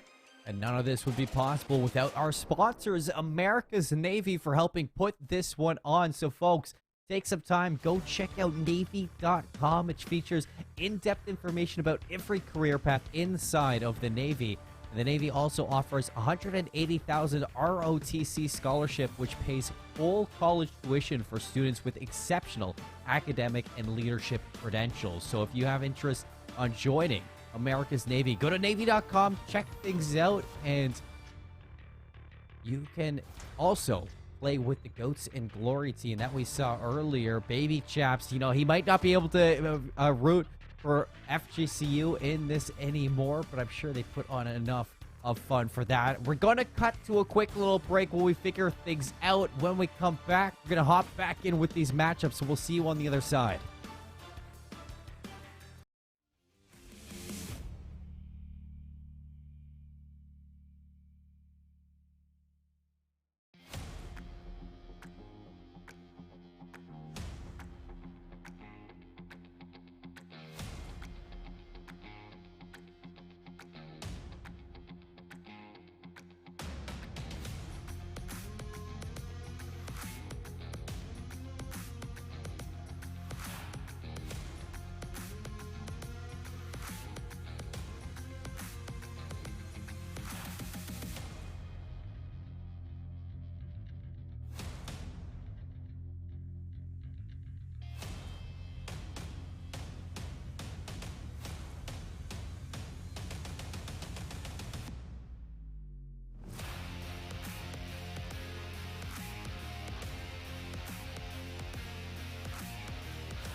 Welcome back, everybody, to our Warzone 2.0 launch open for college. God, my name is Seymour. With me, Tiff. We've been through almost 3 full rounds of action now, Tiff, and it seems like the games just keep on getting better and better, closer and closer, as Full Sail Armada are looking to upset Illinois State in another underdog story.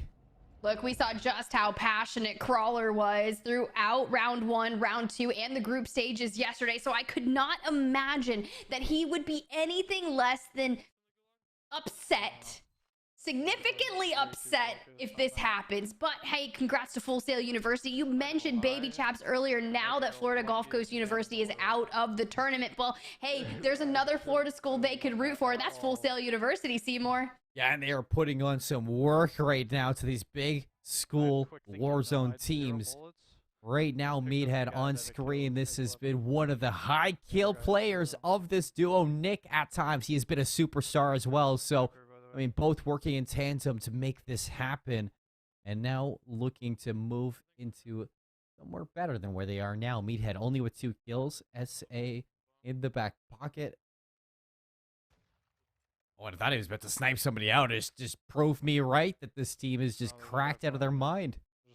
Would have been absolutely disgusting. And I feel like the only sniper on this map that I've had success with, like, I love the SAB 50 in multiplayer. It just absolutely slaps. But oh no, Meathead just gets slaps down from behind. Who knows just how far that was away. And Sadful gonna get the full elim. And Meathead full dead. He's already used his Googe. Yeah, Nick's already gone. So Meathead being out of this is spelling trouble for Full Sail Armada in this situation. It seems like, you know, both players using their gulag a little bit early puts Nick in a little bit of a pickle now to try to get out of this. Have to take down a couple of these players, loot their bodies, and see if you can buy Meathead back to this. Going to spot somebody dolphin diving, another person into the window. Not getting a clear shot, but he is end up going to take some shots at them nonetheless. Somebody else is going to be just over to the right. Somebody on the left. Nick is surrounded, so he's going to set up shop in this corner. Armor plate back up. Close that door, Tiff, but he is locked in this position. Nowhere to go. I feel like setting a claymore on yourself and standing on top of it is not the ideal scenario and way to utilize the claymore, but go off, Nick. I'm excited to see. Meanwhile, Crawler and co. finding success.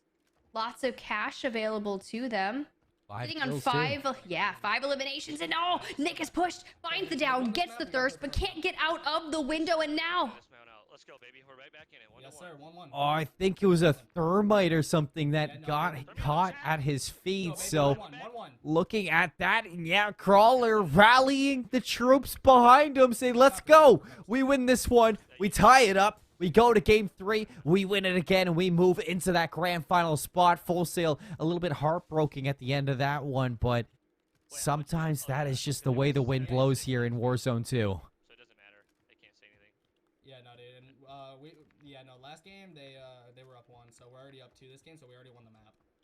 Yeah, when I said there you go. We're already up 2, so we won the map. Congratulations, Illinois State University. Starting to make some things go your way once again, but Westcliff University 1 map away from sealing their ticket to the finals. In a flawless standpoint, too. Haven't dropped a map since entering day 2. Aqua just looking, or making this look like a walk in the park, just strolling through El Mazra, taking skulls and collecting them. See Combat in the feed having a couple of battles of his own, a couple kills for St. Edwards to start off strong. Aqua just waiting for the helicopter to come scoop him up. This is a strat they did a little bit earlier on as well, grabbing those massive helicopters. No, you're going slow as shit. Go. Those helicopters are incredibly slow to operate and pilot, but now looking to go find their next enemy, a stronghold in sight where someone is working to eliminate it and potentially get their loadout. You can see Aqua already has his weapons. Yeah, it's a stronghold. Yep. Alright, you gonna jump off now? Or? Yeah. I'm getting a oh my god, nightmares. Dropping off Aqua, going in, skydiving down to take out their next victims. They're dropping right on somebody else. They're on the outside. So Aqua gonna take a few kills before he even starts with the stronghold. Drops in, takes names, looking for next. And Semtech's gonna be thrown at his feet. Has to dodge it. Unknown at where the positioning of this player is that threw that grenade, but here they come, gliding on through the parachute. Aqua now hunting him down, drops right onto the doorstep with the help of Nightmares. Another kill going to be added to the tally of the Westcliff Warriors. I threw a flash. As Nightmares now under siege, a flashbang up from Aqua, giving a little bit of help towards his teammate Tiff. Perfect teamwork, and what is that? Pretty sure that was an AI. Oh, he was unfazed. But I was scared for him. Bro, I'm scared. These AIs do not know their place, bro. You mentioned it. They're learning. They're advancing. They're mounting. They're disgustingly accurate. Go upstairs. Oh. Upstairs is over here, I think. Trigger happy right now, shooting at his own teammate. I heard an elevator. There is people. Yeah, I'm reloading. You with me? Yeah, I'm good. Pull up. You hear the comms coming in. There are people here. We just need to find them. Stay together, work together, play it safe, smart as the team. Shots going out, but gonna get tagged up from the back. Now, in a little bit of a scenario here that you want to find yourself getting out of. We've seen Aqua find success, but Nightmare is gonna go full down, has to hit the goosh.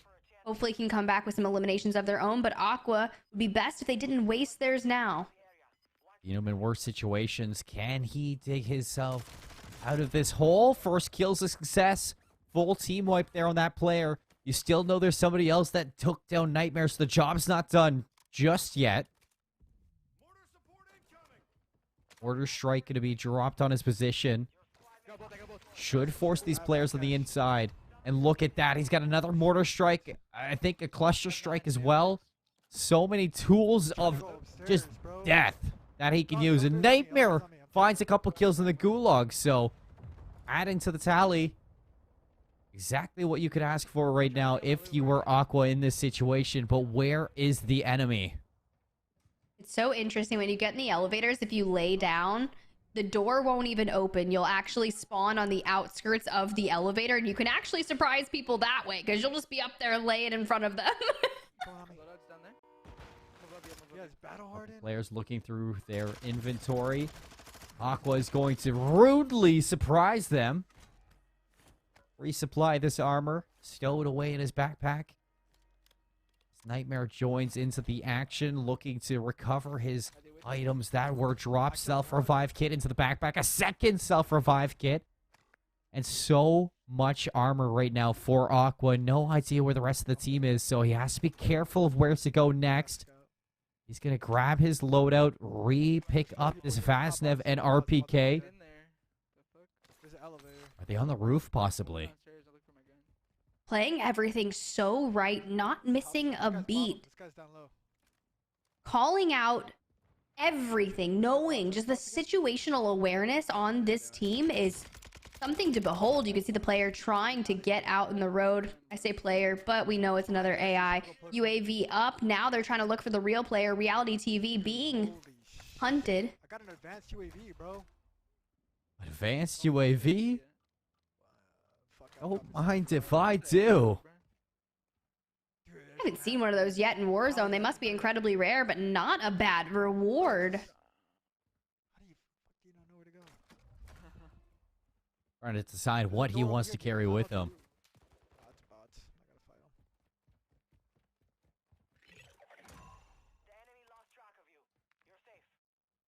Reality isn't going to be hunted, so extra cash for the rest of the team. Enough cash now for Reality to buy back combat. And yeah, he's going to do that right away. Aqua's going to take some shots. Cracked armor.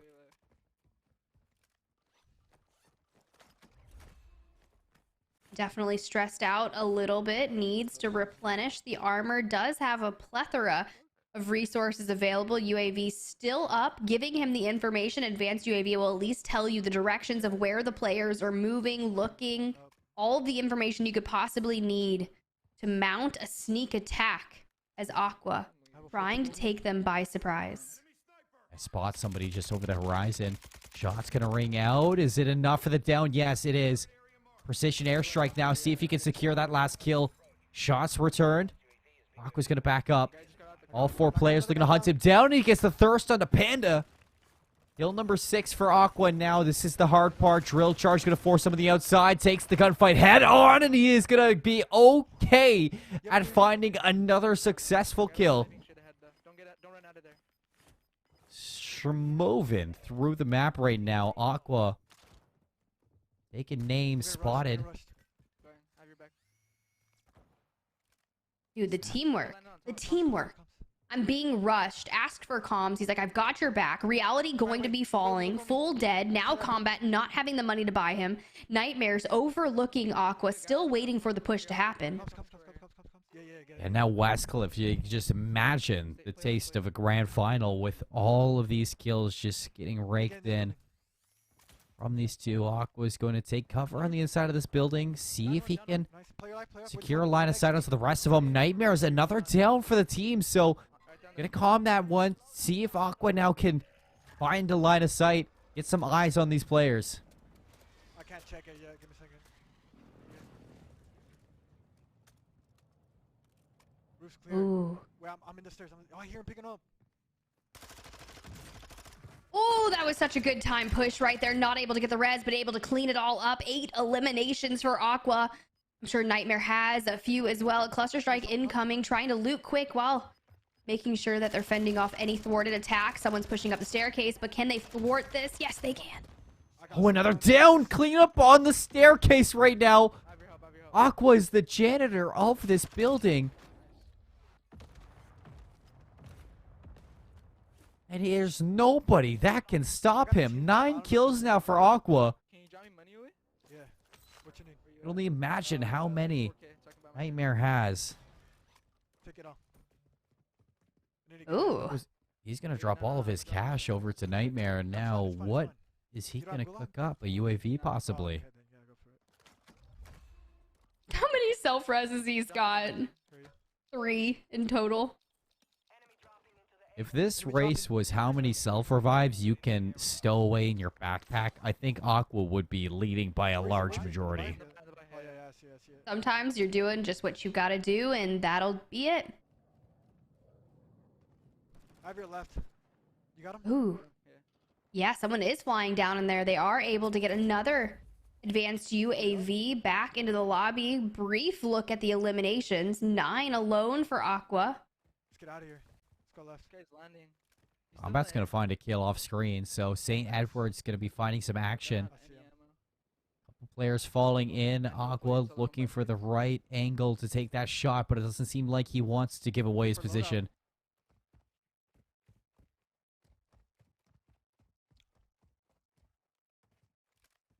I have no sub ammo, bro.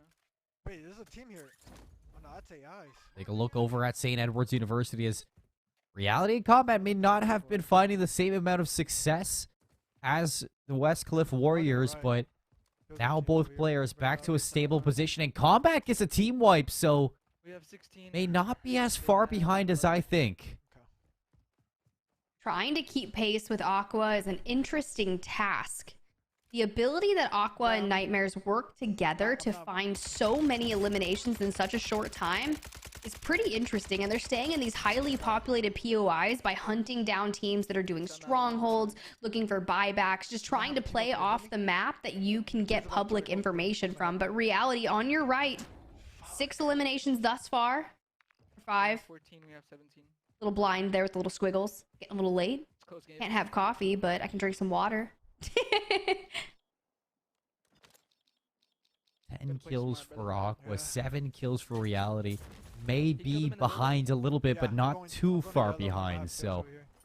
Play with them, we can play split. You play with them. I'll play with yellow. A hint of deja vu from the tiebreakers from yesterday against Davenport. Aqua is really put to the test, and he showed them.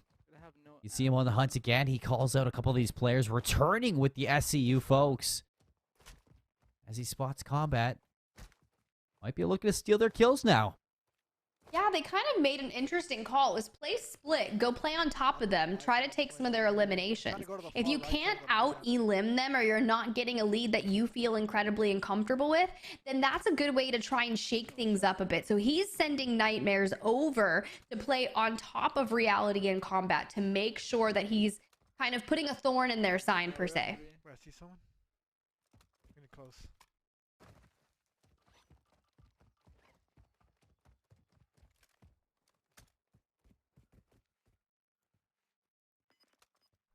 Anybody home? Not trying to let my Who's team now here. just feeling like he wants to gatekeep the edge of the circle. This is the good old reliable Shred. Wow. Just built different. Seems like that. Aqua gets the down. Now looking to hunt down the rest of them. Stun up the stairs. Vaznev in hand. Spots the player in the window. Another down for Aqua. Cleans him up on the balcony. Beats him down with his hands and swipes over to the next for the full team wipe of 3 players. A grand finale to that scuffle.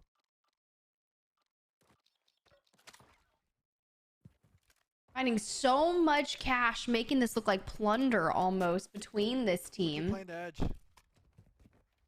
I mean, it's smart. Definitely keep playing the edge. You hear the comms come in. It's a great way to learn and do it. But I mean, if I had half, a third, an eighth of the skill of Aqua, I might already have my first Warzone win. Someone else called the UAV. I'm right there with you. This guy is built different. I mean, just how comfortable he is in the movement, how crisp his shots are. He is almost robotic at times, it seems. His reality is going to find... That looks like his 8th kill. Still trying to climb and tie up things against Westcliff Warriors. Is taking a look at the scoreboard. Reality with 8, Combat with 7. It's coming with us. Combat tied with Nightmares for kills, but Reality down by 4 from Aqua. So it looks like a 4-kill difference between these two teams. I mean, that's incredibly close. That just goes to show you that St. Edward's University can keep pace. The issue is there's only 17 players that they can possibly pick up in this lobby. Nightmares now full dead. Aqua having to go to the buy station at Observatory, where this map likely all began, returning to the scene of the original crime. Combat's going to go down. Aqua steamrolling ahead right at this buy station. We're going to get this buyback. No fear in his eyes at all. Bringing back his squad mate redeployed. And he is out there. Out of there before they even know it. I'm dead. You should just play a game. Combat bleeding out. Now full dead as well. Reality doesn't have the cash, but does find an elimination, which is what they need if you think about it. You need kind of all feet on deck to make sure you're running around getting as many eliminations as possible, because you see right there, Combat full dead. Not enough cash to be able to bring him back. Doesn't have the same luck that, doesn't have the same luck that Aqua had. We can't go straight for that buy station, so you got to go straight for the throat now. Someone over here in the back. Reality taking shots in the back. Has to dive inside. Loot this backpack. Maybe there's a couple of bucks in there. He's not comfortable in this situation. Aqua's just right above him. Fuck.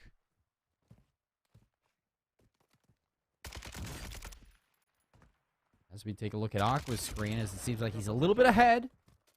He is still raking in the eliminations. Now 14. Reality on 13 though, so you've got to think about it this way. Now, only 7 players left in the lobby that you can possibly pick up. Close these guys out. Hold the roof. Looks like Reality's actually only at 9. Yeah, so. I don't know where I saw the 14 from. My brain has misconstrued me. It's just going to make this even harder. Aqua's going to find another one. He goes down before the full thirst. Self-revive, you know he's got plenty of them. I'm in a bad spot. Look over me. That player's probably going for the revive as well, so Aqua's going to be able to get the self-revive up. Has to get the plates as well. I flashed him. I'm getting out. Nice, good shit. I'm getting out. Flash is going to give Aqua a little bit of a spacing between them. Reality trying to scramble his way back over. See if he can steal some of these kills right out from under them. Aqua gets a line of sight. Gets the full thirst. Semtex down into the basement. As all players here now to collapse onto this position, looking for the victory at the end of him. But first, a couple of kills. Reality goes down on the inside. This is spelling a victory for Westcliff and a grand finals presence as well. Hell yeah. Not bad at all if you're Westcliff University. Brother, I recommend you just hold the gas. That's what I started doing because a lot of Warzone pros were doing it against me. Hold the gas. Hold the gas here, and from what I know, is just go left or right. Don't go bother going center. I'm going right here. The edge is better. I'll go left. Gatekeep, Don't girl play too boss, split, Aqua.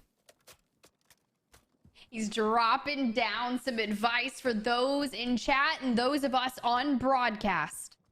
Make sure you take all of the notes available to them. Just looking to finish this out. They just need to find 2 more enemies left in this open circle, and then we will see, I believe, our third Warzone victory of the night, Seymour? Third? Second? Well, one of the two. Aqua's going to take some fall damage, but look at how many... Look at how much space there is just to hide in there. We're not going to be able to see the finish. We still have some matches to watch over. So let's head over to Full Sail Armada. Going up against St. Edward's University still. Or sorry, Illinois State University. I had my matches kind of jumbled. This is game 3, so this is all the marbles right now. Absolutely tied. If you're Illinois State University, you do not want to falter here, but if you're Full Sail University, this is your time to shine and shake up the unbreakable. Illinois State University had not been defeated until they had gotten to this matchup, so you've got to feel good about that. And now dropping in. This is interesting. Hydroelectric, not a bad place to drop. A lot of people do tend to frequent here. You can see. You hear it. So many people, so many opportunities to get an upper hand against your team. The thing is it a blessing or a curse right now for Full Sail? Because we've seen this blow up plenty of times in players' faces, and they burned that gulag a little bit earlier than they hoped for, Tiff. So for Full Sail Armada, you know, hoping for their sake they can find some success out of it and some kills, whereas Crawler and Deuce... Oh my God! Oh no! That is not what you want to have happen if you are Illinois State University, but with high risk comes high reward. Dropping Observatory is kind of interesting. Yeah, we get a little bit of a break in the action before we get back into it, as both streams are a little occupied right now, but it seems like we're gonna hop back in with that gulag in a few seconds while Crawler, you know, is waiting to fight for their life. I mean, this is all the marbles on the line for both of these two teams. Game number 3, Illinois State University trying to get the reverse sweep right now on Full Sail Armada. Meet Westcliff to that grand finals. Who is gonna take on Aqua and Nightmare? That is what we need to find out now, Tiff. And I mean, just to reiterate, I mean, these players in the semifinals, they don't walk away with nothing. 3rd and 4th place will walk away with $500 each for the teams, not each player. $500 for each team. The winners, $2,500 for first place, $1,500 for second place. Now let's take a look at Crawler and Deuce in the gulag. Got 2. Oh wait, no, other guy's absolutely right back here on this back corner. I'm with you, I'm with you. Going right. Nice, good stuff, baby. Let's go. Easy W's in the gulag. You hear the vibes coming in hot. Good stuff, good stuff. That's the way to do it. Meanwhile, Nick needs to play out his gulag as well, so they must have met a little bit of scuffling over at Hydroelectric. Low key, wait, you want to go float over to Shareem? Shareem. Shareem. That's what that location is called. Yes. Couple of kills, though, to start this off from both teams, so not too bad of a start, I'd say. You know, still not ideal. You don't want to give up that gulag as early as I'm sure these players hope to, but now they need to work from this position and try to see them get this one, see if they can dig their way out of this. You do see a player dropping if you are Crawler, but they are not phased by it at all. They do not want to go follow. I'm going to the mid building. All right, you hear it. Comms coming out. I'm going to the mid building. Let's see what we can find.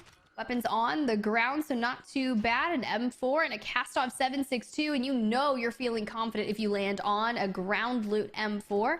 Not the worst thing you can do. The only thing better would be, honestly, a Fennec in my books if you're going to play the insides of these buildings, and in particular, that 45-round mag, but a mini-bot, not bad, at a cash register full.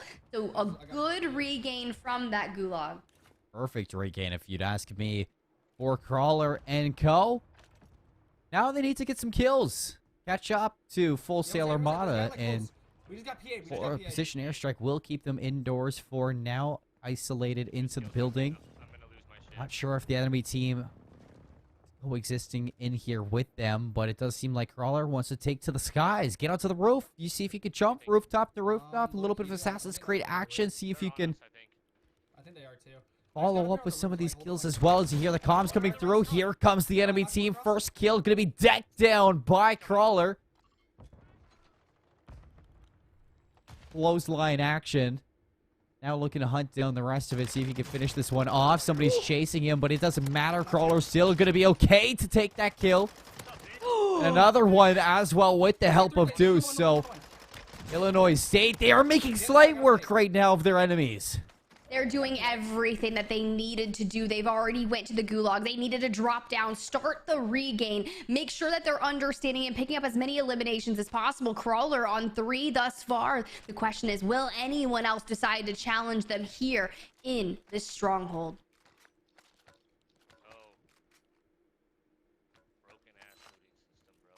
It's all good. It's all good. I'm jumping across to this other building. It seems like yeah, why not?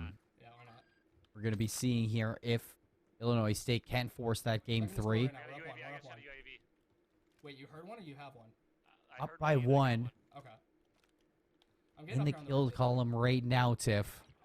I just got PA'd again. Position yeah. airstrike going to be called again. They got to go indoors. Instead, he doesn't want to go indoors. He's going to hop right off the side of the building. They see me crossing. Nick full dead as well. Meathead last alive for FSA Orange. Do you want me to pop this? Do you want me to pop this? Let me check and see where he's at. See, now they're taking into an account the other team before popping UAVs, and I can respect that because in typical format, back on Caldera, back on Verdansk, you usually wouldn't pop a UAV until you knew it would only benefit you. Yeah, and right now, Illinois State, they're well aware where their opponents are, so they don't need that UAV. They have an idea where the enemy is going to be laying in front of them as we get a look at the picture-in-picture with Meathead and Full Sail Armada.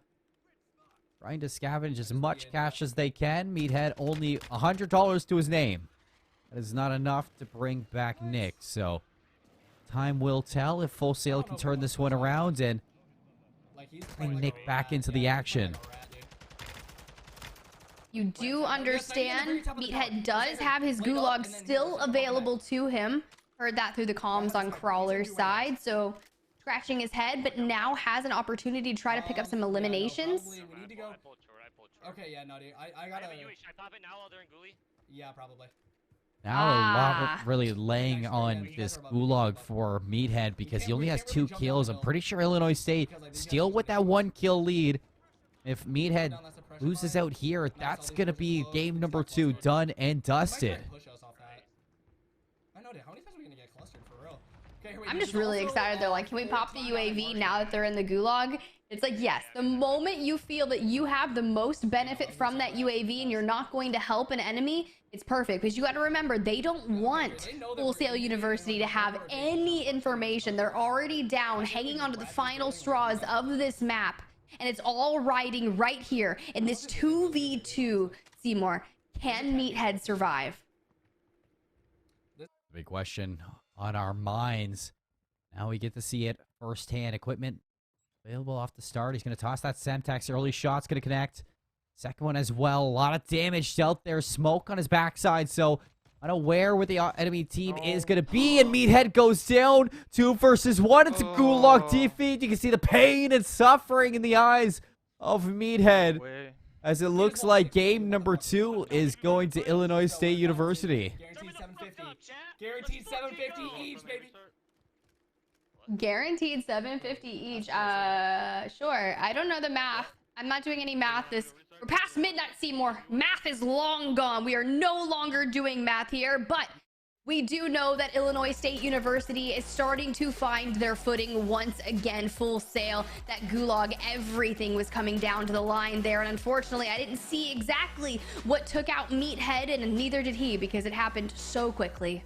I think he was just blindsided by the other team. I think you were 2v1 and both kills on his own team were isolated kills. So, you know, it's hard. It's like you said, when you're in the gulag with a random, you don't really get that communication. You know, the random might be behind cover, not helping you out in a 2v1 scenario, and that's the way the cookie crumbles sometimes. It's what I've been saying. I mean, it's just things happen in Warzone that you can't account for, and it's unlucky for some, but for Illinois State University, you're going to take that all day now, evening up the series 1-1. Like Crawler said, one more map, and you're able to go to the grand final for chance at that grand final cash. I'm not going to do the math either. I don't know how much it's going to be for both players. I don't want to do it live on camera. I've already been wrong one time tonight for caster math, and I'm not going to be wrong twice. I feel like that's why you gotta get one of those really large calculators that just sits on your desk. But I'll go ahead and give an update. These players are fighting it out for $5,000. First place, if you win the finals, $2,500 between the duo. Second place, $1,500 between the duo. That's the $750 apiece. Third and fourth place, equally getting $500, $250 apiece for the players. So at least they've made it into the prize earnings thus far. A great journey, because if you think about it, 78 teams that we started with, Seymour. 78 teams yesterday began this journey. All down to 3. All down to 3. Unfortunately, St. Edward's University going to fall 2-0 to Westcliff Warriors. It says the game's still going on, but I'm pretty sure we did see Aqua finish it off at the end there. And that means that Westcliff, Aqua, and Nightmare, a nightmare to go up against in their own rights, because this team has been on a warpath since they lost to Western yesterday. Undefeated since that loss. They haven't dropped even a single map in these best of threes. So this is a scary Westcliff Warriors team going into the grand finals. It's something that your Illinois State University, it's something you don't want to face in the situations that we've been seeing. So we're going to toss to a quick little break, get things set up for map number 3 between Full Sail Armada and Illinois State University. When we come back, game number 3, the decider on who's going to meet our grand finalists.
Welcome back. We got good news and bad news hopping off that break. The good news is Illinois State is going to move into the grand finals, and we have our 2 grand finalists set in stone. Illinois State versus Westcliff Wars. The bad news is that we are going to be seeing Full Sail University go home tonight in a 2-1 fashion to Illinois State after that Game 3 victory.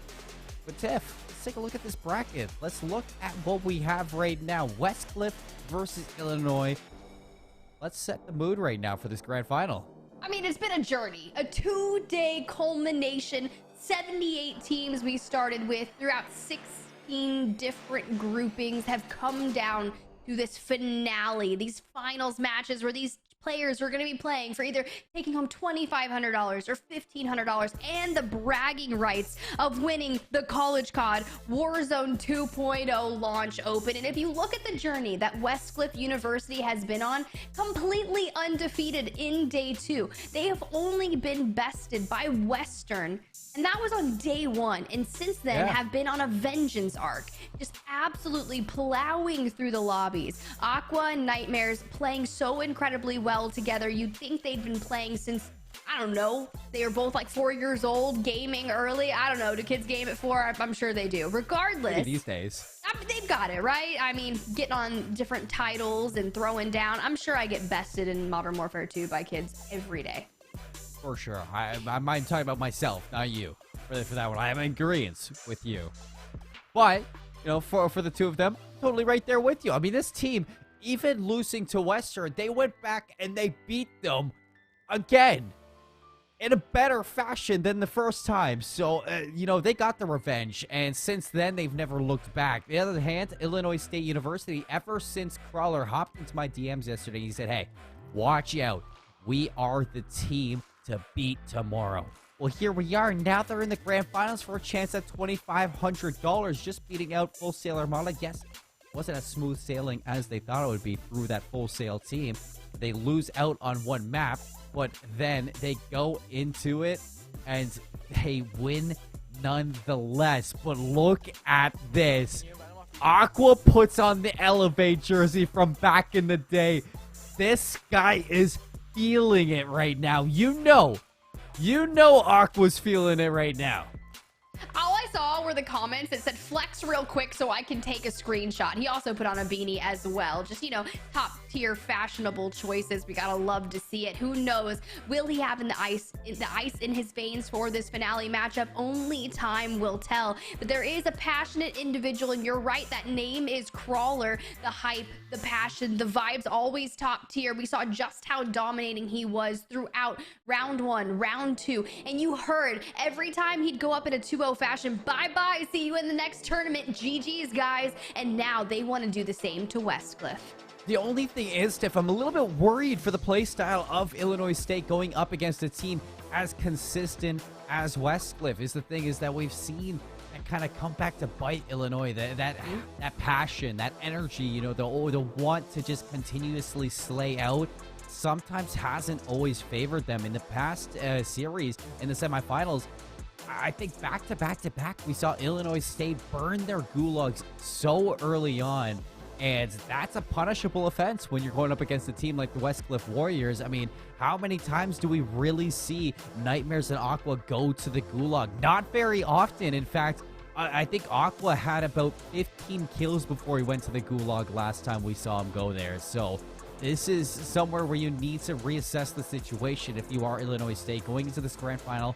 Cool off a little bit, level head. You need that 6-time world record holder back on Caldera in Crawler right now. You don't need that semifinalist from last series.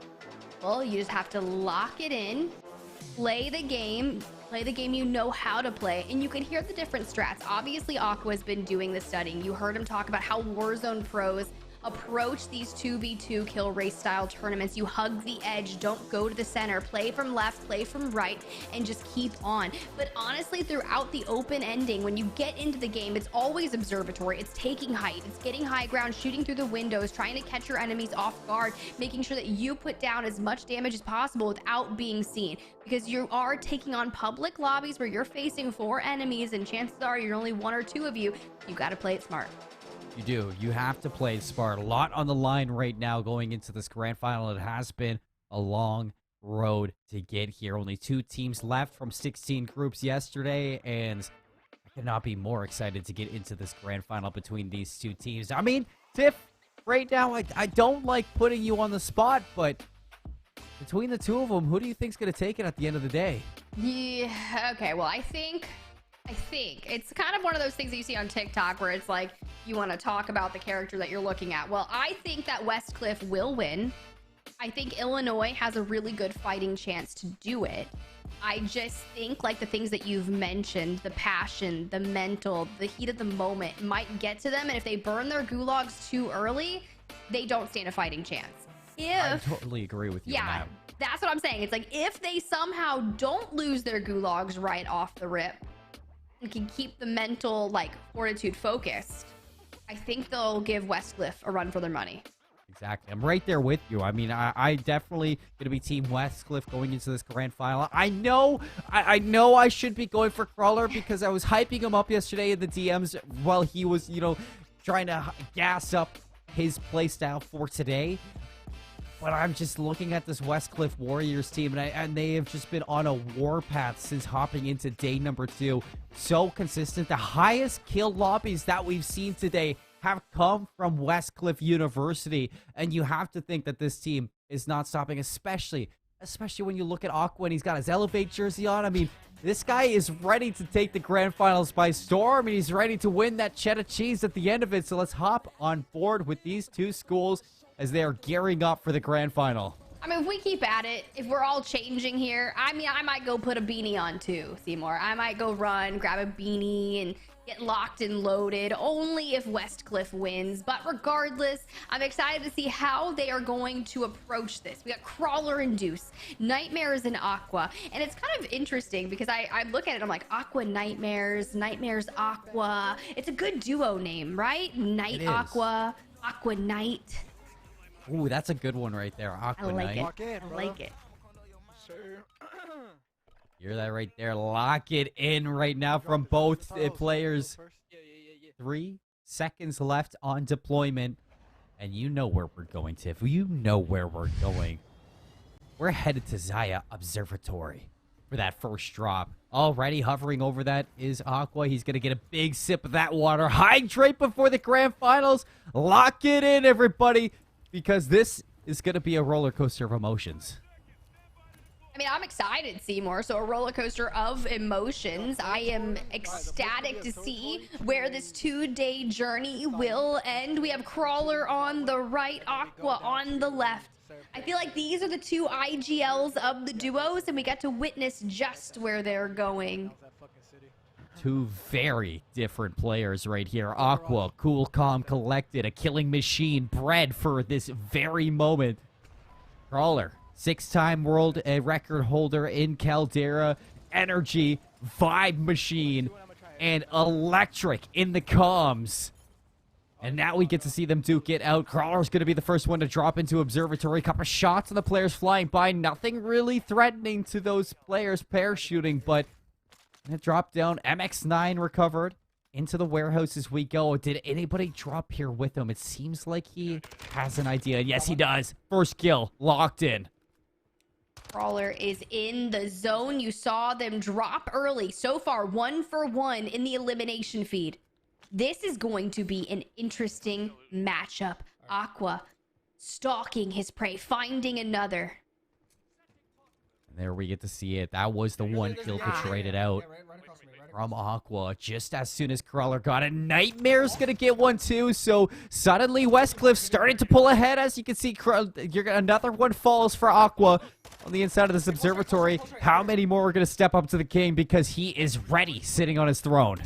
Currently 2 for 2 on the screen, trying to keep up with one another. There's a plethora of people here, but someone's going to fall, and it's going to be Deuce. Crawler trying to stay alive, takes so much damage, forced to disengage now. Not able to keep up with Aqua and Nightmares. Needs to be able to go out, get his teammate back up. Don't burn those gouges just yet. Yeah, I was thinking that exact same thing. Crawler not in as good a position for these gunfights as Aqua has been, as already Aqua 2 kills to boot. Crawler's gonna get some good eyes onto that player, knocks him down as well. Shots from behind as he's trying to get back to his teammate. He's just gonna give up right away. Gulag is set in stone for these two over at Illinois State, and this is what we were talking about, Tiff. Just known to burn these gulags so early, while Aqua and Nightmares are still praying away at the competition here in Observatory. I mean, they have the ability to pick up some eliminations here. They already have. If you're comparing Crawler to Aqua, he's up 1 elimination thus far. Nightmares and Aqua kind of in a power play scenario right here, where they have Observatory to themselves. Going in. Make it 3 for Aqua, so tied up with Crawler. Plus, Nightmares has kills. Not sure if Deuce was able to pick up anything before he fell as well.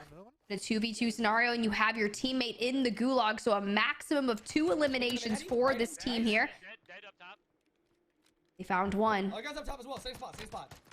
In the meaning of min-maxing these gulags is not the case for Illinois State. Only 2 kills going to be net. Heading back into El Mazra, both players safely gliding in for now. You know, Aqua and Nightmares just tore up things in Observatory, so if you want to drop back down and grab your loot, you can. That is the most important thing. Once I get a little bit lower so we can float over and see if we can see anybody. Yeah, but they don't have the safety net available to them. Aqua and Nightmares both still have their gulag available for them. Taking to the high ground, which we've seen them do strategically. I'm landing at this building across from them. I'm going on the roof. Oh, I like this. They're electing to play just next to Westcliff. And kind of that's what you're going to have to do. And you find some UAVs here, but the last thing you want to do is start popping them. They got 2 UAVs out of that box, and Nightmare's going to call in 1, so it doesn't matter. They don't have to waste one yet. It doesn't seem like Westcliff too worried about giving the enemy sights. This Crawler's trying to locate the ones on the inside. You can see a grenade launcher onto Deuce. Blown up before he even has a chance, and Crawler, he knows this game might be over before they know it. Aqua, 4 kills, tied with Crawler right now. Nightmare has some of his own, so you know that Westcliff had the lead. Molotov on the inside of the doors, looking to peek on in. Aqua, gonna take the high ground, call it out to his teammate. They want to locate this player, but they need to do it safely.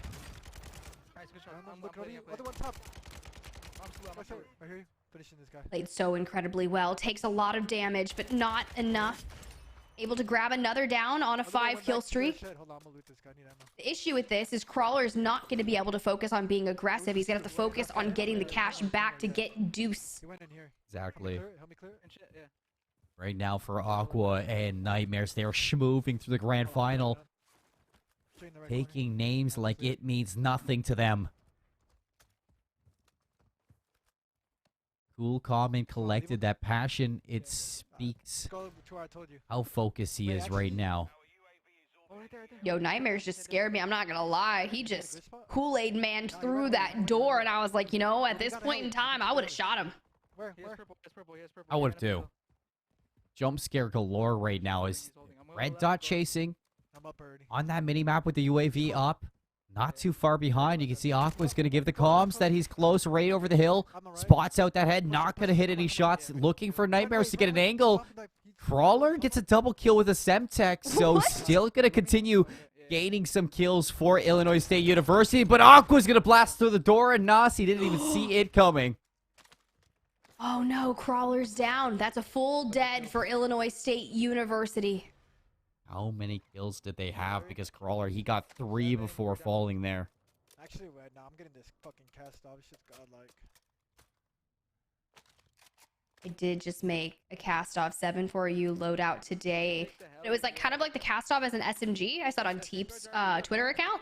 And it was like, trust me. He's like, this will hit faster and harder than the Fennec. And I was like, hey, yo, let me try it. Still didn't get a victory, but I did find some success. So, you know, in the hands of Aqua, I'm sure it'll work 10 times better. It's a really good gun considering, I mean, you can build it as an SMG even though it's an AR. I mean, it just shoots fast and it packs that punch. It's just, it's like the best of both worlds. Ooh, and a revive pistol. Let's go. And a Basilisk. Just gonna hold on to it. I mean, at that point, it's just to be fancy. Is it hard to use the Basilisk? I don't think I've used it just yet. It's like atrocious in the gulag as the car is approaching them to kind of give them some more eliminations. It's more along the lines of like when you're switching weapons, it like also will hold your basilisk out with the other weapon, and I just can't handle the angles. Like they want to hunt down these players. A lot of damage going to be done to that helicopter as they're lifting off, and they're getting shot at too from the players inside that building coming from that car. So Aqua's going to know this. He's going to spot them out, and it seems like that's exactly what he wanted. He just wanted to get a UAV of his own before he hunts these players down. He's going to take control of this roof. Nice shots there onto the armor. Going to break it. Not finding it down. Nightmares couldn't get any shots on either. So Aqua and Nightmares just going to have to wait this one out. I hear him. I literally thought they were going to try to throw that helicopter, and then I realized the helicopters are so incredibly slow in Warzone 2, so it just went flying forever. But Aqua finds another, grabs it down, gets the full. Make it 7 eliminations for the team thus far. Just absolutely putting on a clinic. Gets tagged up, but he's going to finesse that man from behind. Finds another. Breaking his ankles. Nightmare's going to finish the job. Quick with it right now. Aqua playing at that top tier level, peak performance right now in Warzone 2. Yeah. Let's go back. I'm with that. This guy had the cash. Bring Westcliff a championship. Would be exactly why they brought this player onto their roster. I mean, you talk about roster moves. You know, in the offseason, this is a major one. Westcliff picking up Aqua, bringing him to their school. And now Aqua, this is the return of investment. His opportunity to give them a chip. Oh, man. I mean, no real damage done, but some audio and visual clutter going to... Holy shit, I just missed. I just missed. Honestly, you know what? Sometimes that happens, especially when that man was trying to disengage from that fight. Doesn't want to mess with Aqua. Nightmares. What the fuck? He goes down. He got self-res, bro. Unaware the player had self-res and it bites him. Precision airstrike gonna call it down. Aqua, 8 and 9 should be called in right there. Thermite grenade gonna finish the job on that one, or should in fact. Is dealing a lot of damage to that car. He's gonna get it done with the MX-9. Nightmares is done. It's gonna be the Aqua show from here on out, as long as Nightmares does not win his gulag, even though both players still have their gulag tiff. See, that's the thing that we talked about, the ability to maximize and prolong your life in a 2v2 scenario. If you can keep your gulags and hold on to them for as long as humanly possible, that's what you got to do. And that's why they have been finding so much success. If they're going up into double digits before dropping into their gulag, how do you combat that? Yeah, you have to be as patient and as thorough as they are at the same time. And I was talking about, you know, min-maxing your opportunities for kills, and it just doesn't seem like, at least in game number 1, it doesn't seem like Illinois State were able to do that like we've seen Westcliff do that so far. Nightmares is going to get both kills into the gulag as well, so just add that to the tally of kills that have already been accumulated for the Westcliff Warriors. And you think that right now, inside of their own comms, they're strategizing on how to combat this. You're taking notes if you are Illinois State. You're just watching exactly what you need to do to come back in this grand final. You're going to need to start playing with your mind instead of playing with your brawn. You use your brain. At this point, they've got to have out-elimed Illinois State University here in map number 1.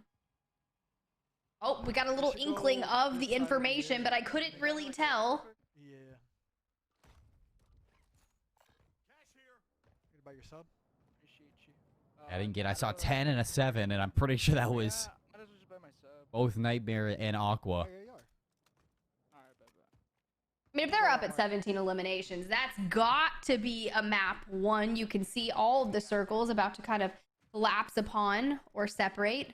Looks like they're separating, so that's fair enough. We're still at that point in the game. 22 teams left in the lobby. I'm around the main roof here. Get good info. I'm going with you.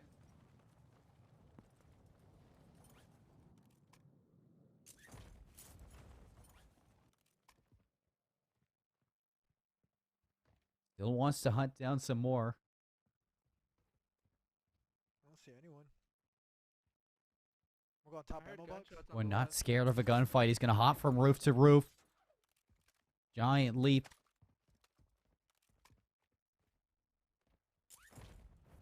Now to the next one. Parkour, parkour. Seymour, would you ever do parkour? Never. Me neither. I don't think I like the risk, man. I don't want to hit my knees on a rooftop. Like, I don't think I would do this. I'm like, I overthink literally everything, so I think parkour would be the last thing I would want to do. You'd be staring at the rooftop and you're like, no, I'm not gonna jump. Okay, I'm gonna jump. I'm not gonna jump. Okay, you do it and then you fall flat on your face. Understandable. If I jump and I don't make it, what happens? You know, it's like, I make it, it looks cool. I don't make it, you know, it's just you're thinking about every scenario before you even make that jump. And by the time you jump, you've already lost. Yo, drop on the right. I don't even like heights, bro. We have like a ladder to our attic to get like the Christmas stuff down, right? And Neither Ashton do was I. like, yeah, he's like, get up here, climb the ladder. I'm gonna hand you this. And I almost fell off. My knees went numb, bro. And I was like, he's like, you're 3 feet off the ground at most. I am afraid of heights, but you know, I would still go skydiving. No. I'd try it at No. least once. At least once. Yeah, no. The most skydiving I'm gonna do is dropping into Al Mazrah. It's on my bucket list of things, you know. I'll make sure to record it. Please do. I would watch it, but I would probably get sick watching it. No lie.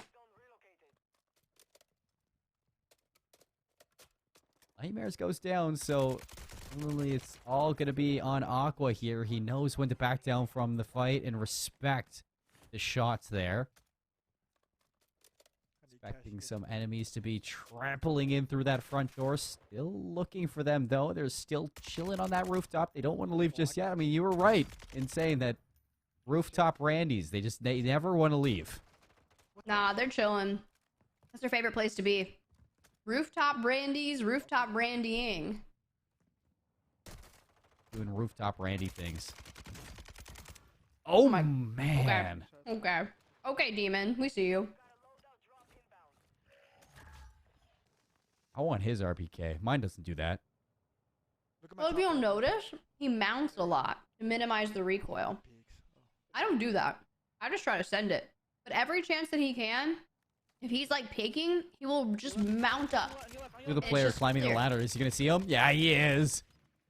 You can't sneak past Aqua. You know this. And now it's his turn to just reap the reward of all these kills. Team wipe for Aqua. Another 3 kills added to the tally. 13 now for him. One-stop shop for death right now. That's Aqua. 400? Where do you kill the other one? You killed 3 or just I killed him 2? up here. Yeah, I got one down up here. Oh, bet that. I mean, he's just grinding at this point. Hey, someone It's Aqua's world. We're just living in it. He just got bought back. I think I saw somebody on the street. I hear someone. Close by. Yeah, somebody just moseying their way through. Think you can jump onto Aqua without him knowing? Well, he's going to hear you, and that's another kill. 14.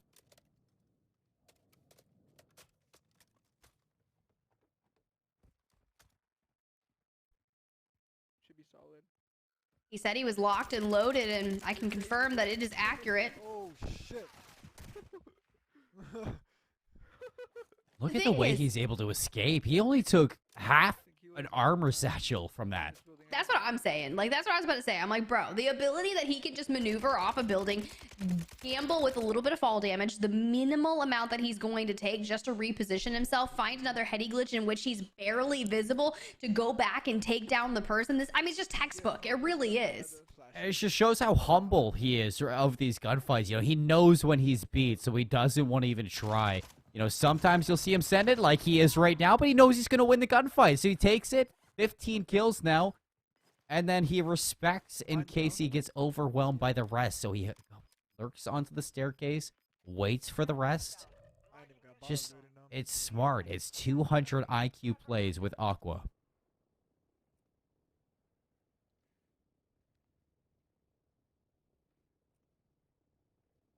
I mean, at this point, I'm just like, you know, this is fine. How many more can he get? We wanted to see a 20 bomb, so at this point, we're just kind of waiting for it. Fuck it, yellow. Which one are you, third? Shit. Gets the buy off, and Aqua return to sender right there. Couple shots He was camping up there. from the back, Scrub. and Aqua lights him up. What, loadout drop? Nah, I died in here. I'm gonna loot this guy. Oh shit. By the way, Action's AIs, not AIs, done AIs. just yet, Oh, wait, Tiff. loadout's here. Where was the stronghold? More Where's the stronghold? challengers I have no clue. It's always on this jump building into over the here on right. occasion to see Yeah, if it's they right can here, it's right here, overwhelm on me, this on me. player. Come to me, come to me. I'm going. Oh, now the rings are back merging. It feels like just only a moment ago they were separating. So now going into one of the final zones. Peppered from afar, return fire going out, and another headshot, another elimination. I'm just here for it at this point. Those are just AIs. He's still taking them all down. Everyone I'm trying to look for the stronghold. in danger here in Al Mazrah. Where was it at? Looking for the stronghold right now, seeing if he can get that loadout drop. AI still sitting on that road, still losing their life to Aqua. I'm trolling. Hold on, you're alone. I just ran away. I'm super trolling, bro. You're good. You're good. Let me know where you are, Mo. I have a munitions box, but I'm probably gonna throw it on myself. For yourself? What? Give me that Yeah, shit. yeah. I'm literally Come up fine. here. Come up here. Saying for myself. No being selfish People right here. Wait, this building's in a locked game up. of Warzone 2 and a 2v2 kill race. I'll come to you. I mean, he did buy his teammate back. He did. It's true. He could have bought a UAV. Oh gosh, the ever-present looming meme of, oh, the teammate and the UAV being the same price. Oh yeah, I hear him. More challengers Put approach. a cluster. What's on him? Wants them out. There's a gap in the roof, and best be careful walking in, unknowing. Fuck, I'm throwing a smoke. Full team gonna be down, stunned, let loose. It's gonna be a smoke, actually. Somebody in the corner, not long for this world. And a thermite grenade gonna drop down. Aqua's gonna finish the first. Wait, he's picking up his teammate. I hear him. Chases down the rest, breaks the armor, hunting him down through the door. There's two lining right up for Aqua. Insane plays from these two. Even Nightmare got one. I mean, the 20's here. The 20 is here, Seymour. We were asking, when will we see the 20 bomb? Aqua, our first 20 bomb that we have witnessed on broadcast after a series of insane action. Starting from the rooftop, dropping down, strategically using that thermite to block the LOS, potentially grab the thirst on that enemy in the stairway. I mean, I'm just here. I'm writing my notes down right now. Aqua's essentially elimless. All the enemies that he's taking down and how to do it, I'm learning, Seymour. I'm but a student. And Aqua, the teacher. Look at those crisp shots at range. Finishes them off, too. It's fine, it's fine. Don't waste it on one guy. Don't waste it on one guy. Can't drop down the precision airstrike, though. Nightmare is going to get caught. Self-revive. Trying to get bot. Going to tap him out. Aqua, shield's broken. Sniper watching over them, so going to replenish his armor. And the top, you see the glint. Trying to avoid this sniper shot at all costs. Angle number 2 locked down, and there's a team wipe from Aqua. I didn't even notice it was a sniper. He fucking hit my shit too. You don't see a flashlight? I'm confused. Oh, there's You guys are having a good time. Oh, hell yeah, I'm taking that. Yeah, I'm getting That's honestly what you love to see. Having fun, throwing down in Al Mazrah together, looking to drop a massive game, grabbing your loadout, making sure you get all the perks necessary, because you haven't even used your gulag just yet, but it's closed, so no safety net there. Maybe this guy had a 10 teams left, Seymour. I just landed. He's landing in front of me. 10 teams, 27 players, Mark it. 27 potential kills. Look at the team shots there from Nightmares and Aqua working together to take that player down. I'm gonna keep hugging right. Continuing to just rack things up right now for these two players. Heading into the endgame circle. Now looking for the dub. I mean, that is, I guess, the next step right now. I've almost forgot that this is a grand final. How casually these guys are just taking names inside this game. He left the game. I was gonna assassinate him. He left the game. I was going to assassinate him. The level of confidence that Aqua has, and he is just absolutely punishing the entirety of this lobby. Now, almost to 25, probably will be on 30 before you know it. Calling out another team. He's sniping. He's sniping. Precision airstrike gonna see if he can force those gunfights on the inside through the window. Aqua just barely dodging it. Nightmare gets the down onto 2 with the precision airstrike, allowing Aqua safe landing onto this building. Drill charge gonna be dropped from the roof. Now working from the bottom floor, Aqua's gonna reap the benefits of all these players being down. Lots of damage thrown down to the inside. Aqua only downing 1 though. Nightmares dropped onto the ground. Self-revive. Can he get it off in time? Aqua's going to pick up some munitions, some ammo, anything that he can to help his teammate out, though Aqua not going to get there in time to help Nightmares. He has the drill charge. 3 kills from Aqua, looking for the full squad wipe as well. Going to thirst that last one now on the inside. 4th player right ahead of him. Oh, no! That was a work of art, Seymour. A work of art that we just witnessed. Had he been able to pull that off, it would have been a clip for the Warzone legends at that point. I don't think I've seen anything like that. I know, process it. I know. What just happened? I mean, just one by one, they just kept running in front of him. If Nightmares didn't go down there, that team wipe was imminent. I can't believe the drill charge didn't get those kills on the inside. I can't believe he didn't finish that last player off. Where did that 5th player come from, by the way? I mean, so much just happened in that last building. But, so I'm pretty sure Westcliff won that game. I mean, look, I don't know how to do math, but I would imagine so. I would imagine that they definitely took the map 1 victory. But in this best of 3 finals, that means that Illinois State University has their backs up against the wall because they have to be flawless from here on out. Yeah, and watching over that last game, I'm sure it's a little bit worrying for Illinois State University. It was the exact same things that you and I were worried about that came into fruition for that grand final too. Just a little bit too hot-headed right off the gates, and Illinois State, it kind of blows up in their face. Their play style just does not combat what Aqua and Nightmares do on the map. That slow, methodical play, taking the right gunfights and always positioning themselves to be in the better spot against the squad. It's things that are very subtle, but you can notice goes a long way. Yeah, that's definitely the case, but at least with being able to spectate Aqua and Nightmares, you've got Crawler and Co. They're just sitting there waiting, watching just how they play. And now they can take that, put that in their little Warzone Al Mazrah strat book, and approach this with a new mindset. Yeah, and getting ready for this game number 2, you have to go into a new mindset, as this is it. I mean, this is grand final point now for Westcliff Warriors, looking for their first ever championship here in College COD, might I add, since coming into the scene as a collegiate team in Call of Duty. I mean, last year they had a good breakout inside Vanguard, where we got to see them, jump into the standings, jump into the top 25 voting, as well as, maybe even have a good run in the playoffs. Maybe not as good as they hoped for. You pick up Aqua going into the Modern Warfare 2 season, and it's paying off in dividends. I mean, he is such a great addition to this team. I mean, he is just an incredible Call of Duty player.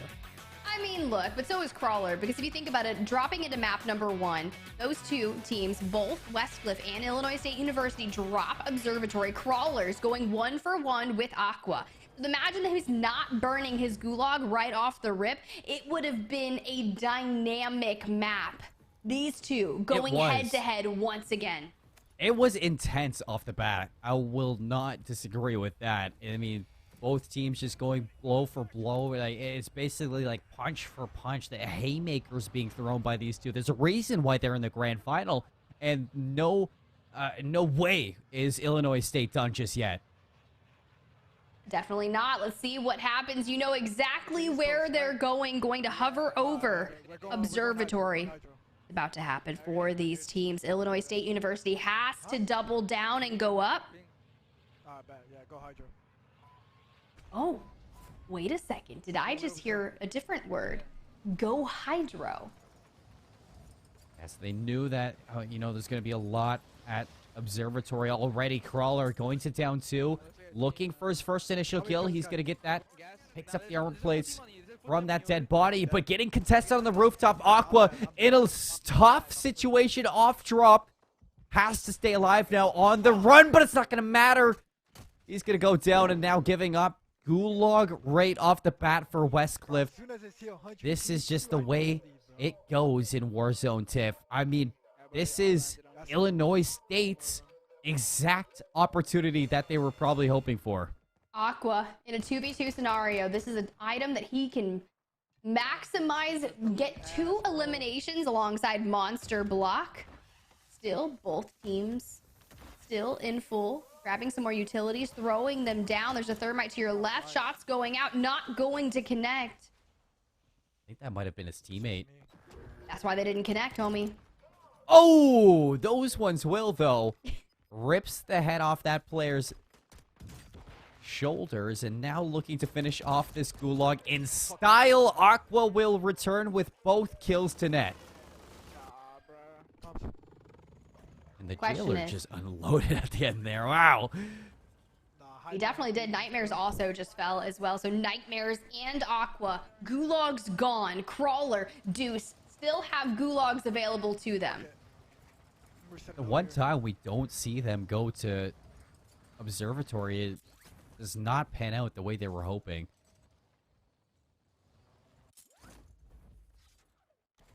Like they know exactly how to play the Observatory. I mean, it's not like they dropped it every map in freaking group play, double down, start and bracket play, always Observatory. They're like, hey, let's switch it up. Let's change it up. And it doesn't work out for them. This is one of those moments where it's like, you don't go switching things up in the finals. It's not broke, don't fix it. No? Run back, run back, run back. Precision airstrike right onto Illinois State. Crawler is going to have to avoid it, diving to safety. I right back over here to the other globe. You should start making your way to me, that way you don't get body stacked.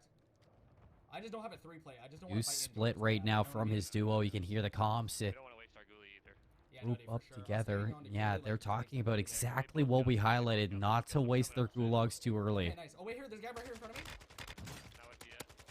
Ooh, very nice elimination. But if you think about it, only tied with Aqua. Aqua goes to Gulag, gets 2 eliminations. Okay. Once he gets the thirst here, Crawler will go up 1.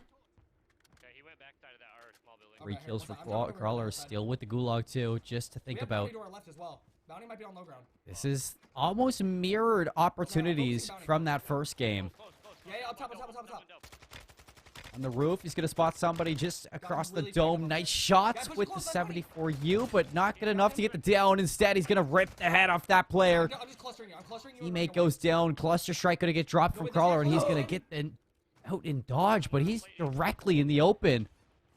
And there is a sniper looking at him from the building just in front of him. So he is surrounded. Precision airstrike incoming. Not what you want to have happen to Crawler. He's closing the distance on the player that was the one that called that in. Deuce down again. No self-revive this time. Nightmares down as well, Tiff. Nightmares will be full dead in this case. And Crawler trying to utilize the UAV to his advantage, knows there's a player nearby, but cannot get the jump around on him. Still trying to find him. Does connect, is able to get the down. That is exactly what you needed to do. Grab as many plates. There's a self-res on that, but you've got to get back to Deuce. The question is, can you do it? Deuce on the mountainside, probably crawling around like a little billy goat. That was the sniper player too, so you know your backside is clear when you're moving towards Deuce at that. I'm surprised nobody has chased this one down and taken Deuce out, but Crawler gets there in time before the Gulag is burnt for Illinois State. Nightmares out of play. Aqua, though, look how much cash he has. $8,600. That is plenty of cash to get both the UAV and even bring back Nightmares. Crawler, you hear the comms coming out. They're tied right now, so doing everything that they need to do to keep this going, but Deuce going to be hunted. Now they can work to have the teams come to them. Shots going out, gonna get completely punished for peeking entirely too long, but able to dive inside a nearby building to reassess the scenario. This guy seemed like sweaty, but not good. I don't know if that's trash talk or not. Sweaty, but not good. It's something you have to do in 2v2 kill races, right? You assess the level of the teams that you are approaching. If you're like, hey, they're not that good, you know you can play a little more aggressive. If you acknowledge that they're sweaty, you have to break it up and try to isolate the fights utilizing nades and any kind of utility that you can to break that team up. Aqua. Yeah, see, sweaty, taking to high ground, only hitting a couple bullets onto them, allowing Crawler to get out of dodge. So I understand where he's coming from. This is probably their bounty. Yeah, no, dude, there's like multiple teams. There's multiple teams. We need to get out. Sitting there, he's got his power level reader, and he's like, his power level! It's about maybe 1,000! He's trying to raise it, but it's just not working. I feel like this is a Hunter moment where we've got to get that ability the one person has that it like taxes on you. I don't know if you've seen Hunter, but it's a good time. It's a good time. Good anime. You got to get on it. We're down 1. Okay, that's fine. There are guys just sitting up here. I just don't have Crawler's gonna spot somebody in the distance, ping it out. I don't think that's worth. I think we need to just play together. Once I have a plate, I can give you. He's still getting hunted. 2 minutes and 22 seconds. Deuce, oh, he actually gets caught somewhere. Crawler's got to pick him up. Maybe a sniper watching this. Cluster strike. Gonna be called in. Take my money. Take my money. Okay, yeah, good play, good play. Just in case. Good play. I like that. Look at that, the way they share their money between them, just in case Deuce goes down, so Crawler can immediately buy him back. All right, now we got the picture in picture. We can see just how much these two are keeping pace with each other.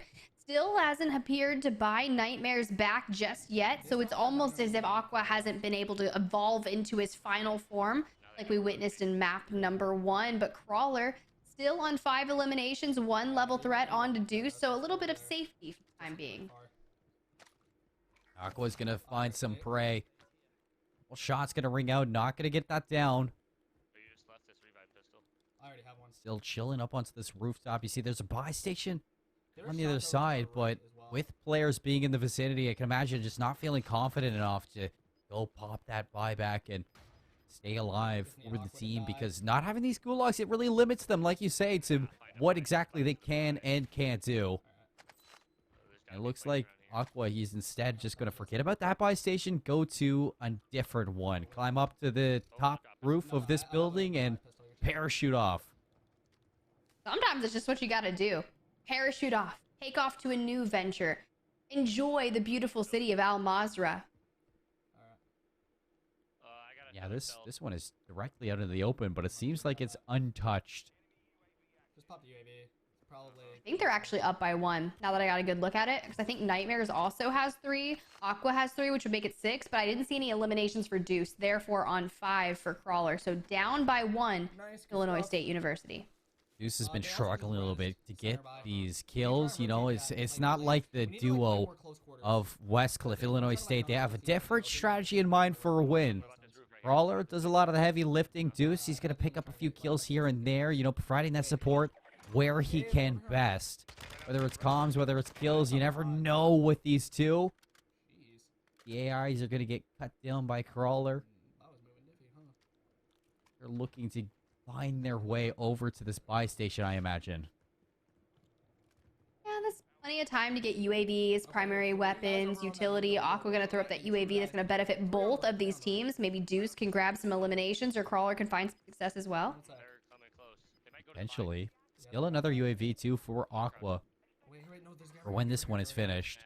Was that here cluster or precision where I just pinged? He calls it in right away. Look at how many people are in El Mazrah City right now. And on the edge of hydroelectric as well. So, something that Aqua talked about back in the semifinals, you know, sticking around the outside of that circle, watching for players to move in. Haven't really seen him play to that play style just yet, but take a look over at Crawler. He's in a gunfight. 6 kills, now 7 for the team.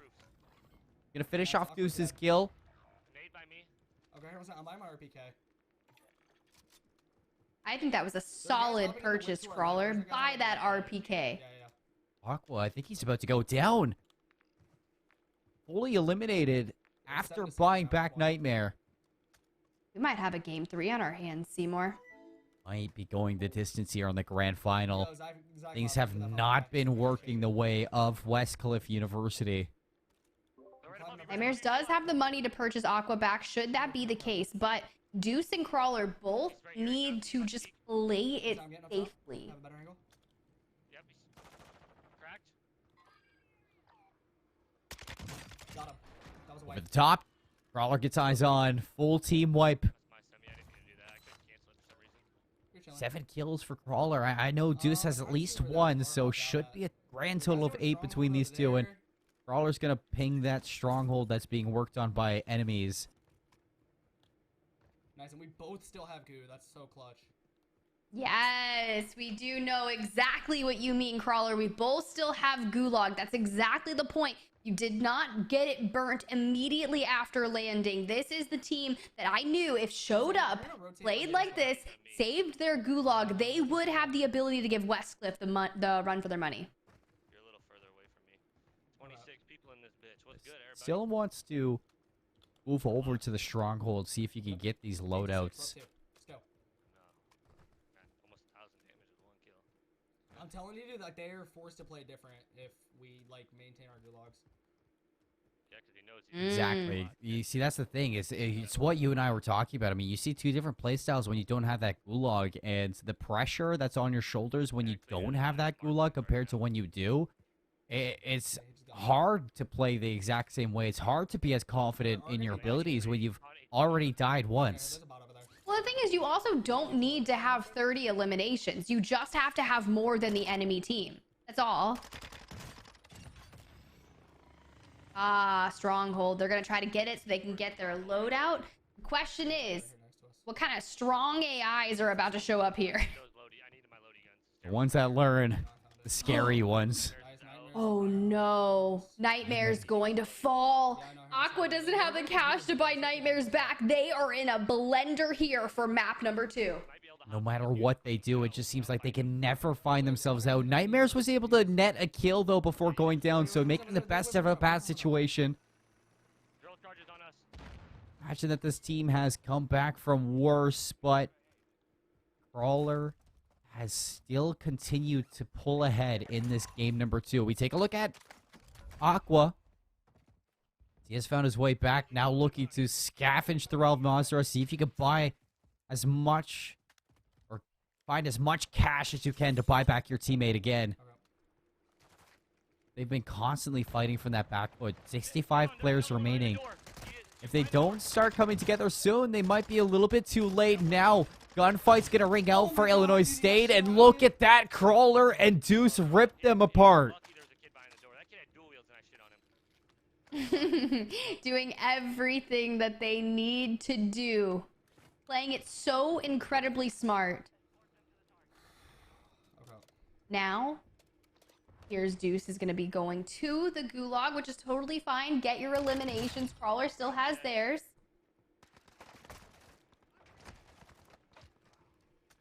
Just realized Aqua drops on Crawler to try and get his loadout as well. Let's go, we're out. I didn't damn. Smart. Second kill. Okay, it's okay. At least you're able to, top off Got and here, we're up 5. grab some eliminations. Yeah, Aqua it is. now Oh my God, wait, no, I just got beamed by a different guy. $3,700.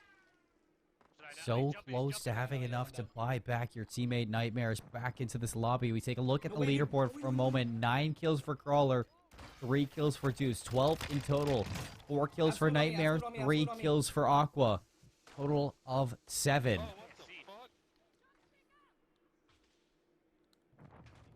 More pushing. Hey, he's hurt. He's hurt. Wow, Crawler able to get out of a bad scenario. That's exactly what he needs to do. Burns a self-res, but keeps his Gulag intact. Oh my God, wait, no, guy on me. Shit on. Somebody up top, and Crawler burns him! Puts him on ice skates and tells him off. Aqua on the left in a bad situation. Needs to re-shield. Will he get pushed in this moment? Okay, I'm up 6. You're down 1. We're up 5. Steady right now is Aqua. Backed against the ropes. Where's the buy? Hey, still on, he's Yeah, still on. no, he's RPK battle just tagging. looking for an angle on whoever's pinning him down. Bot's coming in. Yeah. Oh, wait, here. We have zone coming in, too. Get to new. I know. I'm on this roof to your right. There's still guys here. Right in front of us. Oh, and close. Get inside, get inside, get inside. Do you have a gas mask? Illinois State yet again under fire. Nope. No, behind us, behind us. Right here, tagged up a little bit. Not Just what place you the kill, needed place the kill. to have happen, but you do still have your gulag available to you.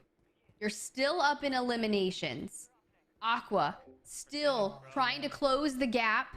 It's all good, homie. Wow. I got my gear, I got my gear. I got one. Aqua's gonna get it down there, finish it off with the Semtex. Aqua's about to come kill him. Okay, there were multiple there. Goose Did you get looks one? like he wins his gulag. Did you get one? Did you get the one guy that I pinged? I got one. Okay, Or at nice, least he's alright. able to find a few kills before he goes down towards going to his gulag. So Crawler's turn. I want to take a full zone in now on Crawler if we can. To see if he gets back into El Mazra. This is a big moment for the team.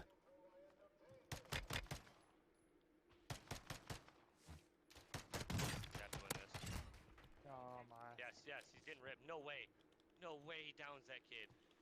All right, he killed 2. No way, dude. Oh my god. Okay, my teammate got the other kill. I got 1. I'm coming back. All right, at least he got one of the eliminations in the gulag. Still up.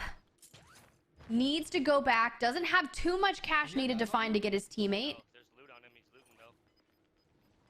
Deuce being full down, Nightmares being full down, suddenly levels out the playing fields for both Aqua and Crawler, the superstars of their school, looking to go head-to-head to see if they can win this one out. For Illinois State, this is the means of going to a game number 3. Important for your squad. For Aqua, I mean, a comeback right here would be heartbreaking in the eyes of Illinois State University. We're up 4. But for the Westcliff Warriors, it would mean everything. Only up 4 for Illinois State University, according to the comms. You would not want to go down in the zone right this... Oh, you're scaring me. I don't know if you have a gas mask, but at least you can run faster with the P890s Akimbos. But you need to not have any moments. And Oh, now... no. Dude, there's a Oh fucking my cluster god, right go around. Crawler, there's a kid just jumped to your left. Where? Deep left. He's probably to your left still. Over by Aqua? Where? Yeah, I seen him parachute off a roup from your left somewhere. So he couldn't have made it that far because there's not very many tall Oh, buildings. well, that's Aqua right there. so Frantic that might have comms between both of these two players. You I can don't know tell if that the it was him. pressure is starting I to think he's mount. already gone, but I don't know. Just be careful. Be careful. The motto that we are here for tonight, be careful. Everything is riding on this map. If Illinois State University falters and Aqua is able to out-elim them, been. Nice, I got res. Precision. I had the first kid ripped, and then I killed the kid you were talking about. And if I wouldn't have got precision, Nightmares I gets would've brought back. Yeah, it's all good. Here, one sec. Guys, just rezzed over here by Aqua. Westcliff Wait, that actually Warriors might have been Aqua right back there. at full strength as soon as Nightmares touches down. Yeah, no, I can. Just want to make sure I don't get ripped from top Zaza. The Crawler has enough cash to bring back Deuce, so this is going to be all a war at the end of it between both of these two teams, Tiff. Okay, here, wait, he's fighting guys. He's fighting guys. All right, bye, fair. Aqua Go fight. in a little bit of a scuffle fighting, now able to purchase the teammate back. So both teams in full fighting force. No gulags are available. Only person to have a self-res is going to be Aqua. Probably has 3 of them by now. Really probably does. Steady irons for Aqua. He's going to toss the Semtex through the window. Couple shots on the bottom floor. Another down with the pistols. Akimbo working strong right now for the King. Staircase is not accessible for the moment. He's going to be taking the ladder stun on the inside. Not sure if he did get that kill from the player he initially downed, but it looks like he's going to hop in from the top down right now. Gets the jump onto them, but oh no, Aqua hops into the line of sight of 2 players. Fights off a little more than they can chew, but you can see right there, tied game between Deuce and Nightmares. Crawler up by just a little bit, but is going to fall as well. This is where things come down to the wire, Seymour. Both captains dead. Supporting cast needing to go big right now for the team. Nightmares is going to set up shop on top of this building. Couple players parachuting in. Nightmares is going to spot them. Shots on the mountain, not going to hit. They are actually going to walk away from him, so he scares them off. Not sure if there's still players in this building yet, Tiff, but it seems like with the way Nightmares is playing it, there might be. And yeah, he's going to spot them from below. A couple shots. Nightmares loses his armor. Staying alive is going to be key right now for Westcliff, or we're going to a game 3. Use that rocket and shoot it. Oh, please, yes. Give me the Strela action. Unfortunately, not going to connect. Would have been just perfect. Someone dropping on him from below or above. Now below. Somebody on the balcony, though, and Nightmares goes down. That's going to mean Westcliff, they fall in game number 2. Illinois State, they rise to the occasion, and they're going to push us all the way to the distance here in our grand finals. Looks like we are going to a game 3. What a way to finish it off, too. There was a moment where I thought, you know, hey, Aqua, he could totally do this. He could totally bring this one back. Drops on down to 2 players, and that's when he meets his end. I mean, you could really see in that game a lot of pressure on Westcliff losing their gulags early, Tiff. And Illinois State to do exactly what they need to do to get the job done and send us all the way. Yeah, so they know what needs to be done. We cannot burn our gulags early. We said that when we were shaping up this finals match. We were like, hey, if Illinois State doesn't burn their gulag early, they will succeed and give Westcliff a run for their money. I just want to roll the clip all the way back where we were talking about that. Just kidding, we're not going to, but that's exactly what we said. Now, the question is, can they do it again? Can they do it again? Who's going to win this one out? Only one more map remains. Game number 3 on the horizon. You're watching the CCL Warzone 2 launch open. My name's Seymour. This is Tiff, and we will see you on the other side with our last game.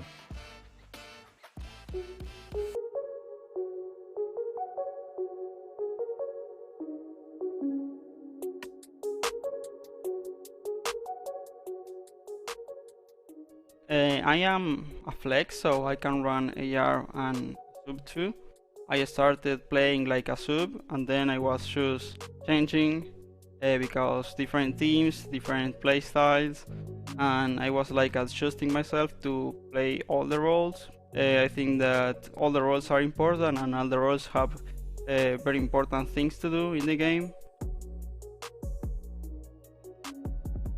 I think that the most exciting thing is like that we are going to compete against really good teams on the collegiate scene, and I wanted to like compete against them because right now I know a little bit about the collegiate scene, but I don't know the players in there, and obviously all the universities that are playing for the players and all that. So I wanted to compete against them. I think that has changed my life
in the finals. We're getting a best of 3 map 3 here today. So it is all on the line. Whoever wins this match comes out $2,500 richer. The loser, $1,500, which not a bad day of Warzone for our schools that have been competing. But you're right, 2-day event, 78 schools, 16 groups, and now there could only be one.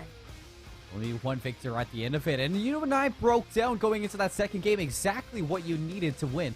If you were Illinois State University, the strategy is hold on to your gulags as long as you can. Stay alive. Absolutely kind of min-max your situation on the mini-map, and they get it done there. I think we got to see 2 different faces of Westcliff finally. They falter at the beginning. They make some mistakes, and for some reason, Tiff, going to Hydroelectric is not the way for any of these teams. Every single time we've seen a team go to Hydroelectric, it always ends badly. So I was surprised to see them go there. I'd imagine they're going back to Observatory this one. I'd be curious to see that. I think the reason they didn't go Observatory is they were looking for a high population POI that wasn't where Illinois State was going. They didn't want to have to fight for the kills on the drop. They wanted to contest a POI just themselves. And yeah, it burned them a little bit. But if you notice what Crawler is doing in particular, he drops immediately at the closest building in Observatory, grabs the first gun he could find, and immediately shoots into the air of all the players flying into Observatory, because you can't shoot people out of the air here in Warzone 2, but if you land fast, grab a gun, those players can't do anything. No, those players can't do too much when they're just flying in and you have an M4 and it's just open season in the skies, and Crawler puts it to use. 11 kills from Crawler in game number 2. Game number 1 saw 25 kills for Aqua, so, you know, we've seen completely different parallels from both players, and really imagine which one we're going to be getting today. So hopping into this game number 3, everything's on the line for both of these players, and they must be talking amongst each other what strategies they're going to be bringing into this one. I wonder if, you know, we're going to finally see them stick together as a whole team of 4 to get this this map done. I can only imagine. Time will tell. But we see here Crawler just chilling. I thought that was a ring pop, or like one of those like weird push pops that have like the suckers inside them and you like push it out and it's a sucker, but I don't think that's what it was. But that's what it looked like to me. Regardless, prepped and ready to go into Observatory. You can see it now. They're already pinging it. We know where they're going. Yeah, we know exactly where they're going to want to go. The thing is, where will Nightmare and Aqua go? It looks like they're contesting Observatory. All 4 players landing here.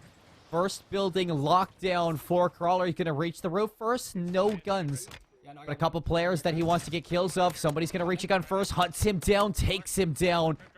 First elimination net for Crawler. Deuce is going to try to get one as well. But Aqua is staying on pace. And Aqua's just taking these kills. 2 now for Aqua. Crawler's going to get a second one with the help of his teammates. But this is neck and neck. Aqua goes down. And he's going to be fooled, Seymour. So this is a totally different situation. It's like we're seeing a totally different Westcliff. Illinois State University being one of the only schools to be able to apply the pressure effectively to Westcliff. Because when you see your enemy team that you're going up against in the 2v2 scenario, getting eliminations, and you're seeing it time and time again, that puts pressure on you. Now you've already burnt your gulag. At least Nightmares was able to stay up. Pressure weighing down on the shoulders of Westcliff Warriors. Nightmares now trying to thrive in Observatory. Well, Crawler now has the MX-9 in hand. Hunting down some of these players. Can hear them on the rooftop. Spots him there as well. Gets an angle, but he can't get the kill. Crawler now down. Doesn't want to give up just yet. Deuce trying to fend off these players. Get the revive as well. And it seems like he might be able to. No, just as I say that, you see Deuce gets jumped from behind. He's going to be incredibly low. Still not down just yet, but eventually he's going to fall. Aqua in the gulag. The only player left standing without burning their gulag is Nightmares. This is something to be said. All of these players, the fatigue from going through a 16-team bracket, finally the cracks in their armor are showing. Aqua gets both kills in the gulag, so he's up to 3 now. Crawler only walks away with one, and now both Deuce and Crawler are going to be in the exact same gulag. All right, well, at least you've got your team to work with, so you know that you can count on them. I only hit him once. Other guy's top mid. Other guy's top mid. Nightmare ends up going down, though. I backed up. The Wave Gulag has been burnt, Tiff, off going to Observatory. This has not been a kind insta-drop from them. Able to find a 3-plate armor vest in the gulag, turns around, snaps, finds the eliminations necessary for them, and they're going back to Al Mazrah. They are only 2 kills to net from that, though. See, the drone going to be used to scan some targets for Aqua. Looks like he's going to try to hunt some of these down. Nightmares is going to get a kill. I want to jump in with Aqua for this because I know he's ready to take these kills.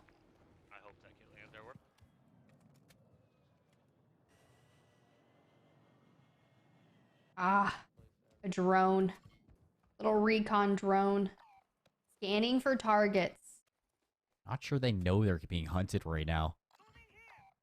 Look, if Aqua is the hunter and you are the prey, you've already lost. But you hear right now, I'm about to die. That's not what you need to hear from Aqua's teammate, but can he clutch it out? Nightmare's still staying alive a little bit here. Aqua yet to find an angle onto these players. Takes to the roof. Sees somebody on the other side. We've seen him thrive in this area time and time again. So cautious, though, to take the initial shots. There's the first one. Down and secured. Doesn't have a nade for this kill, but he has an angle on that player. Trying his best to get this kill, and he is. 4 kills now for Aqua. Drops on down, wants to loot him. Knows the teammates are not too far away, so Aqua has to be careful here, Tiff. I already saw the one crossover initially before he peeked and found the second player in the back. So there should be someone to his left behind him. You can go check the comms. Ah, yes. Oh, spots him on the rooftop. Trigger discipline shown. Smoke's going to be able to let them cross, and it looks like Aqua's going to throw a snapshot grenade to see if he can spot anyone behind that target.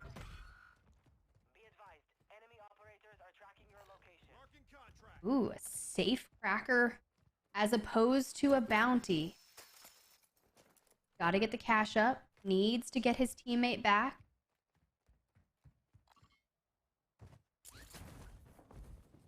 Question is, can Crawler and Deuce maximize the potential time that it's going to take for Aqua to get the cash needed to get Nightmares back up? You said it perfectly before. This is like a power play right now for them. Taking a look at that, 4 kills and 5 kills for Westcliff. 9 kills in total. You get a chance to look at how much Crawler had. Imagine they're not too far behind. Oh, they're in a bit of a scuffle. Deuce going to fall. Crawler has to step it up because Deuce was now fooled. So now the team captains, once again, the only ones left alive in Al Mazrah. We've seen this before, Seymour, and we knew how it ended. The story has been sung time after time between these two schools. The thing is, last time it was Crawler and Illinois State who were able to pull ahead. Aqua now can take this moment with the lead they have to try to extend it. Crawler's going to turn around. A couple of nice shots there, but it's not enough for him to send.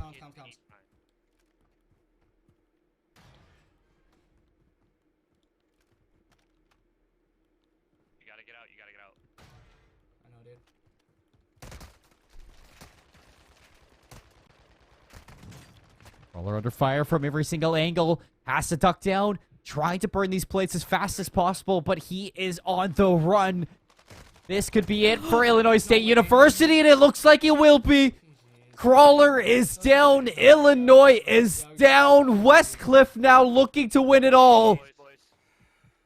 And you can hear it in chats. Your Westcliff Warriors, your victors of the CCL Warzone 2 launch open. Cannot believe we just witnessed that happen. A rather unfortunate go, boys. Ending. Woo! Damn. Woo! What a fun time. What a long day of Warzone, but it was fun, electric. I mean, it was not disappointing to see these teams go up against each other in a 2v2 kill race. I can say that for sure. It was quite competitive across all 4 rounds that we did see as well. It was definitely electric, and I think if you break it down to what we just witnessed in the finals, it was an evenly matched finale. I mean, they both pushed each other to their extremes, and they wanted to succeed so badly, and unfortunately, Illinois State falls to the wayside just a little bit early on, but not before taking it into that match 3. That's where you know things are getting scary, is when it goes all the way. But all 78 teams that competed here today, congratulations to you. You played fantastically to the 16 teams that made it into the initial bracket that we started off our day with, to the semifinals, the teams that made it to the money, to Westcliff, to Illinois State University, making it all the way through the bracket. Seymour, what a day. What a day indeed. We start off with Westcliff going up against Hood College Bravo, a 2-0 victory in round 1. They move on to face Iowa State University right with another 2-0 to keep on brushing and breezing their way through this bracket. They meet the Hilltoppers from St. Edwards, and they 2-0 them as well. Into the grand finals, it may not have been as clean as they hoped for, but they get the job done, and your Westcliff Warriors are your champions of our launch open here for the brand new Warzone 2. You couldn't have asked for a better team. Again, just like Tiff said, thank you to all teams that showed up, played your hearts out, because it was a grand time witnessing that. And here your champions are Nightmares and Aqua from Westcliff University. Well done, boys. Well deserved. Mental fatigue, I'm sure, is setting in. It was a long day, grinding through the brackets, finding so much success, a lot of high kill games, a lot of evident strats that were born throughout here. I learned a lot, Seymour. I'm sure you learned a lot. And overall, an amazing day of Warzone. An amazing day, but the information is not done yet, folks. Don't forget that spring registration is still open for the CCL season. That is coming up for Modern Warfare 2. So if you haven't signed up yet and you're watching, waiting for your opportunity to compete, go check that out. Spring registration will close soon. It's the new year, I'm guessing, because it's almost that time to start our brand new season for Modern Warfare 2. And you don't want to miss out on the chance for competing. Not just that, but I do want to give a big shout out to our sponsor, America's Navy, because this wouldn't be possible without you. If you want, you can learn more at Navy.com. It features an in-depth information about every career path in the Navy. And the Navy allows you to earn college education at their expense, paying nearly all tuition. While enlisted, you can attend classes even while on the ship. The Navy also offers world-class training using cutting-edge equipment and technology to prepare enlisted men and women to maximize their potential. Well, we saw the potential maximized in that grand finals of these players here in Warzone 2. But Tiff, any closing remarks before we hop off? Now, I just want to give a shout out to all the players that came in today, laid their heart on the line, tried their very best. We saw so much passion throughout this 2-day tournament, all on Al Mazrah, and I couldn't be more excited to drop into any tournaments featuring Warzone 2. So to get my hands on the very first one for me and for you as well, congratulations to all the production that happens behind the scenes. It takes a lot of hardworking people to put these events on for these students, and it's just a joy to be here, Seymour. It is a joy to be here alongside you, Tiff, for some Warzone 2. Big thank you to everybody watching. Big thank you to CCL for putting it on, America's Navy and Fandom for our sponsors. And we'll see you next time for our next CCL action.